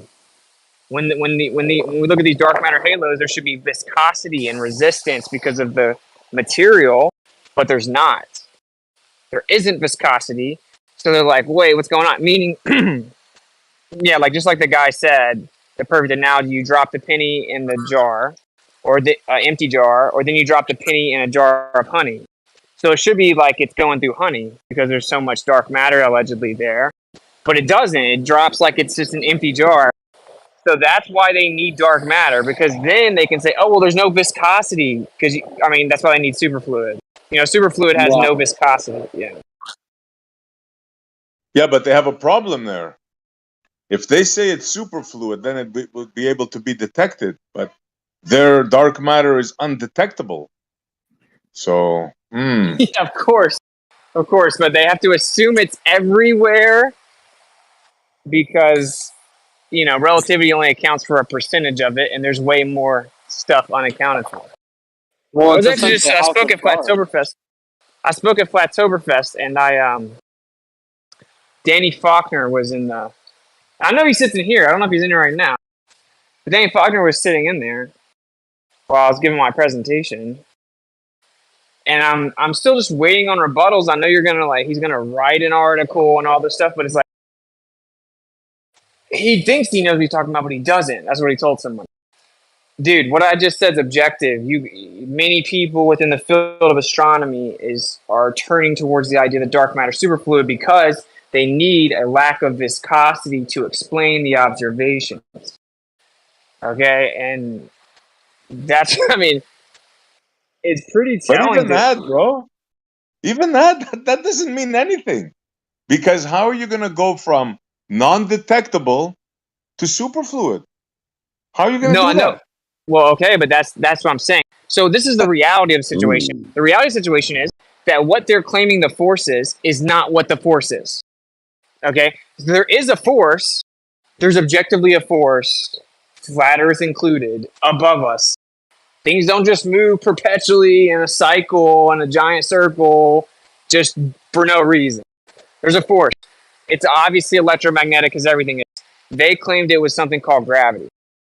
Well, what they didn't notice gravity, this offshoot, is actually like an emergent property of the fluid-like background, right? In my opinion. But what I'm saying is they had to invoke a force to explain their model. It had to be a very specific type of force that isn't a force but acts like a force, right? And so they're stuck within that where they have to claim that there is something in addition to it.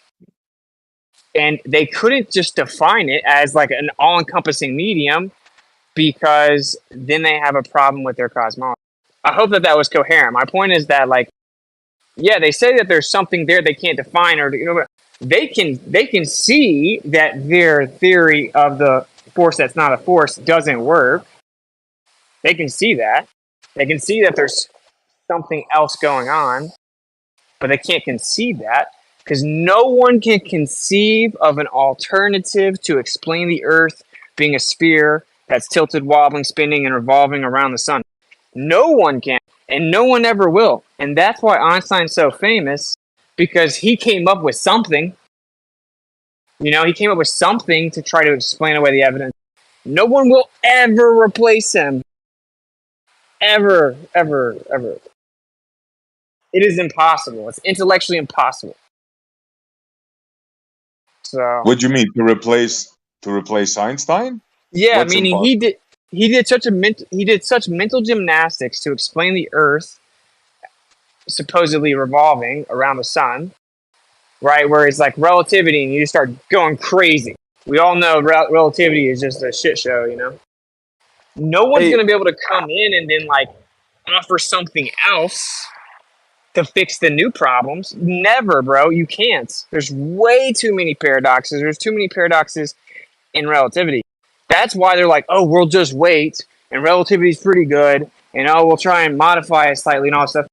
No one will ever be. That's why they're at a standstill. Is all I'm saying. They're literally stuck, and they'll sit there for another 100 years, unless people like us are like, okay, let's just knock all your stupid pieces off the board because you're retarded. Hey, Witsit, I posted a link that you have to watch. You probably already know about it, but they're coming out with another cosmological theory that states we are relatively at the center of this cosmic bubble of super dense gas that's at the outer edges, right? And all the stars are at the edge of it. I kid you not, bro. Wow. And I mean, what could that be, right? What could, besides the firmament, you know what I mean? And I mean, I think that the stars are within the firmament or encrusted on the firmament somehow. And it's a superfluid. It moves through the firmament. But now that science is starting to come out with like cosmological ideas that kind of fit our understanding, just watch the video, bro. It's a couple minutes long. It's insane. Yeah, I will. I just opened it up. Good luck. I will say, I think the firmament is, yeah, there are layers to it, right? So, I mean, they could just be like within the layer. So, like the Babylon version, you've seen the Babylon old map? I haven't, but most cosmologies seem to encompass this idea of typically 7 layers to the firmament. because they all knew. It's like, imagine living back then when everyone knew, and then trying to propose new cosmology. You have to at least acknowledge like what everyone knows. There's an ancient Greek model like that, sphere on top of sphere. I forget which one it was. Yeah, I mean, it's just exactly what it's you endless. just said. Yeah, you got the Hindus. It just goes on and on and on. That's crazy that they're trying to say something about that one. Because like a bubble, I think a bubble makes sense. Personally, I think we are in a bubble. I think we're in an electromagnetic bubble within superfluid, and it separates the heavenly water from the earthly water, meaning that the water terrestrially accessible is different than that outside the containment. And it is. And Earth means land. Earth is not an object. It's the land brought out of the water, which is all around us. It's above us. It's all around us. It's below us. And there's water that's slightly different above us. That's where I'm at. So it's crazy if they're talking about a bubble because, yeah, I think that's accurate. It's a magnetic bubble. Habitation, you mean? It's Yeah, really you what know, they'll never say that though, probably because I would describe it too well. Cavitation. This man is all over it. What are y'all? Yeah, What are y'all reading my journals? these guys in Amazon, I forget what they're called, but essentially they live this tribal lifestyle or whatever. And they have this, I guess, like this big hut that their whole village goes inside of, and like they smoke it out and shit. I don't really know particularly, but I remember watching these guys, and they have their priest guy, like priest for the whole tribe. There's about 60 of these guys, and then they have a bunch of different villages, and each village has a priest. Priest is describing in the smoking lodge or this fucking like this hut in the forest in Amazon, essentially, that they resemble the universe in their lodge or whatever. And they're like, yeah, this is the floor. Like we have a floor in the world, and the roof represents the sky, and the walls represent the pillars, and the walls represent pillars that hold up the sky and stuff. So, I mean, there is people still today who people would consider primitive, but it shows that their religion, they pass down this house cosmology, I guess, or living space cosmology. And that's the same thing for a lot of cosmologies before they're essentially westernized or Romanized in a sense. I seen a video of a black dude who's not a flat earther. He's not in this realm whatsoever. No pun intended. And he did DMT, bro. And he said he could see what looked like to be like a firmament above. Where normally you couldn't see it, but on DMT he was tripping and he could see something up there, bro. And like I know these shamans, they're doing DMT, they're doing ayahuasca, they're doing all kinds of other psychedelics, and they're maneuvering through the realm astrally. Like that's what they do. That's what shamans do. I know it sounds crazy, but I know that sounds crazy, but that's the best way to explore the realm, right? Not on a rocket, not on a spaceship, but astrally is the only like real way that you could do it, feasible way that you could do it. It's not. I've done these things and also done it with other people, and you can go into the same dream state, change anything you want. You literally are God when you do this. You are a part of everything. You feel that you are part of everything. You know everything. Pretty much. It's just difficult accessing it, and it seems to take something out of us every time we do it, like going to the abyss, so to speak. When you come back, you don't really know what you're going to come back with. And that's why you have to set the space and why that's so important, because the space that you're in when you do these things matters. At least it does for me when I've done it. Like the mandalas and everything that's on the art and in the room, it literally like becomes a part of you when you do these experiences. Like you literally go into the walls and the walls go into you. That's how it feels. Like in the movie The Matrix, when Neo like first takes the red pill and he like touches the mirror, and it's like the mirror becomes him, and then he gets sucked into the thing. It's a lot like that, actually. Exactly, man. You get me the chills. Made me remember the experience. Yeah, you've done it too. Yeah, I did. Yeah, that's the only way I can describe it. I did the frog. Yeah, it's the only way you can describe it, but because it's something you can't exactly show to people and describe to people. You see things that you can't describe really. The words we are using are not perfect to describe the experience. You feel that you are everything, every molecule, everything. You feel that you know everything, and there are some the current experiment they try.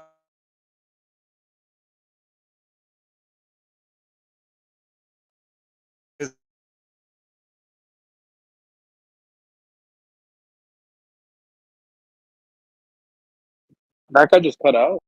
I think so. Yeah, I did for me too. Thought it was me I at was replying first. to Noah What's though. the procedure?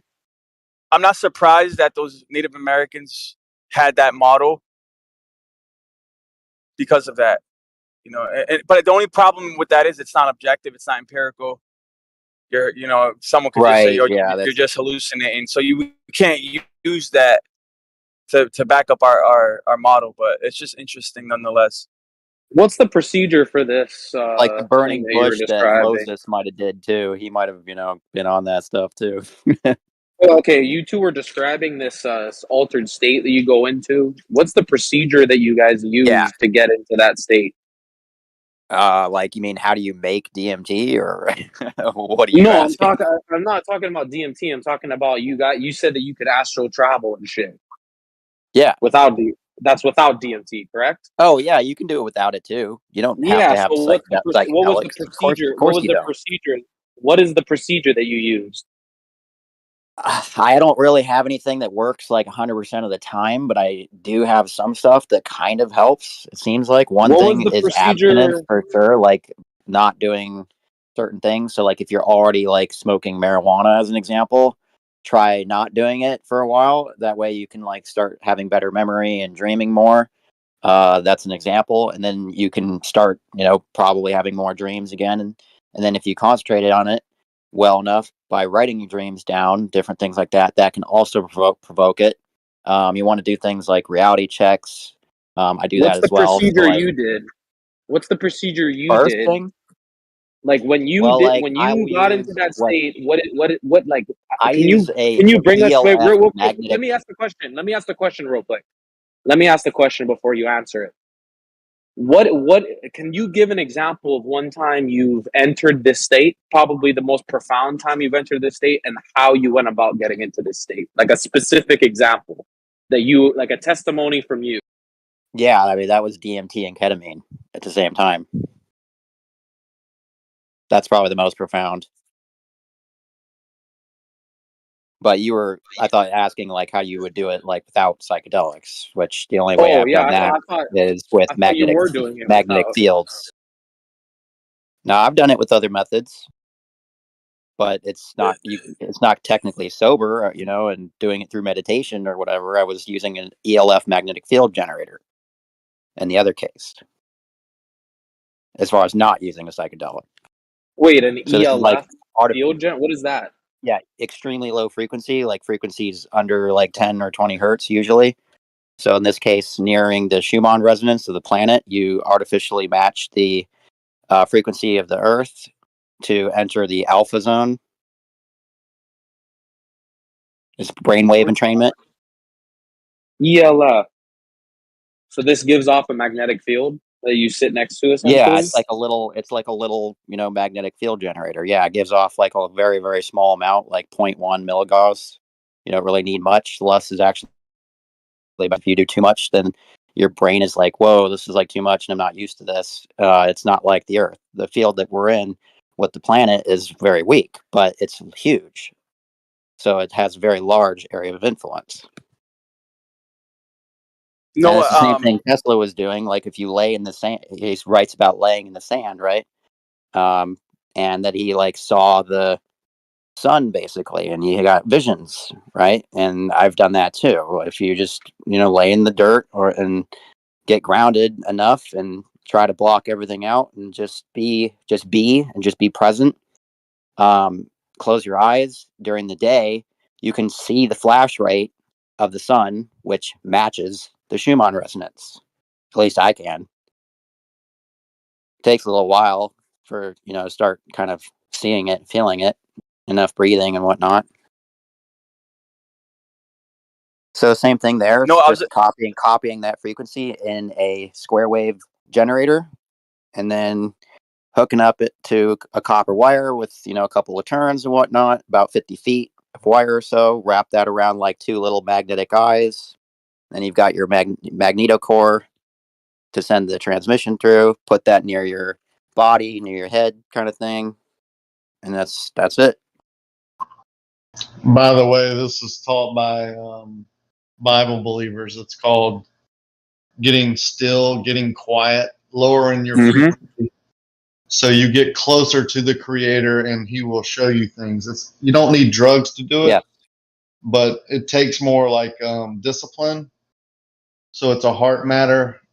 People do it when they fast, also, and it increases their value, so to speak. So you can see more about creation and learn more and be given more truth. More truth will be placed on people who do this, because it's proof that they're willing to do things to receive the truth, and they'll do the right thing. It's just frequency based. Kind of like I was we're going to say, radios no, I and don't TV recommend channels that we can tune into. Hold on, let me get in real quick. No, I don't recommend that you do drugs to experience this stuff, especially, at the risk of angering the Creator. Because, me and you, we're Christians. We can't be just doing drugs like that. Because you never know, But, like, if, when I did it, there's certain drugs that specifically are for astral projection, bro. Like the shamans in Mexico specifically do salvia divinorum for that reason. And it's heroic doses that you have to take to literally have an out of body.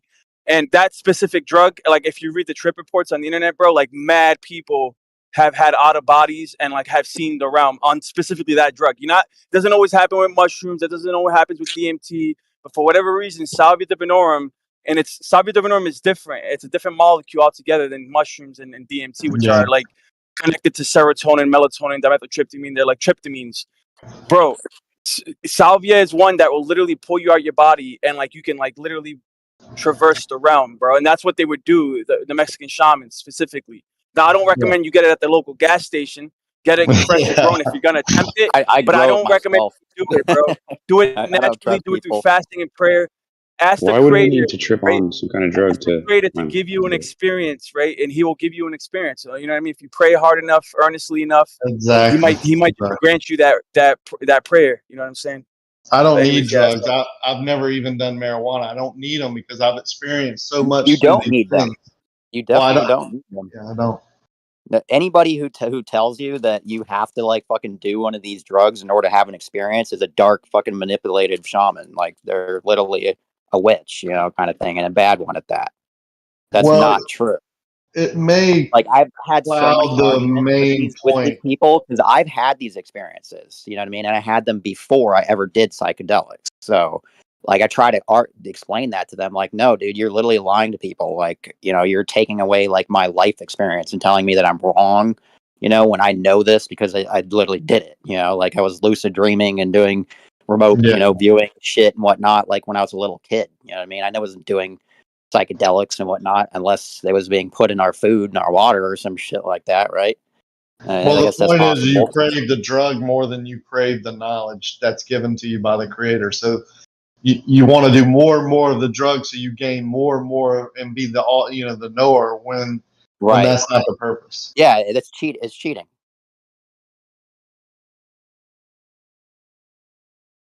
Hey, Limit, from your research, are like acid flashbacks like legit? Is that a real thing? I mean, I've only done a little bit. Like I did it like one little tiny tap of LSD before, so I don't really know by experience. But from what I've been told, as far as people, yeah, it seems to be the case. Like when It's they legit. when they work out enough, like they'll sweat or something like that enough, and it'll release. But I think it goes away pretty quickly. It's not like You're gonna It's have legit, bro. constant But I think it's psychological because once you slip into that realm, you can slip into it more easier, right? Just I don't know, man. Right. I think stress might cause it. Like it's happened to me where like I'll be driving and I'll be stressed out, and then I feel like I'm slipping into that psychosis, bro. It's the best way I can describe it. Like, yeah, you can have that. Yeah, that's interesting. I know some. I'm sorry. Well, I guess I'm not there.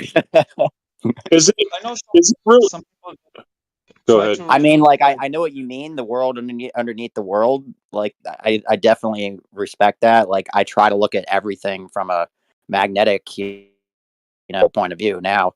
And it's like, in a way, that's like looking at, a different world. For me, it's there, but it's kind of a little bit of what I saw, but not exactly. It's kind of like a mix between what we're told, and whatnot, and what I see, because I'm not really too sure yet. Yeah, so. Yeah, I didn't really see any beings or anything like that as far as my experience. It's not like those people say like, so I saw reptilians or whatever. I didn't really have any experience like that. I just saw like the beings that I saw that could like do stuff like levitate, whatever. They looked human. I mean, just like we look. And reptilians. We all know George Bush's eyes didn't do that. I'm just kidding. Okay, kind of. Anyhow, the point I was going to say, no, yeah, I've done I have done hallucinogens where I thought I was in a infinite library of knowledge and I was connected to it. It's kind of interesting. But yeah, one thing I did want to ask because I know you're like a health guru. We used to always say that LSD was stored in your spine. Is that legit? You think? I don't know. DMT. Yeah, I'm not sure. That was misinformation. That was propaganda back in the 60s and 70s that the government deployed in a pretty severe way. So yeah, that's never been shown to be the case. There's actually been no actual scientific evidence that LSD remains in the body at all after it's excreted, after the, several hour period, as it were, when it's in the system. So that idea that it stores in the spine and like then in the mind or in the ether, like it's not something physical that we can like really find then. For sure, it's like reminiscent. The body break it very fast, and you can't fight it. When it released in the body, it was break very fast, and so you can't find it when you try to research in the blood. You can't find the LSD or DMT. And I know people that who know how to release DMT just by breathing. By breathing. That's what I do now. Yep. You simulate. Mm-hmm. You try to simulate the death for Wait, what? It's not. Yeah, It's not as like much as doing a DMT hit, but I can feel it.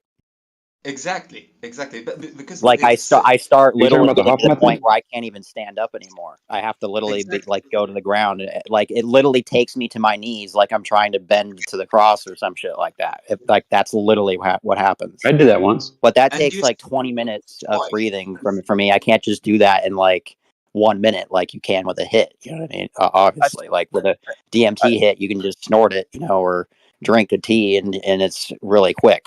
I've Breathing read literature. takes work. That takes training, meditation, and will and patience. It's producing the lungs now. They're finding out. Have you heard that?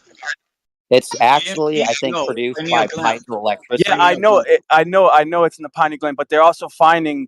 connections that it's producing the lungs too, bro. I don't know Well, how. the lungs are connected to the spinal cord, which help like when you like when you breathe like really really deep and then you exhale, like really deep. You think about it. Your physical body, your spinal cord is moving, and our bones have like stuff like apatite, all these different crystals and whatnot in them, right? And when you vibrate the lungs, so when you're breathing, I don't just breathe, like I actually hum. I like, I do that too while I'm breathing, and that's the only way that it works. If I don't do the humming too, I don't get that same experience. So if you want to try this stuff, I highly recommend you close your eyes, and whatnot. Get into the dark if you have to. It doesn't have to be in the dark. I've done it during the day, but it's easier at night. Cover your nose, and whatnot, and then a little bit so that you can like kind of like make like little tiny air slots and whatnot. Don't cover it completely because obviously you got to breathe, and sing and try to match the bee, like a bumblebee kind of frequency. That's what I do. And there's the easiest way is you try to sit down. But you don't put your ass on the ground. Just you try to couch, and you take 20 deep breath, and you release 20 times, and you stand up. You try to place yourself next to your bed, because maybe you'll pass out or you'll sleep for seconds. And when you stand up, catch your neck, the places where you had the blood flow in your neck, the right and the left place. Catch it and try to squeeze it for 10 seconds, and you keep your breathing. You stop your breathing. You take a deep breath and you stop your breathing, and try to catch your neck for 10 seconds and release. Open your eyes. You open your eyes. You sleep directly. You sleep. You pass out, and when you wake up 10 seconds or 15 seconds after that, you feel a joy. You find that you were smiling when you were sleeping. You find that you are smiling, but you don't know why. You see things, you dream, but because it's just seconds, you don't remember the dream. You don't remember anything in the dream, but you know that you were dreaming, and it was a long dream. It's so easy. You can do it just 30 seconds. You can do it. You test it. It's really cool. You take 20 times deep breath and you release 20 times, one after the other, while catching on the ground. You stand up. You take a deep breath. You catch your neck, the left and right section of your neck. For 10 seconds, you close your eyes, try to relax, don't stress, try to relax and release. After 10 seconds, release, try to breathe normally. You open your eye, you pass out directly, or you just have feelings in your body that your body is trying to vibrate. Vibration, it's not chills, but you feel vibration in your veins.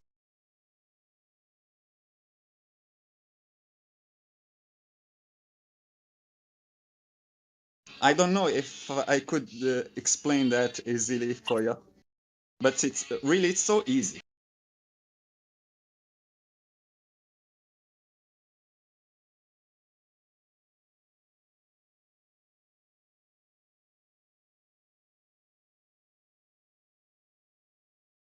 I posted one of the videos I made that is kind of a short brainwave entrainment for breathing and whatnot, and it's got audio matched with light pulses.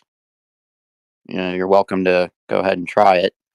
It's kind of like an ELF magnetic entrainment, but it's using light and sound waves, which can help, but from research doesn't seem to be as effective as magnetic entrainment, but it can work for some people.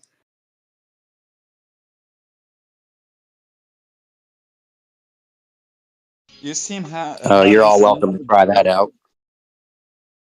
You seem having some knowledge there. I'm Arab, by the way, so all my research were Arab research.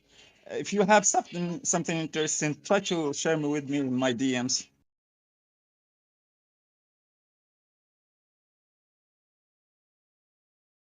Oh, yeah, I think I got something. Yeah, it will be cool. I love that.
What's up, Bacon? Your mic was open. What's up? I don't know, it just got quiet for a minute. Yeah, I was away for a sec, but I just heard it got quiet. It did.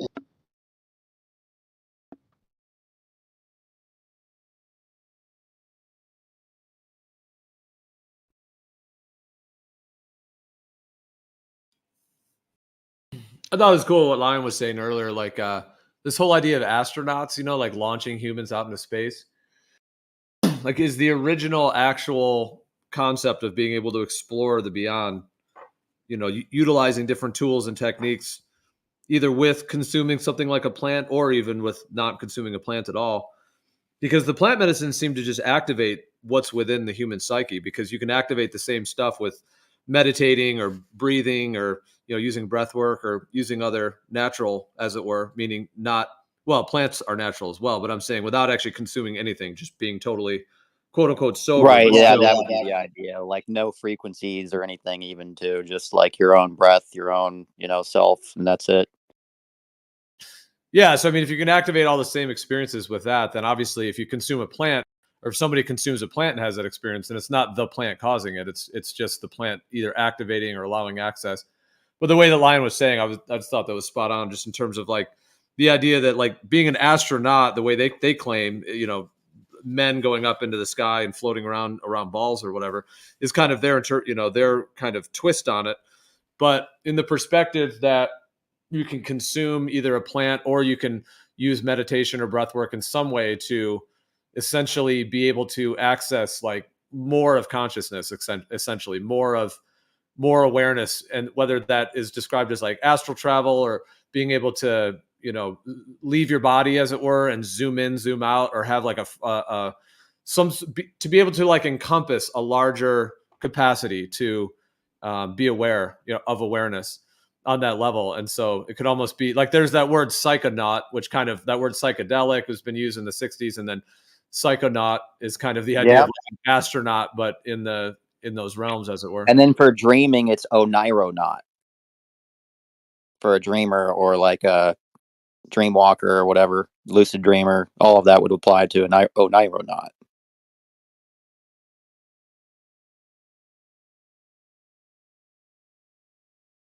At least that's the field of study, it seems like. Say it again. I missed what you said. Is it aeronaut? Or say it again? Yeah, like I'll spell it in the chat. Might not be saying it right.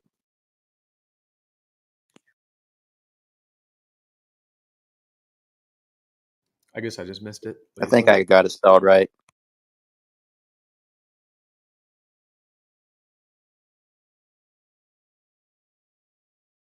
Yeah, probably something like that. Oh, One yeah. iron. Yeah. Cool. Yeah. Aeronaut. Right. An aeronaut. Well, there's also that word, orneogenic. How is it exactly? Yeah. I'm not sure if I'm pronouncing that correctly. Don't ask me either. I got like that dyslexia, bro.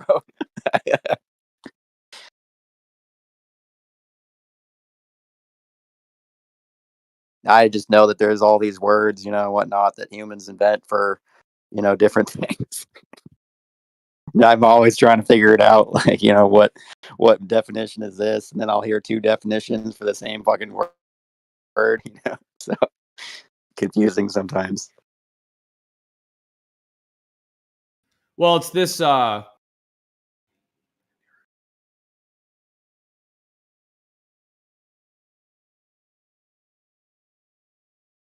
on, I'm double checking the pronunciation of it.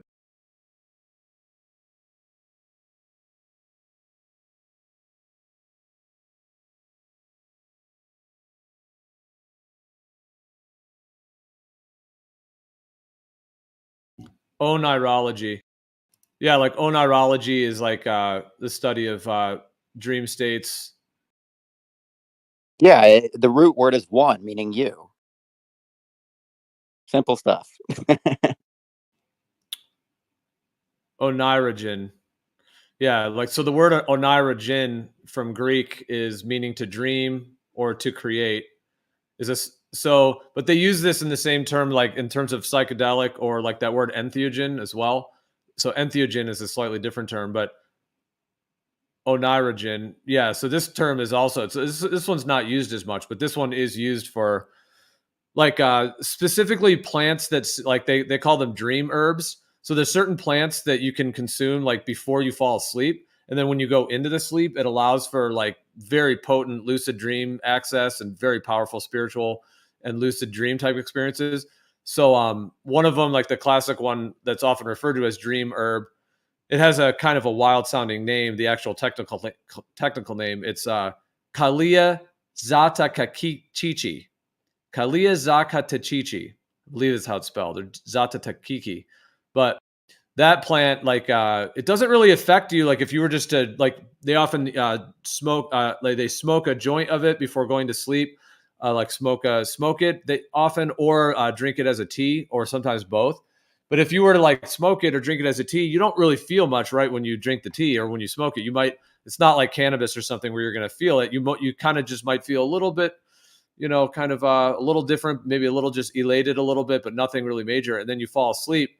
And then that's when the plant really seems to be able to have its potency to it. So that, like that word oneirogen and then ornirogenic is connected to, yeah, like dream states. And then in this case, either using like techniques or different plants to activate like deeper dream states, or to give like assistance for like deeper and quicker access to those deeper dream states as well. So yeah, it's an interesting word. I haven't thought about that word in a while, but yeah, it is used in these ways.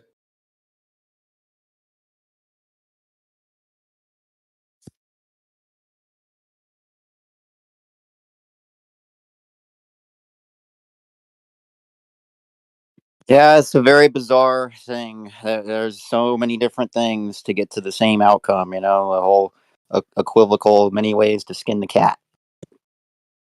So basically, like, oneirology is also just like the study of dreams.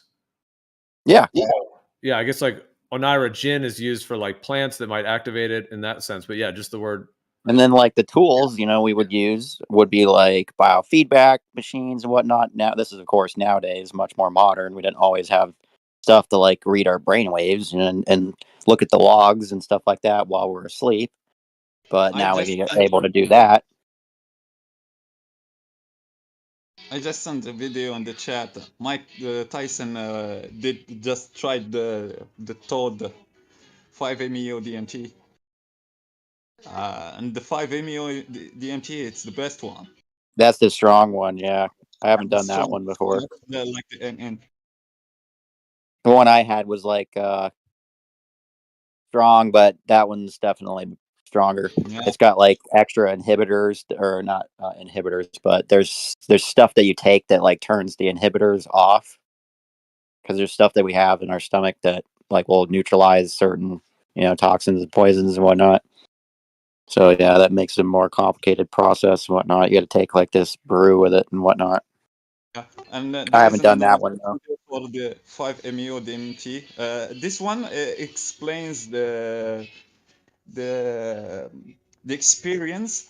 He doesn't try to show what he saw, but or talk about what he have seen, but just the experience, the feeling, how it is for the first time when you try it.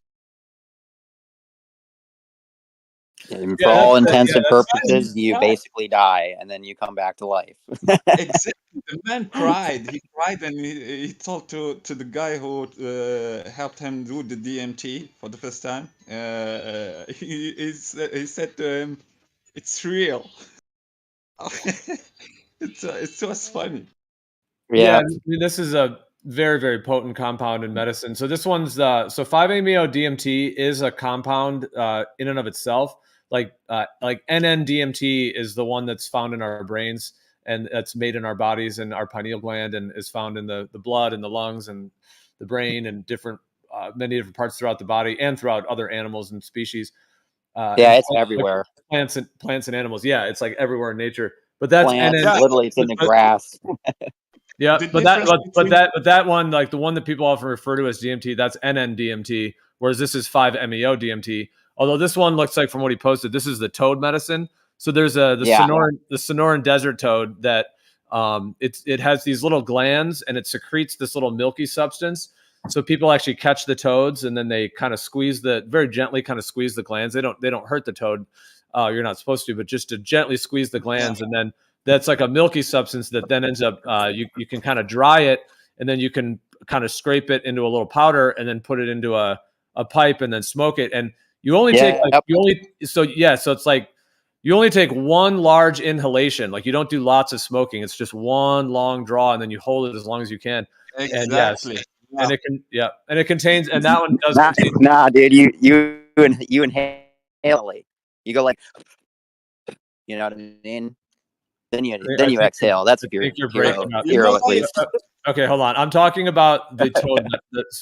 You're breaking up, I think. I'm talking specifically about the toad medicine. So this is the Bufo alvarius toad. It's a toad in the Sonoran Desert. That's the one that has the white milky substance. You can basically vaporize that directly.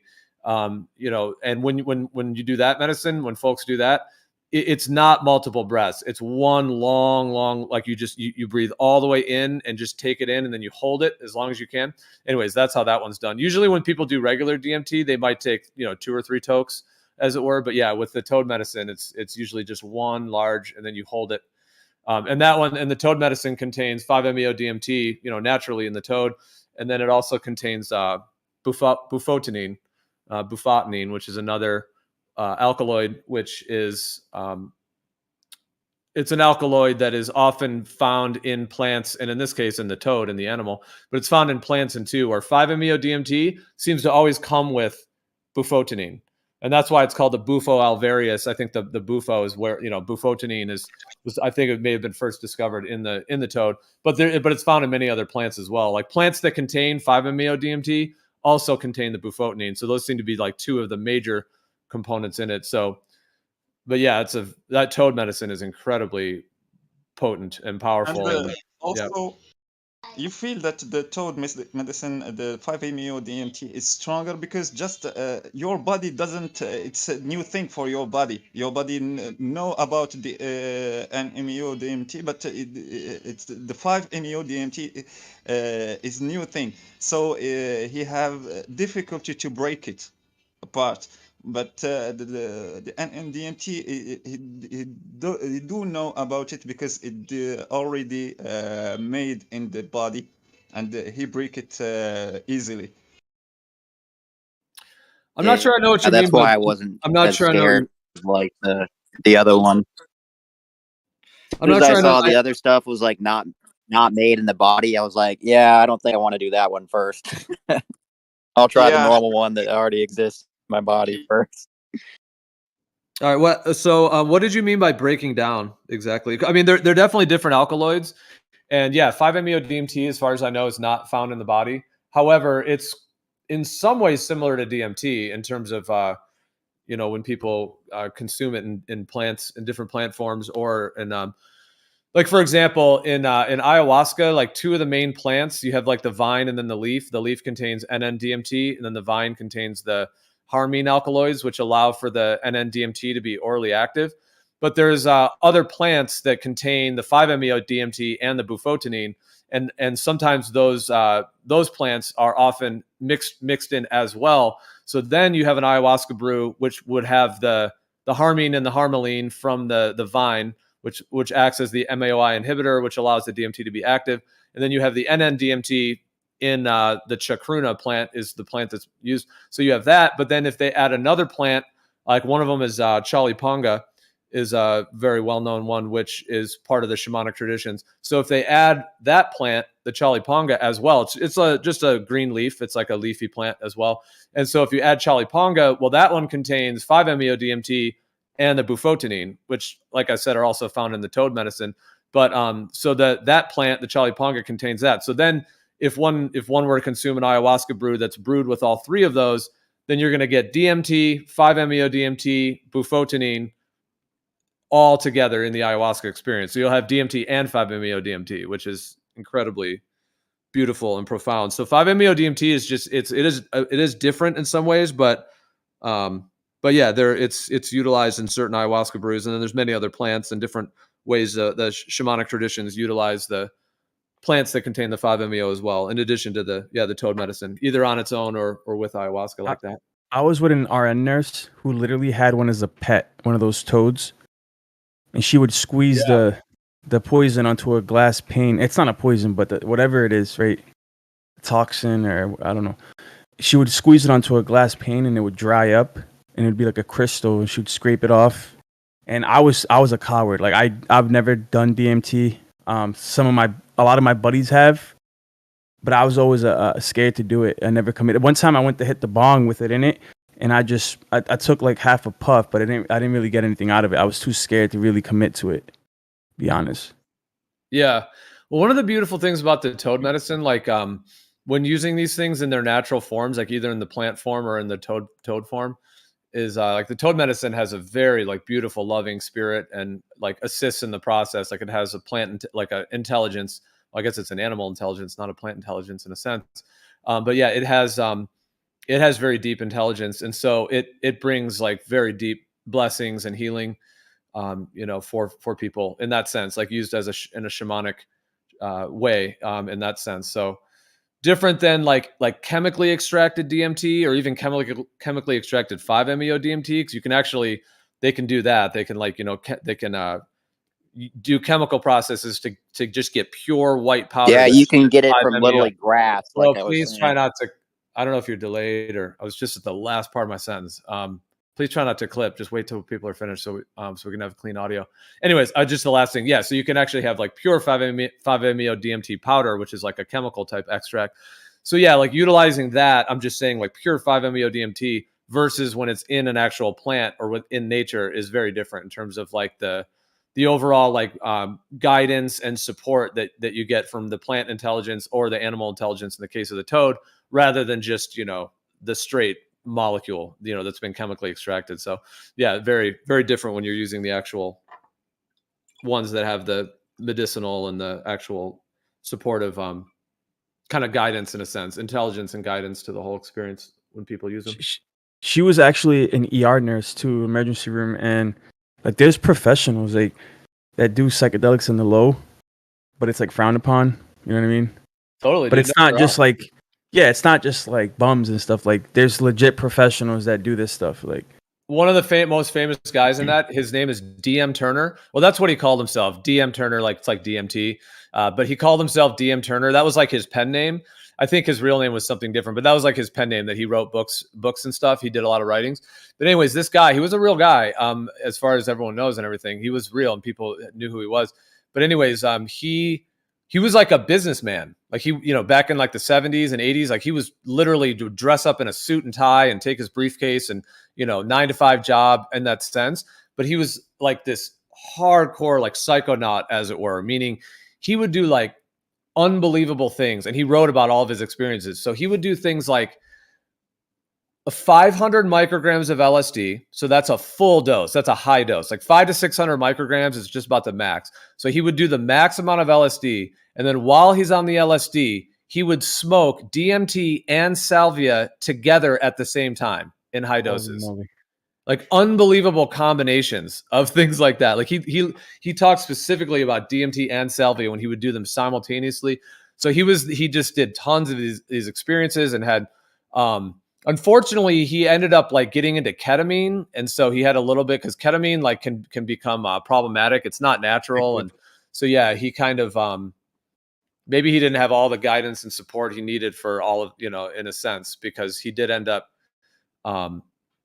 kind of getting into ketamine in a way that was not healthy. So but nonetheless, like so he was like a businessman that was kind of, I don't know whether he was more of like recreational. Like, I'm not sure how, like, in terms of his like spiritual viewpoints exactly. Like, I don't think he was necessarily using them like shamanically, but he was, he was like having, but like, it just made me think of that because he was like a businessman that also was having these like on the weekends, on his day off, he would just be having these like very powerful experiences. Like most people that do psychedelics that I know, They don't do it for like recreational purposes unless it's like an eighth of mushrooms or like a little bit like one tab of acid that keeps you in the, you know what I mean? You could still be functional. Most people that do it, they do it for exploration. You know, they want to explore these other realms. They're psychonauts. That's what they call them. And it's not for healing. Like maybe some people need it for healing or for neural problems, like if, you know, because mushrooms and these certain psychedelics do cause neurogenesis. But most people, they do it because they want to explore these realms. That's basically the main motivation for why I did it. That's what I wanted to ask. Did the guy microdose, or was he doing like weekend stuff? So you said weekends. I actually do micros, but not like DMT micros or anything like that. Just you know, psilocybin and lion's mane, chaga, you know, different mushrooms and stuff for neurogenesis. I think we need our own NASA just for the psychonauts, bro.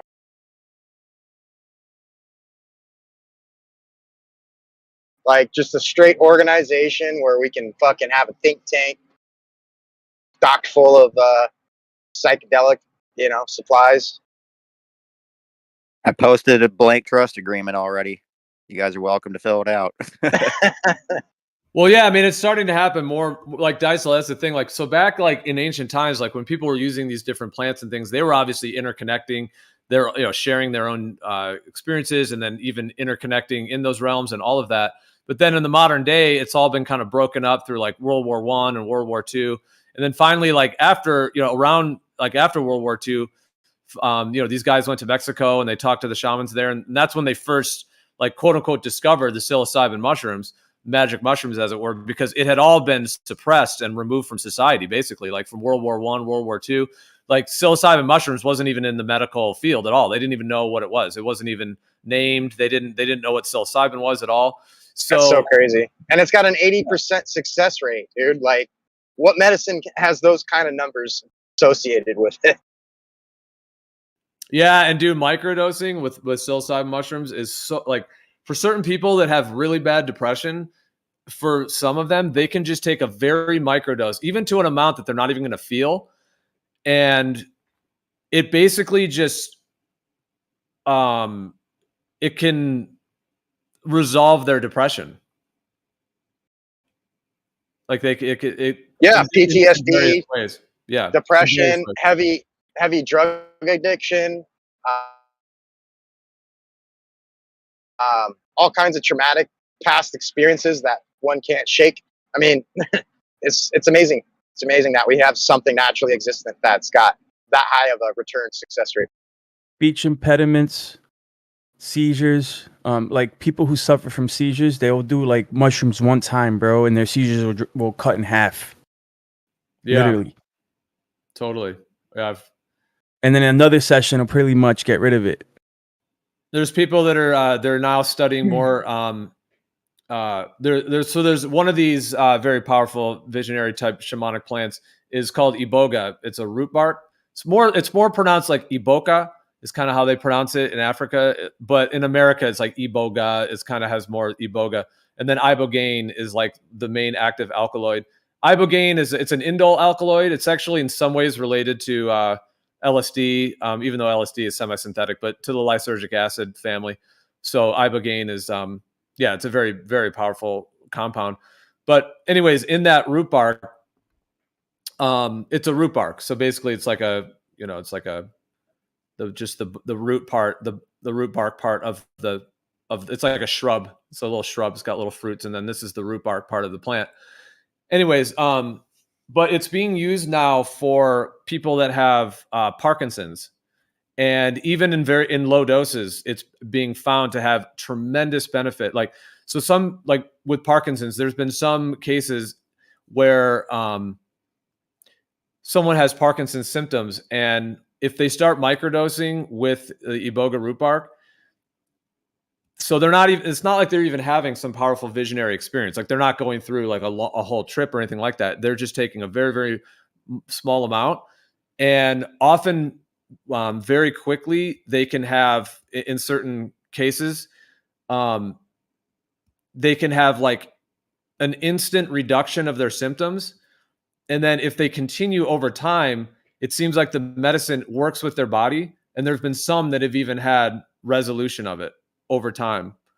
So it's like even on these micro amounts, it's like the plant medicine seems to still be able to work with the actual physical body. And then the plant also has actual compounds in it that have healing benefits in these ways as well. So like it's such a huge open field of the potentials, you know, especially if the legal restrictions were able to be lifted from these plants, because, which it's already starting to happen, but it's just it's really just nothing short of criminal to make these medicinal plants, you know, the way that they've tried to put this the legality thing. Yeah. So right. And then think about like all of the unknown species and potential remedies within them that are yet to be discovered. Like, and here we are just burning down the fucking rainforest that harbors like I think 80% of all that. So it's insane to me, dude. Like whatever is upon us, like definitely is trying its damnedest to prevent humanity from reaching its fullest potential.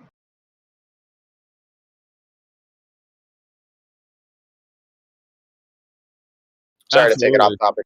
Yeah, well, dude, that's why they're going after the Amazons. I mean, that's why they're like burning down the Amazon, like how many acres a day? It's like unbelievable.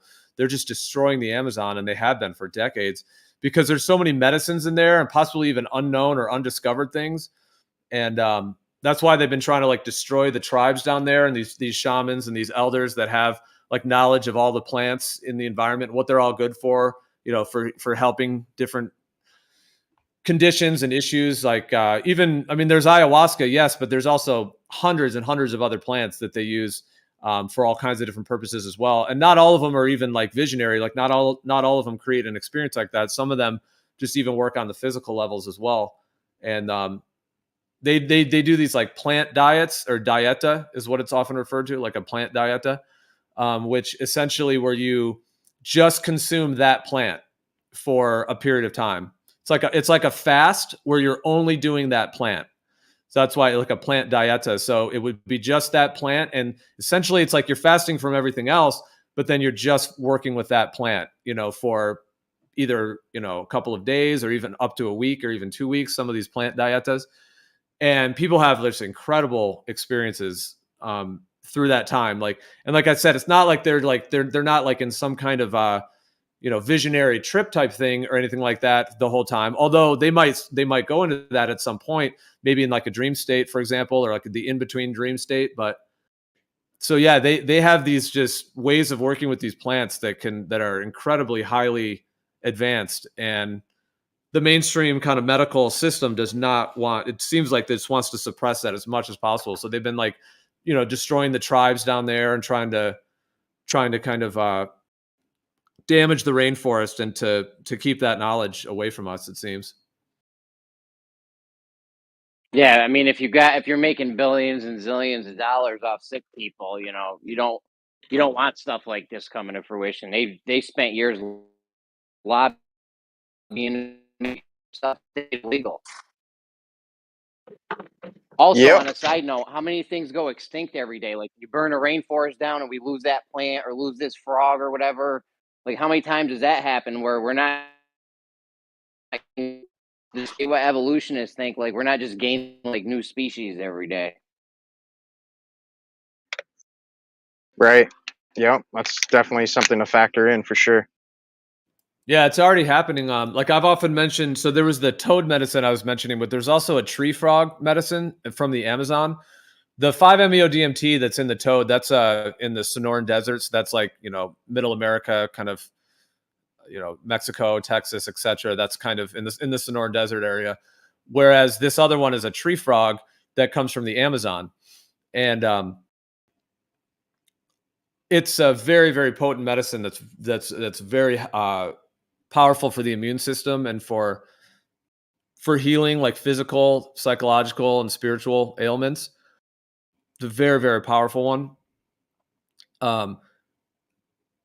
And the actual tree frog itself, you know, could like its survival is being threatened by the fact that the rainforest is being cut down at such an alarming rate.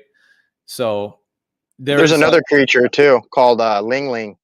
and supposedly, like if you lick this thing, like you just have these gnarly trips.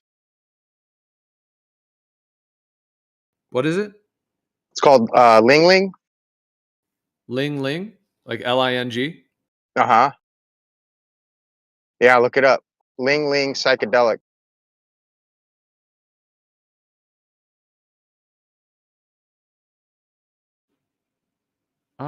I haven't heard of that phrase used together like that. Ling Ling. I've looked it up. I can't see anything on the first page of the site. Here, I'm gonna Google it. Ling. Let me see here. Could be spelling it wrong. The first thing that came up is it said a sociopathic Asian trading card battle monster. Ling Ling. Yeah, it's a it's a cartoon character, but literally in the cartoon, like if you lick this thing, like you just have like these gnarly hallucinogens. Yeah, hallucinogenic trips. Well, that's, I mean, the Sonoran desert toad, the Bufo alvarius, that's the toad that has the 5-MeO-DMT. It's kind of a misnomer because you have, like, generally people take that's milky, the white substance, the milky substance out of the glands, and then they dry it and then put it into a powder, and then essentially it's like vaporizing it, but you basically freebase it is what I mean, in a sense, meaning you have to have some kind of little, like a glass pipe where you can put the powder in, and then you can hold a lighter under it and kind of heat it. And then as it heats, it just basically vaporizes, and then you just inhale that very light vapor. But anyways, apparently you can consume that milky stuff directly, like technically licking the toad, quote unquote. You can, but you don't really have like a full-blown experience, but it has been said that you can get a bit of an experience from licking it. But that whole thing, like I remember like in The Simpsons and stuff, they always have, it's like Homer like licks a toad and then he goes on this whole trip or whatever. It is a little bit of a misnomer because when people really go on the full trip with that medicine is vaporizing it. Like the way I said to do it, where you do that and then you take in one long inhalation and you just hold it for as long as you can. And if you do a big dose of it, I mean, it is so potent and powerful. And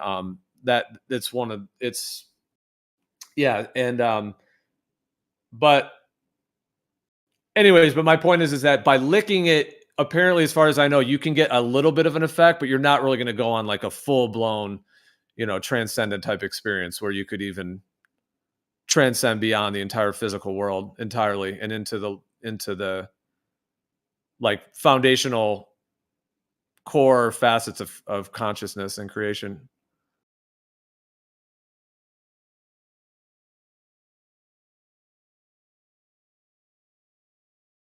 But if that's the one you're referring to, yeah, apparently, like, if you lick it, you can still get a little bit of a kind of a buzz from it, I think. But yeah, the vaporizing is the way people really have the full experience for that one.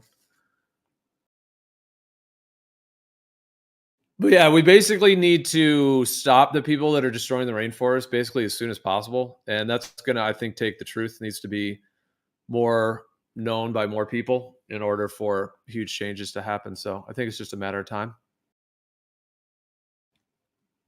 Truth will always prevail.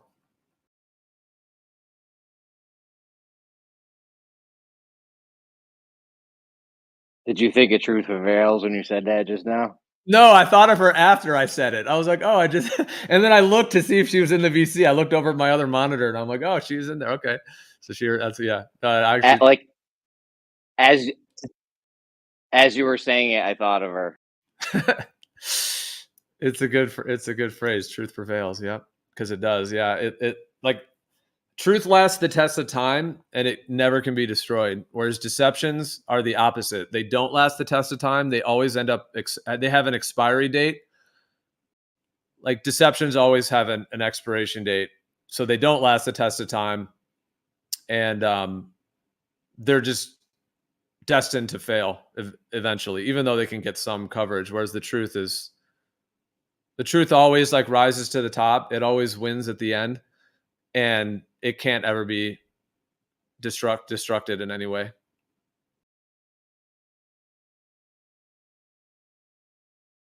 But the truth is not always known. It's like the honey. It's like it's a more rare commodity, it seems, especially these days. Well, it's not a commodity. It's funny I use that term, but yeah, it's a more rare status to have, to, in terms of truth in today's world, with so much deception being revealed in over the last decades, really, or the last century.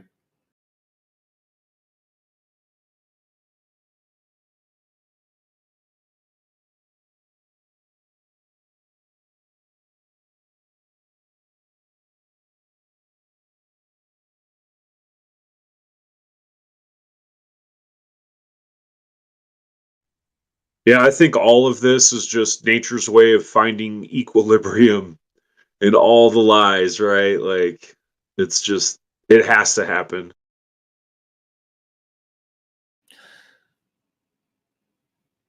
Yeah, I mean, like these entities that have been doing these levels of deception and all the just absolute just destruction of the world in a lot of ways. Like, I mean, not entirely, obviously, but just the poisoning of the environment and GMOs, and there has to be a great reckoning for this. It's one thing that they would get away with it for a while, and it's been quite a while. I mean, what a drama! Like World War I, World War II. I mean, unbelievable this run that these entities have had.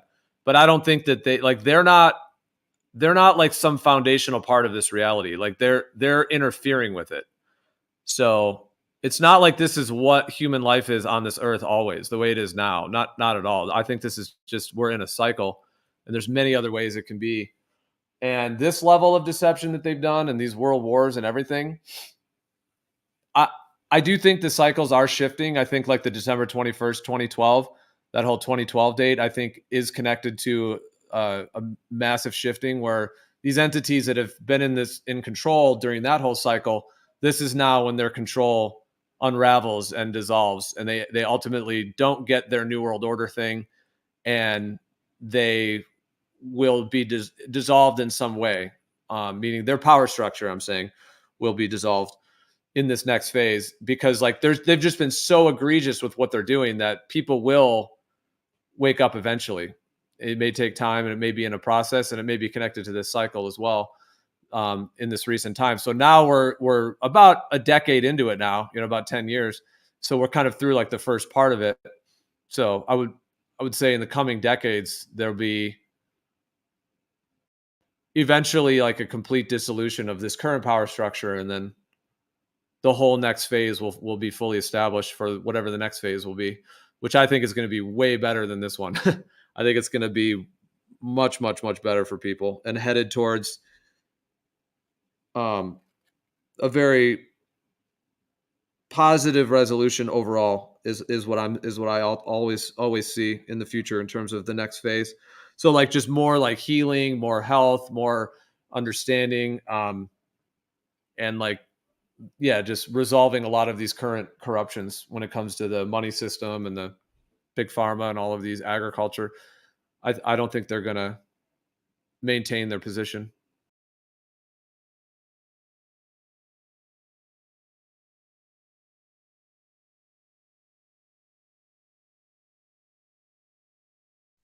One thing I think is interesting is that they have like a rule set too. Like they have to tell you. Like I think there is a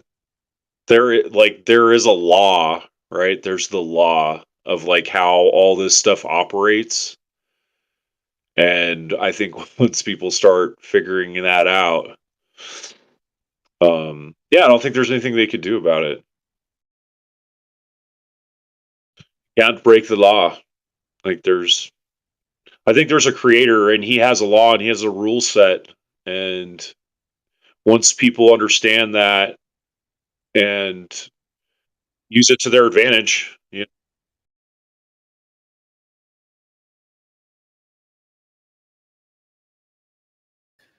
Yeah, no, it's a good point. I mean, well, that's the thing, because there is even law now, and whoever these controllers are, at the end of the day, they're breaking all the laws. I mean, they're literally just breaking them all. So, and that's why they have their position. They want to be above the law,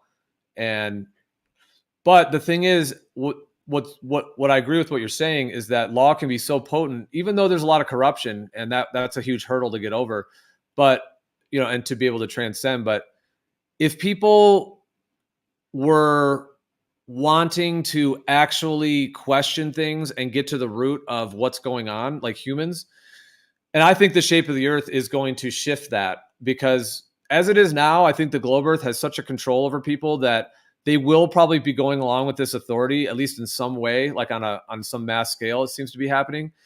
But if in the future, if we're able to validate the, like, for example, with physical, tangible measurements of the Earth's surface and showing that it doesn't have curvature, if that was able to be like tangibly, physically established in a way that has that, you know, in our modern day, as far as we know, has really never been done.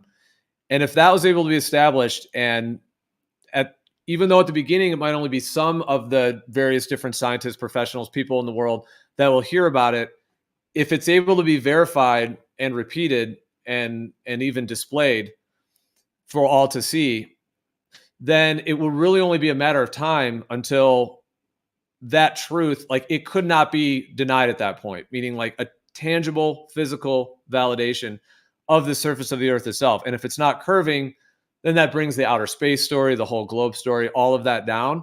So I think it's going to have to take to get to that point until, as it were, the masses, quote unquote, will actually be able to see that the Earth isn't a globe. And then from there, I think there's just going to be a universal default that there clearly is some kind of group, whether you call it a cabal or a group or a gang or a fraternity, whatever it may be.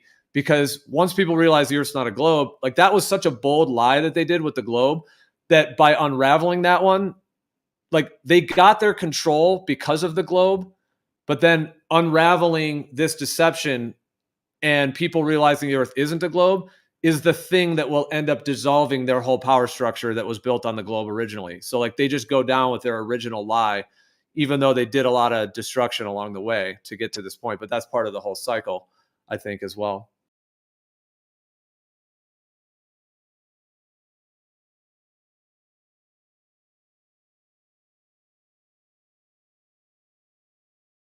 So at that point, if there's tangible, physical, verifiable, validatable, displayed that the Earth does not have the curvature rate, and that water does not have the curvature rate once and for all, then all the other arguments just go out the window in a sense at that point. Meaning that it's not out the window. I don't mean out the window. What I'm saying is that they all become like tertiary to in my viewpoint, to that tangible. So, like, people, all the questions of like, why would they lie or how would they lie? Like, all of that is just secondary, even tertiary. Meaning that this seems like the first thing that virtually every human would be like, okay, who's lying? Who did this and how do they do it? And if enough people are actually questioning who are these entities, like, what is NASA, who's actually controlling it? And that goes back to the law, because you were talking about the law. So, like, if we, the humans right now, actually use the law and actually were able to question things and get to the root of what is actually going on, then perhaps the law itself could be used to actually bring justice, you know, because I don't think they built this system. They just usurped it. They just kind of overtook it. So, like, could the system, and that's when, like, I appreciate what Issa often shares about how, like, the strength of law, and then that gets into like the idea of a creator's law or God's law in different perspectives that people have, and how those all kind of correlate and how those align. And it is a beautiful thing to think that if enough people were becoming aware that there is some kind of group that has been deceiving us, and they're clearly so embedded that they were able to get the globe into all of our schools and NASA and the government. So the fact that NASA is the government, when people realize the Earth's not a globe, then the whole government is in question at that point, because they are a .gov, as it were. You know, they're .gov. So if that whole thing is a deception, the Earth isn't a globe, then all of the government now is completely in question.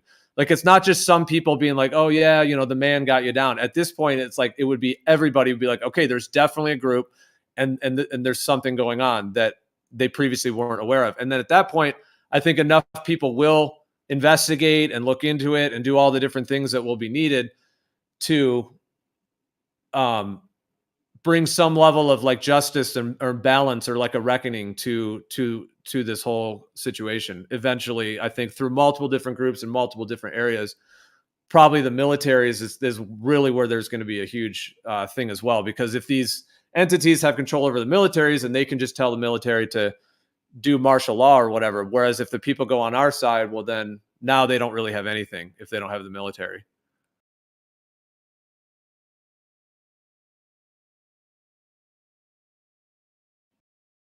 At that point, they're just like feeble deceivers that don't even have any way to even physically protect themselves. And then the military goes on the good side, and then we could maybe even quarantine whoever these beings or entities are in a healthy way, like without any violence would obviously always be my focus.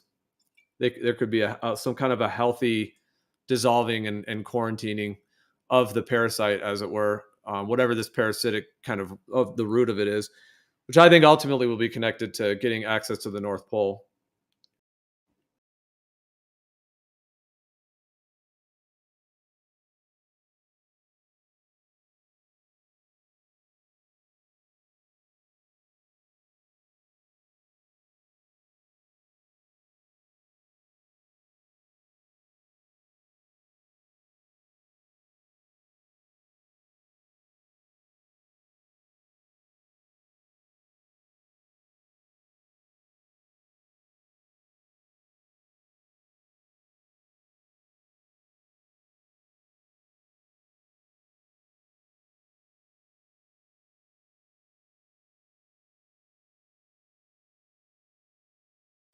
And that's another thing. If whoever these entities are, as it were, that are even connected through the governments, if I can only imagine how many laws they're breaking, it's probably unreal if we really even knew.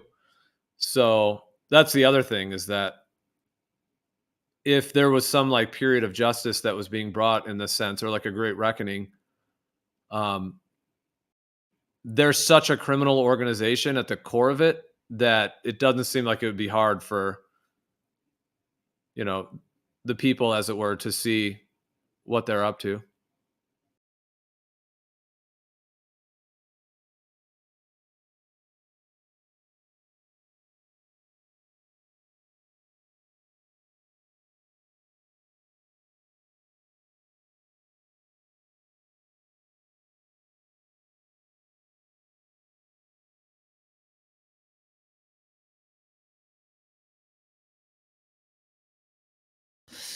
I was just thinking too how the globe. Sorry, if someone else, I don't know if I'm not trying to be the only one talking, but no one else was jumping in. But I was just kind of thinking I was going to say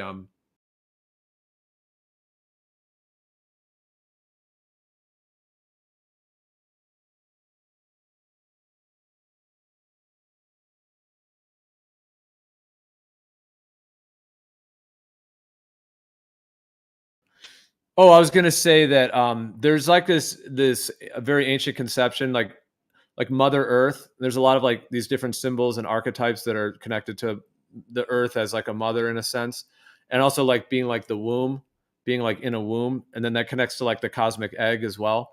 Like the idea of a cosmic egg, where like we're on a stationary plane that's like surrounded by some kind of an encasing or some kind of a field that could be seen as an egg, but then an egg is also connected to a womb, the womb as well, like the womb of the mother, between the waters and the membranes of the waters within the womb of the mother, in that perspective. And so like how connected we are to our own mothers, and then the idea of Mother Nature or Mother Earth. And by convincing people of the spherical Earth model, the globe Earth type model, it's like they're hijacking the role of the mother, because now Mother Earth is to be viewed as this ball, this sphere that's floating in space and all of that. And that being a deception, in my viewpoint, what they're then doing is they're using that deception to like capture people's connection to Mother Earth and to their mother, because the mother is usually like we're sort of our mothers like encompass us in a way. It's like we look, in a way, we look up to our mothers. There's all these different things that we have with our mother, like that people have with their mothers in terms of all those dynamics. But it's like the mother is like your main caretaker, etc., and nourishment, and the earth is our nourishment and it's our caretaker as we're here on it, and we're being stewards of the land.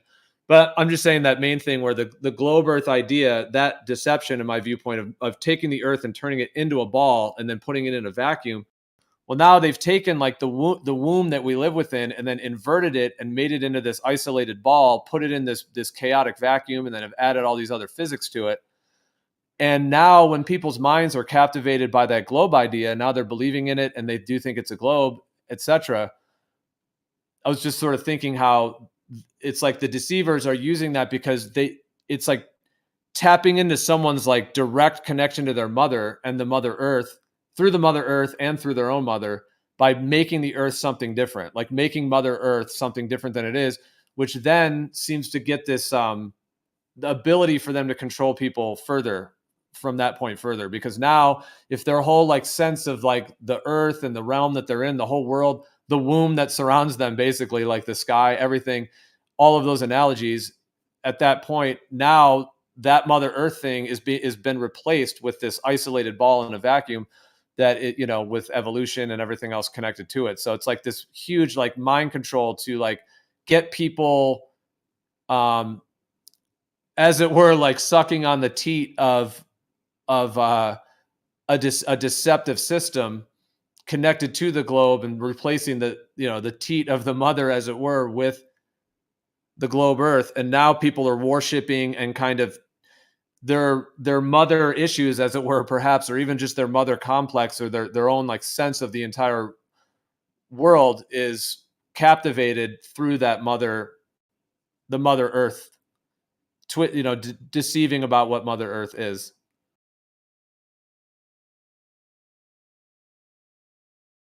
It's like tapping into the psychological mother archetypal complex within humanity and then twisting it and then getting like a subservience from people because people are all subservient to our mothers when we're being born. Like we're being pushed out of the birth canal. So like the mother is the force pushing us out and we're like subservient to that. So like the mother is always kind of above us in that sense. And then same with the Earth. The Earth is always larger and bigger kind of than us as well. So if they can tell people the Earth is something that it isn't, meaning tell them it's a globe, then they now have tapped into that like very deep level of the human psyche. And now they're playing the role of mother. So when they tell people what to do and they tell people what to do for their health or which GMO foods or whatever it is, they get people to think that, oh yeah, that's the mother taking care of us or whatever with GMO foods. But then there's a deception behind it, but they're captivating people, I think, through Mother Earth, and that's part of this whole deception in my viewpoint.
It's like when we were first in the womb was like our entire world. And then we're born into this world, we leave the womb, but now we're in like this type of a womb in a sense. Like we're in some kind of a system, just like in the womb there was it was in some kind of container. Well, now we're in also some kind of container. This one happens to be huge and pretty difficult to ever get to the edges of, as it were, in terms of either if there is even an edge horizontally or if there is an edge at the, going up as well, or if there's even a depth like limit. So this one's obviously massive and is its own kind of world. But like we go from the womb of our mothers and then we're born and then now we're in this kind of realm, as it were, which, like I said, a lot of the ancient cosmologies talked about the Earth as the like being in the womb of the mother and like the fluids and the liquids and then etc. being made up of that and the whole surrounding of liquid and then the liquid we see in terms of like lakes and water. like oceans.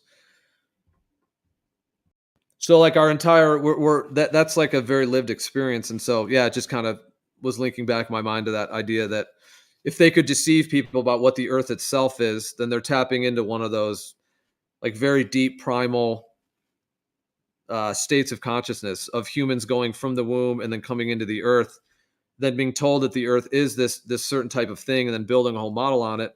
It's like getting to that very deep primal level of like our connection to our mothers when we came into this world, and then the earth and nature that we're in now, and then who we are, where we're going, what the meaning of everything is, the significance of each of us has been usurped by this kind of isolating evolution heliocentric type model with the globe earth.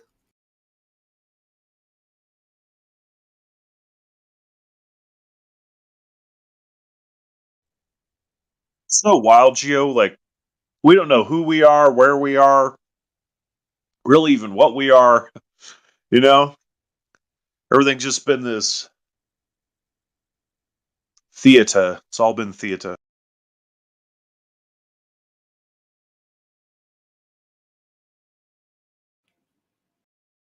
Yeah, I mean, what is going on? Yeah, why don't we have like full knowledge of our history? I mean, we're told this history stuff that we're supposed to remember, but where's the real history? You know, like we're told all this. Oh, the Greeks and the We're supposed to read all these. You know, in growing up in schools, read all these history things and memorize it or whatever. But why don't we have like any real memories going back? There does seem to be something pretty wild going on in terms of that, because like I think who I am is going to be known, for example, in my families and among my friends. Who I am will be known much more than like two generations. Like there's no reason that you wouldn't know, like, your uncle, your aunts, all of that. But in all of our family lines, we have access to maybe like two levels, maybe three at the most. Like maybe in the mid 1800s is about as far as we go back. And before then, it's just like no one has any actual memories of any of their families or anything. It's perplexing that there isn't just direct knowledge of, oh yeah, Grandma Edna and Uncle Bill and all, just going back, just, of who they were. Oh yeah, he was a violin player, or he was a athlete, or, knowing who they are and what they were all about. It's just it's always been very strange to me that we all seem to have some form of what almost could be said like an amnesia from like anywhere before like the mid 1800s. Like no one has any actual direct family memories of, I mean, there's like maybe some stories in the families of a certain individual, but generally, and maybe some do go back a little bit before the mid 1800s. That is true. There is some claims of things, but no one has any like actual direct memories of it. It's just kind of narratives, and how that could all be forgotten seems like something's going on there. That seems like there's been some kind of a reset of some sort.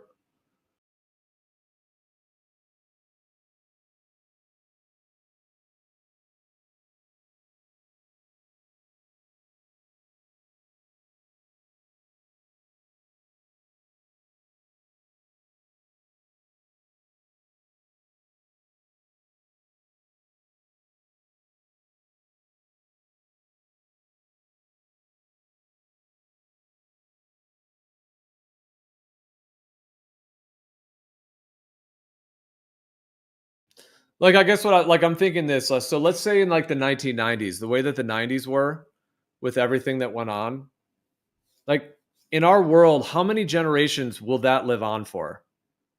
If nothing changes from now, when we have the ability to document things, we have so many sharing of memories. And of course, you could argue that we have like technology now, and you could argue that they didn't have that in the past, although I'm not even sure that's the case either. I think that this technology was rolled out.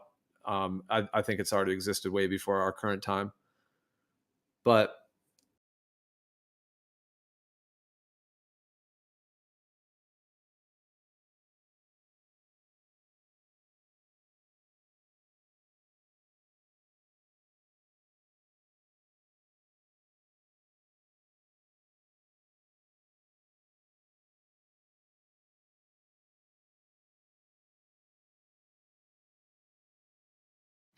But I'm just saying, like, how long will like what happened in the 90s, you know, just all of the different things that exist in like just taking, like, let's say, like, Saturday Night Live, you know, that show, Saturday Night Live.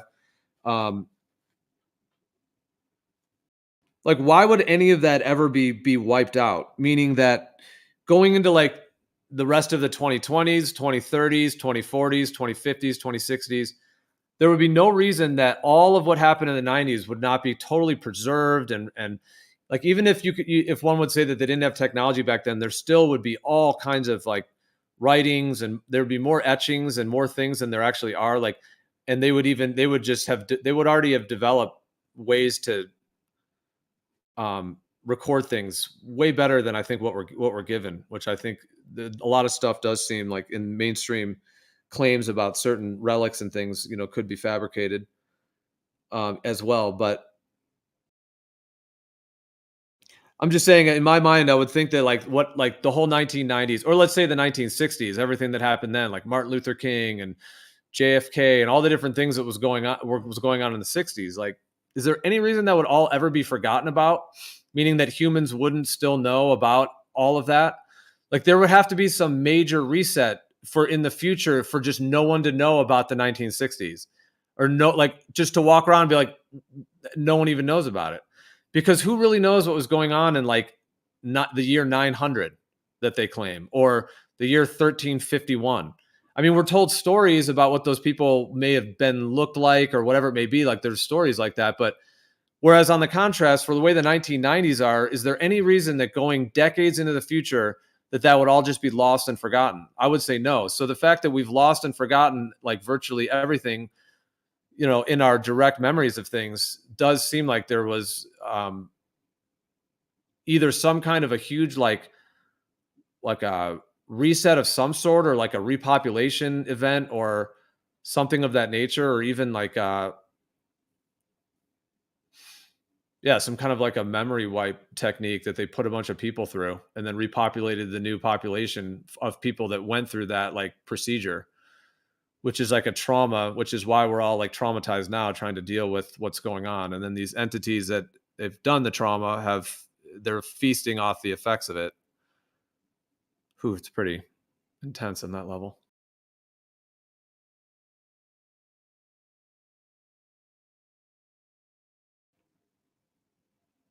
Might have to burn some sage and cleanse the space after that one. Wow. Whew. Has some dark layers.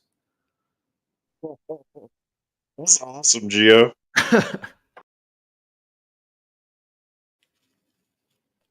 No, man, I really think that. But I think the light at the end of the tunnel is that there is like a law, bro. Like, I'm really realizing that there's a law, there's rules, you know what I mean? Like, and yeah, like, you kind of got to lawyer up. I don't know. We're probably not the top of the food chain, but anyhow, I digress.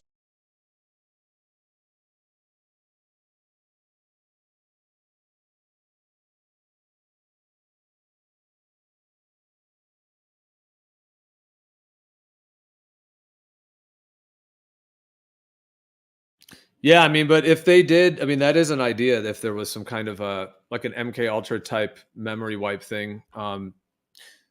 One of the freaky things is all that electroshock. That is pretty crazy stuff when they put people through electrical stimulation or whatever. And some of that can actually damage the brain and could cause this kind of a memory wipe thing.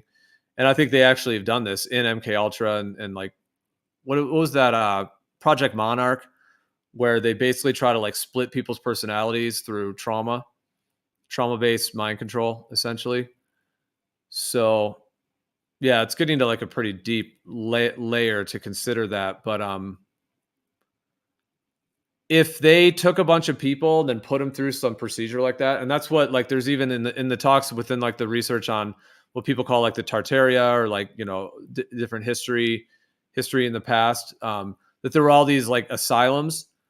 And these asylums, it's like they were these beautiful buildings, some of them that were just incredible architecture, way more advanced than what you would need for like a hospital / asylum. So it seems like the architecture was originally probably there from other from some other entire designing, peoples entirely. And then these guys just came in and then turned those into asylums. And they were like asylums / hospitals, but they were also like kind of like schools or like indoctrination centers.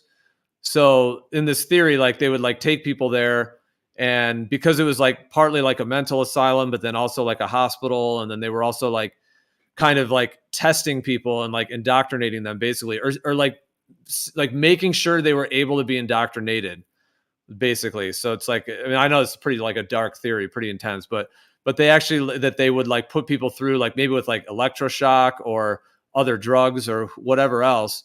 And then after you were put through this procedure, after these people were put through this procedure, if they came out like the way they wanted or whatever, like totally like just docile and able to be just, going with the authority and like that whole militaristic thing of just obeying you and all that kind of stuff, all the control and the military kind of energy, just obedience and submission and all that stuff. And so the people who like were the most kind of malleable, as it were, sort of will just believe anything and just believe anything they're told, basically. Those were the ones that they actually then repopulated the cities with, after they just, went through and there was a lot of destruction, and possibly they even used directed energy weapons to destroy all the old architecture, because there were like massive fires and earthquakes. And the fires, we already know what they're doing now. So if they had that technology then, I know it's a lot to consider that they had the kind of directed energy weapons back then, but if you see it in a way that this is, it's not as we're told, like in terms of the way the technology is now, and that this stuff actually has existed before this reset. And then they did the reset. They took all of our technology of the old world, and then they did a reset and then used it against us to usurp humanity. And then in that idea, if they put people through that process, then they repopulated with those people. Well, those people would be very docile. They would be going right along with what they're told.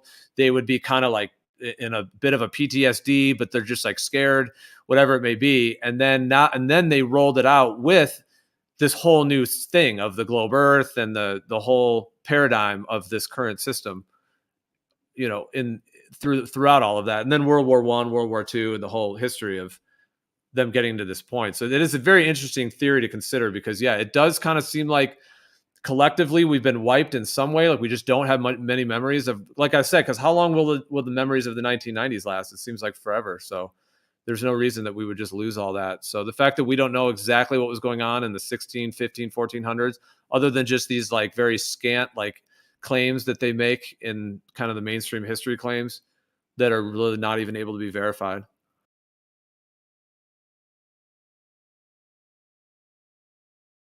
No, that's so legit. I know, yeah. I didn't even think like, like how everything's really kind of vibration and frequency. I mean, who knows, man? Like, I don't know. I don't know where I'm trying to connect the dots or whatever, but like the Pied Piper, you know what I mean? Like, I don't know. Is there like technology where just like, I don't know. I don't know where I'm trying to go with that, but. You mean like where you can heal people with their nuclear magnetic resonant frequency and take away all disease and end it for all time? Yes, it exists. It's just that people don't want to know the truth. If they want to know, they'll find out, because this stuff's real. Sound matching magnetic, which becomes magnetodielectricity. You can essentially do the same thing like the singer breaking the glass. So like they sing and with their voice and match the frequency of the glass, and the glass shatters. Sometimes they need something to help them, of course, like an amplifier or something, but they're still able to do it. So that's the point. And if you can do something that's big like that, sure, why not? Why can't you do it to, something like a cell? Now, in terms of finding things through frequency, it gets a little more difficult to explain. But it's very similar to, like, as an example, using an antenna to send a wave so that you can detect minerals in the earth. You can do the same thing with cells in the body.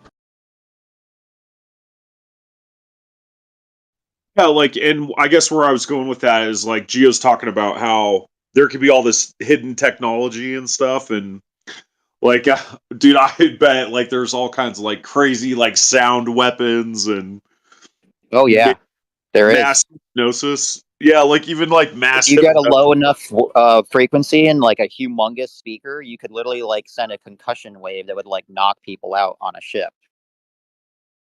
I love the resonant frequency of the ship, about 5 cycles a second when you're talking about a battleship. It'll make people just buckle up. Dude, yeah, like I was tripping out when I saw that. There's that speaker that guy, he's like a garage inventor, made. Yeah, it like wobbles your whole house, and you use the outside air as your like box instead of like having a big box that you put your speaker in normally. You literally like put it in your window, and then you use the whole outside as your like enclosure, and then you can literally resonate your whole damn house, and it will shake your like your freaking door and your walls and whatnot. It's like you got a fucking demon in your house. Dude, yeah, and I saw that one guy, this garage inventor, he made this one speaker where like the sound waves only went like if he made a 6-inch square, like a 6-inch by 6-inch square, like that would be all you could only hear the sound if you were in front of the square. Like it didn't go out. Like it was literally like a right, beam. like directional energy, yeah. Yeah, it was crazy. He was like, "Yeah, I invented it," and like he filed the patents, and then like instantly he's on it. He does a TED talk, by the way. You can Yeah, look it's him up. just a waveguide, and then based on the shape of the waveguide, the energy will, most likely, depending on the energy at least, will take the shape of the waveguide. Yeah, I mean, dude, yeah, I was kind of over my head when I was listening to it, but I thought it was really cool. He had some crazy for it too, like I can't remember, but it was so cool. I just love the fact that he was a garage inventor, like just literally no degree. Yeah, I Never mean went to that's what I do too. I don't really like do stuff at like a formal setting, so to speak. I just do it at people's homes and whatnot for the most part. I mean, sometimes we'll use like hacker spaces. I don't know if you know what that is. It's like places where you can go and like many different people like have different equipment there, and you're kind of like sharing, and whatnot. Like have a place like that I go to as well. But for the most part, yeah, it's like doing shit in your backyard.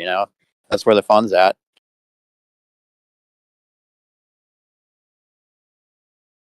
Yeah, I love that. Yeah, and he was like, the coolest part was he was like, yeah, Japan, like I forget, yeah, I think it was Japan spent like they had just spent like $2.6 billion in scientific research to try to figure out what he just did in his garage. He's like, yeah, what will mess you up is if you have preconceived notions of what's possible. Oh yeah, part of the point of lucid dreaming is invention.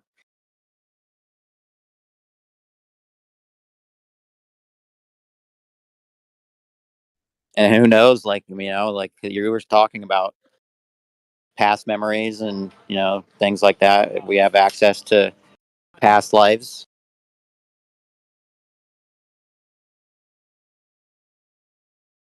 Yeah. I don't know, like Gio said one time I was listening to him, he was like, dude, people hundreds from years from now so he gave some time frame, but are gonna know about the Nintendo. And I'm like, dude, that is so legit. Like people are like people will know. It started here. But yeah, we are like I mean, I just think about it like my family and shit, like I have family members that are old as hell. Like my grandfather's like he's 89 and he's digging a gas line right now. Like he's trenching. There's some like hardy ass men in our family. And I'm like, yo, what's up with like tell me some stories about your and he like doesn't know. He's like, I don't know. Like, what the fuck? What do you mean you don't know? It's kind of weird. Oh, like he doesn't remember before he's 10 or something? Well, no, I'll be like, so I know about my great grandpa. He was like this, like, anyhow, I don't want to dox myself, but he was like he was super bad to the bone, dude. And like had a bunch of cool medals and all and whatever. But like after that, I'm like, okay, well, who's his dad? And he's just like, I don't know.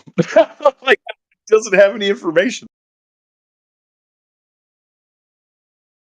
Like, that's just kind of weird, you know? Oh, and then actually, my dad tried to like research.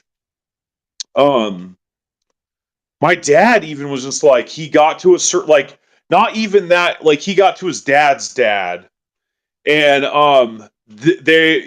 like, the papers on the dude are sealed. Like, they're like, yeah, you just can't know.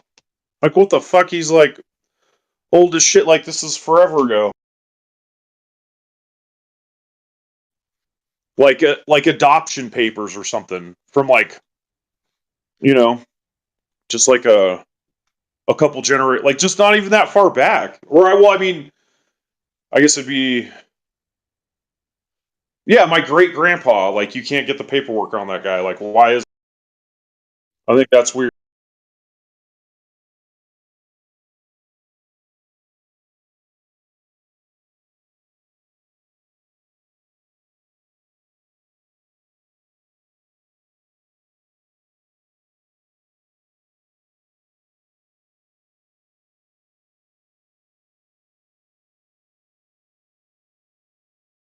Yeah, and then like there's points where two people will patent like the same thing simultaneously, at least almost like same day or within like a couple of days, kind of thing, and it's the same thing in different parts of the world, So it's like in other words, like we're trying to say, like where does invention come from? Where does like the idea really come from? Like Tesla would say, like he knew that there was something, but doesn't exactly know like what it is, right? So like we all tap into something, but we're not really too sure sometimes what it is.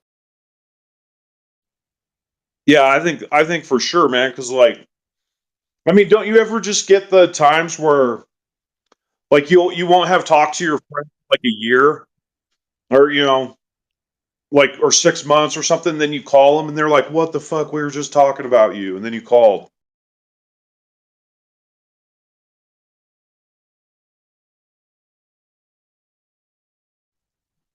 That's Yeah, of definitely. course.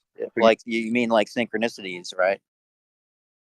Yeah, like I cannot tell you how many times I've like, just because I've lived in a lot of different, like I've lived in like 9 different states, and so I have friends kind of scattered everywhere, and I'll just like randomly, my buddy in South Carolina, or I'm gonna call my buddy in Colorado, whatever, and they're like, "What the fuck, dude? We were just talking about you." And I hadn't talked to him in like 8 months or something. Have you had anybody like stop talking to you because they thought you were like, like that you were like magical or some shit like that, and like they're scared of you or anything?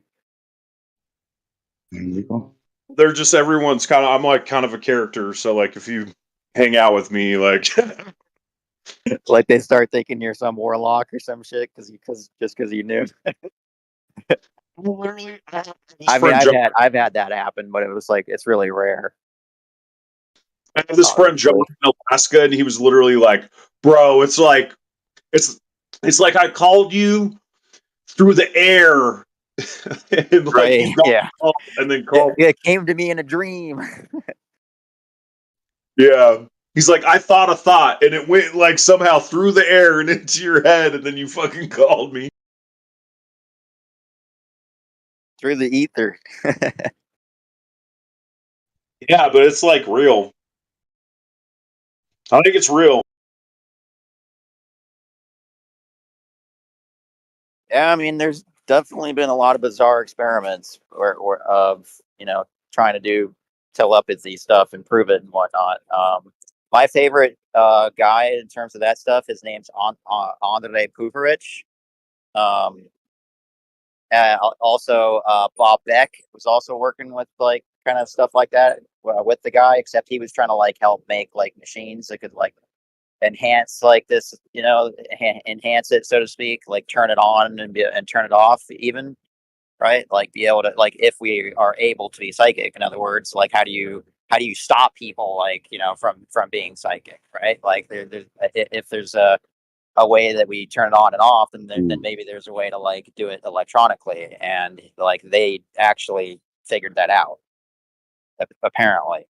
But like the book uses like pseudonames for like some of the names of like I tried to like look into some of the names of like the colonel, and whatnot, as an example, because like the army was like involved, and I couldn't like find like a real, like colonel whatever. I don't really remember the guy's name. I have to read it again. It's been a couple of years, and I couldn't find like that real person. So it's like, yeah, it might be real, and whatnot, but if it is, then they definitely were like using pseudonames and shit like that. So it starts getting difficult to find, like real evidence. So that's why I just started like making stuff, and like trying to experience it myself and see like if there is a way to do it. Because I just didn't know, and I was a skeptic, and whatnot, in terms of this stuff like that.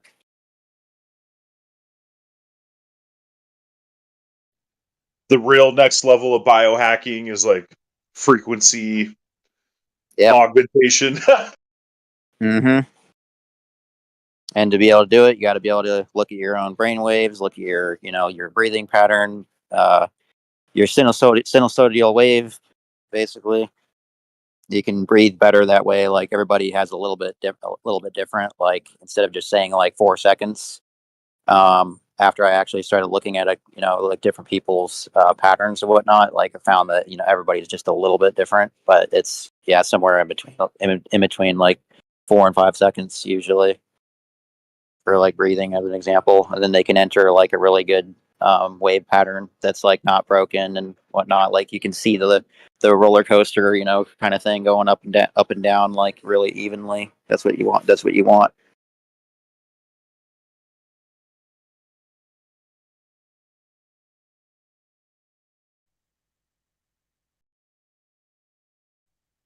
Yeah, I think undoubtedly there's like so much. I don't know. Yeah, we're just kept in the dark, man. We're mushrooms. They keep us in the dark and feed us shit.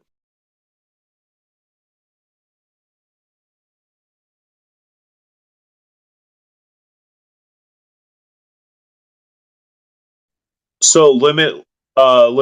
Well, really, we keep ourselves in the dark. When it comes down to it, it's our choice, at least for the most part. I mean, it's obviously there's oppressors. Nobody can deny that. Is this the Discord you mainly hang out in? As sometimes, not really. Don't really have a usual Discord. Kind of like float around.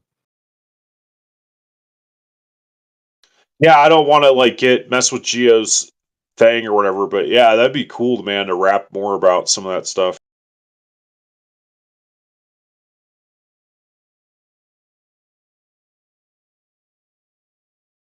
Well, it's definitely getting a lot cheaper in terms of having equipment to be able to do all that stuff. That's for sure.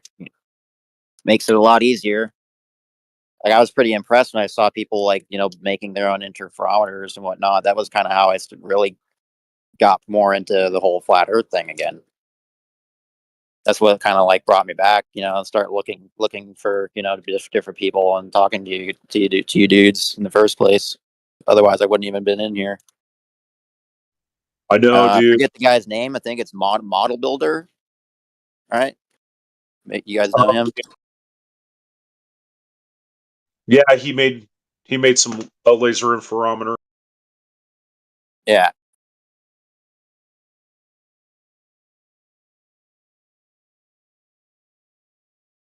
Yeah, I haven't done that yet, but would definitely like to make one. I'd probably more want an infrared one and probably a UV one personally. And I want to be able to like fire it, on and off. So yeah, I'd like to do it, but mine's going to be a little bit more expensive to as far as what I actually want, because I want to be able to like modulate the pulse rate, you know, whatnot, control the frequency, control the power rate, like the intensity and whatnot.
Hey, Limited, are you there?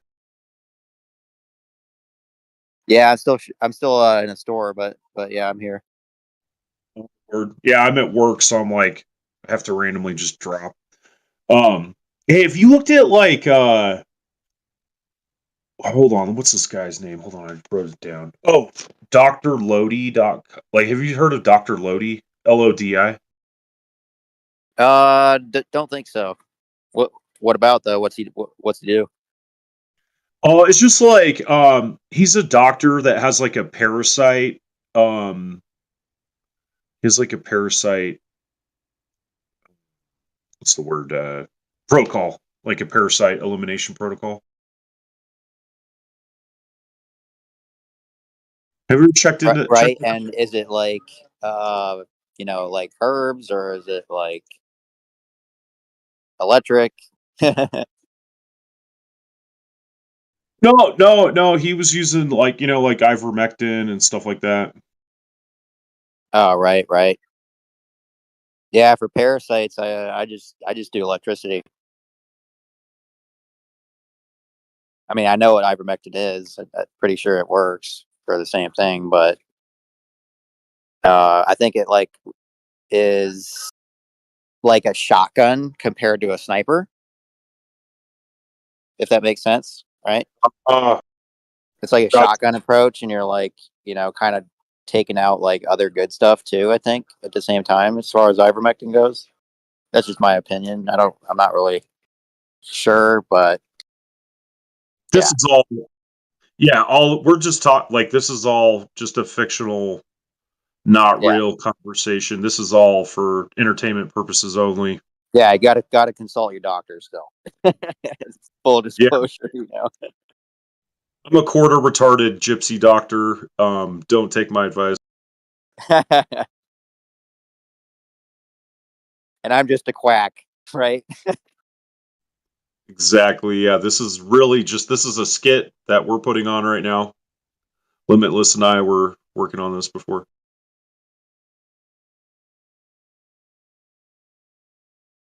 Yeah, I don't know. I think like the parasites thing is legit. Damn it.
Well, I need to do a stream a Wheeler video to get you guys fired up or what?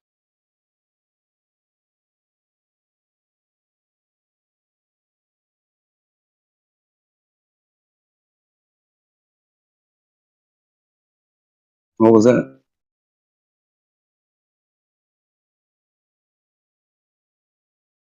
I said, what do I need to stream a Ken Wheeler video to wake you guys up?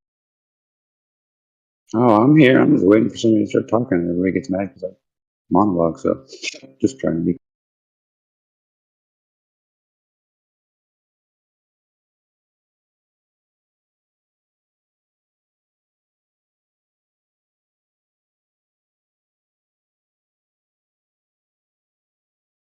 All right, I'm gonna stream a What do you want video to talk here. about? Who's Ken Wheeler? Ken Wheeler, he's an ether You field about to find out? theorist.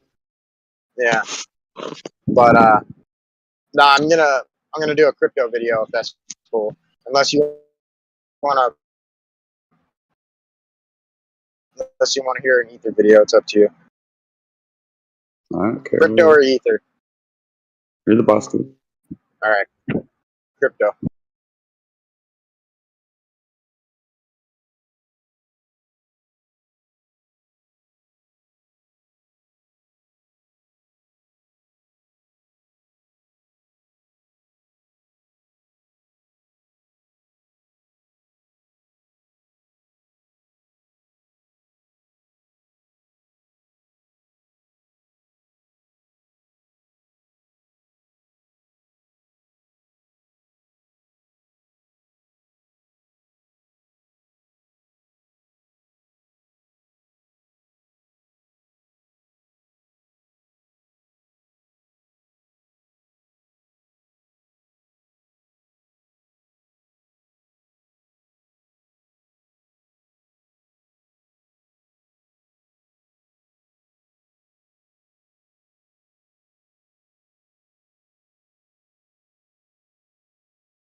Yeah, okay. Ken Wheeler, he's the chubby bald guy that does smart things and interesting tests. Yeah, I've seen that guy. Okay.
Sorry, did somebody say something?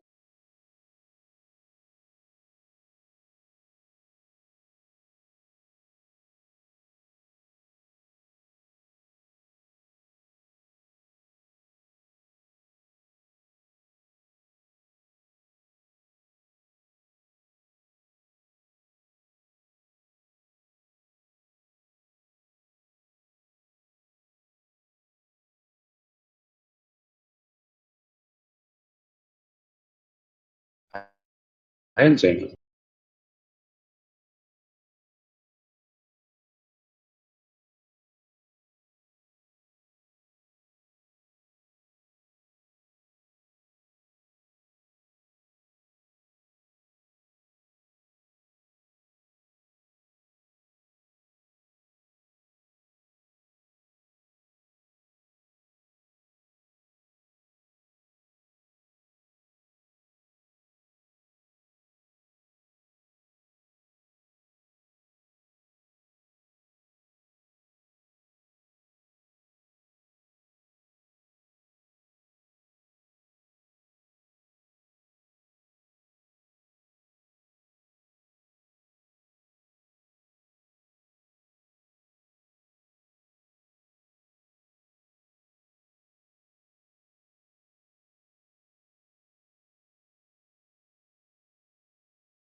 Was there no slow connection?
What's going on?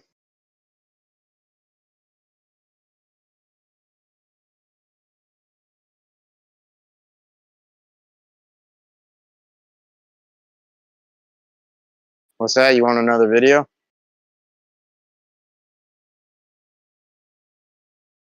Ah, all right.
No FOMO.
Come on now.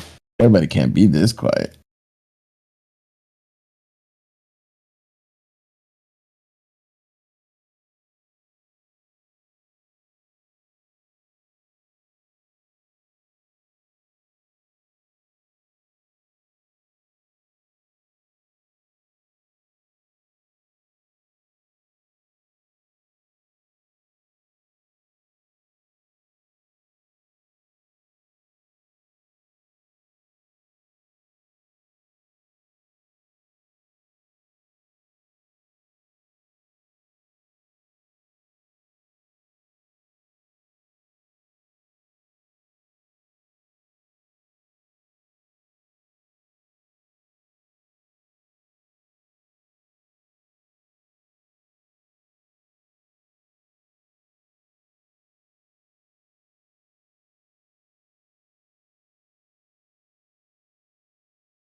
What's up, guys? What's up?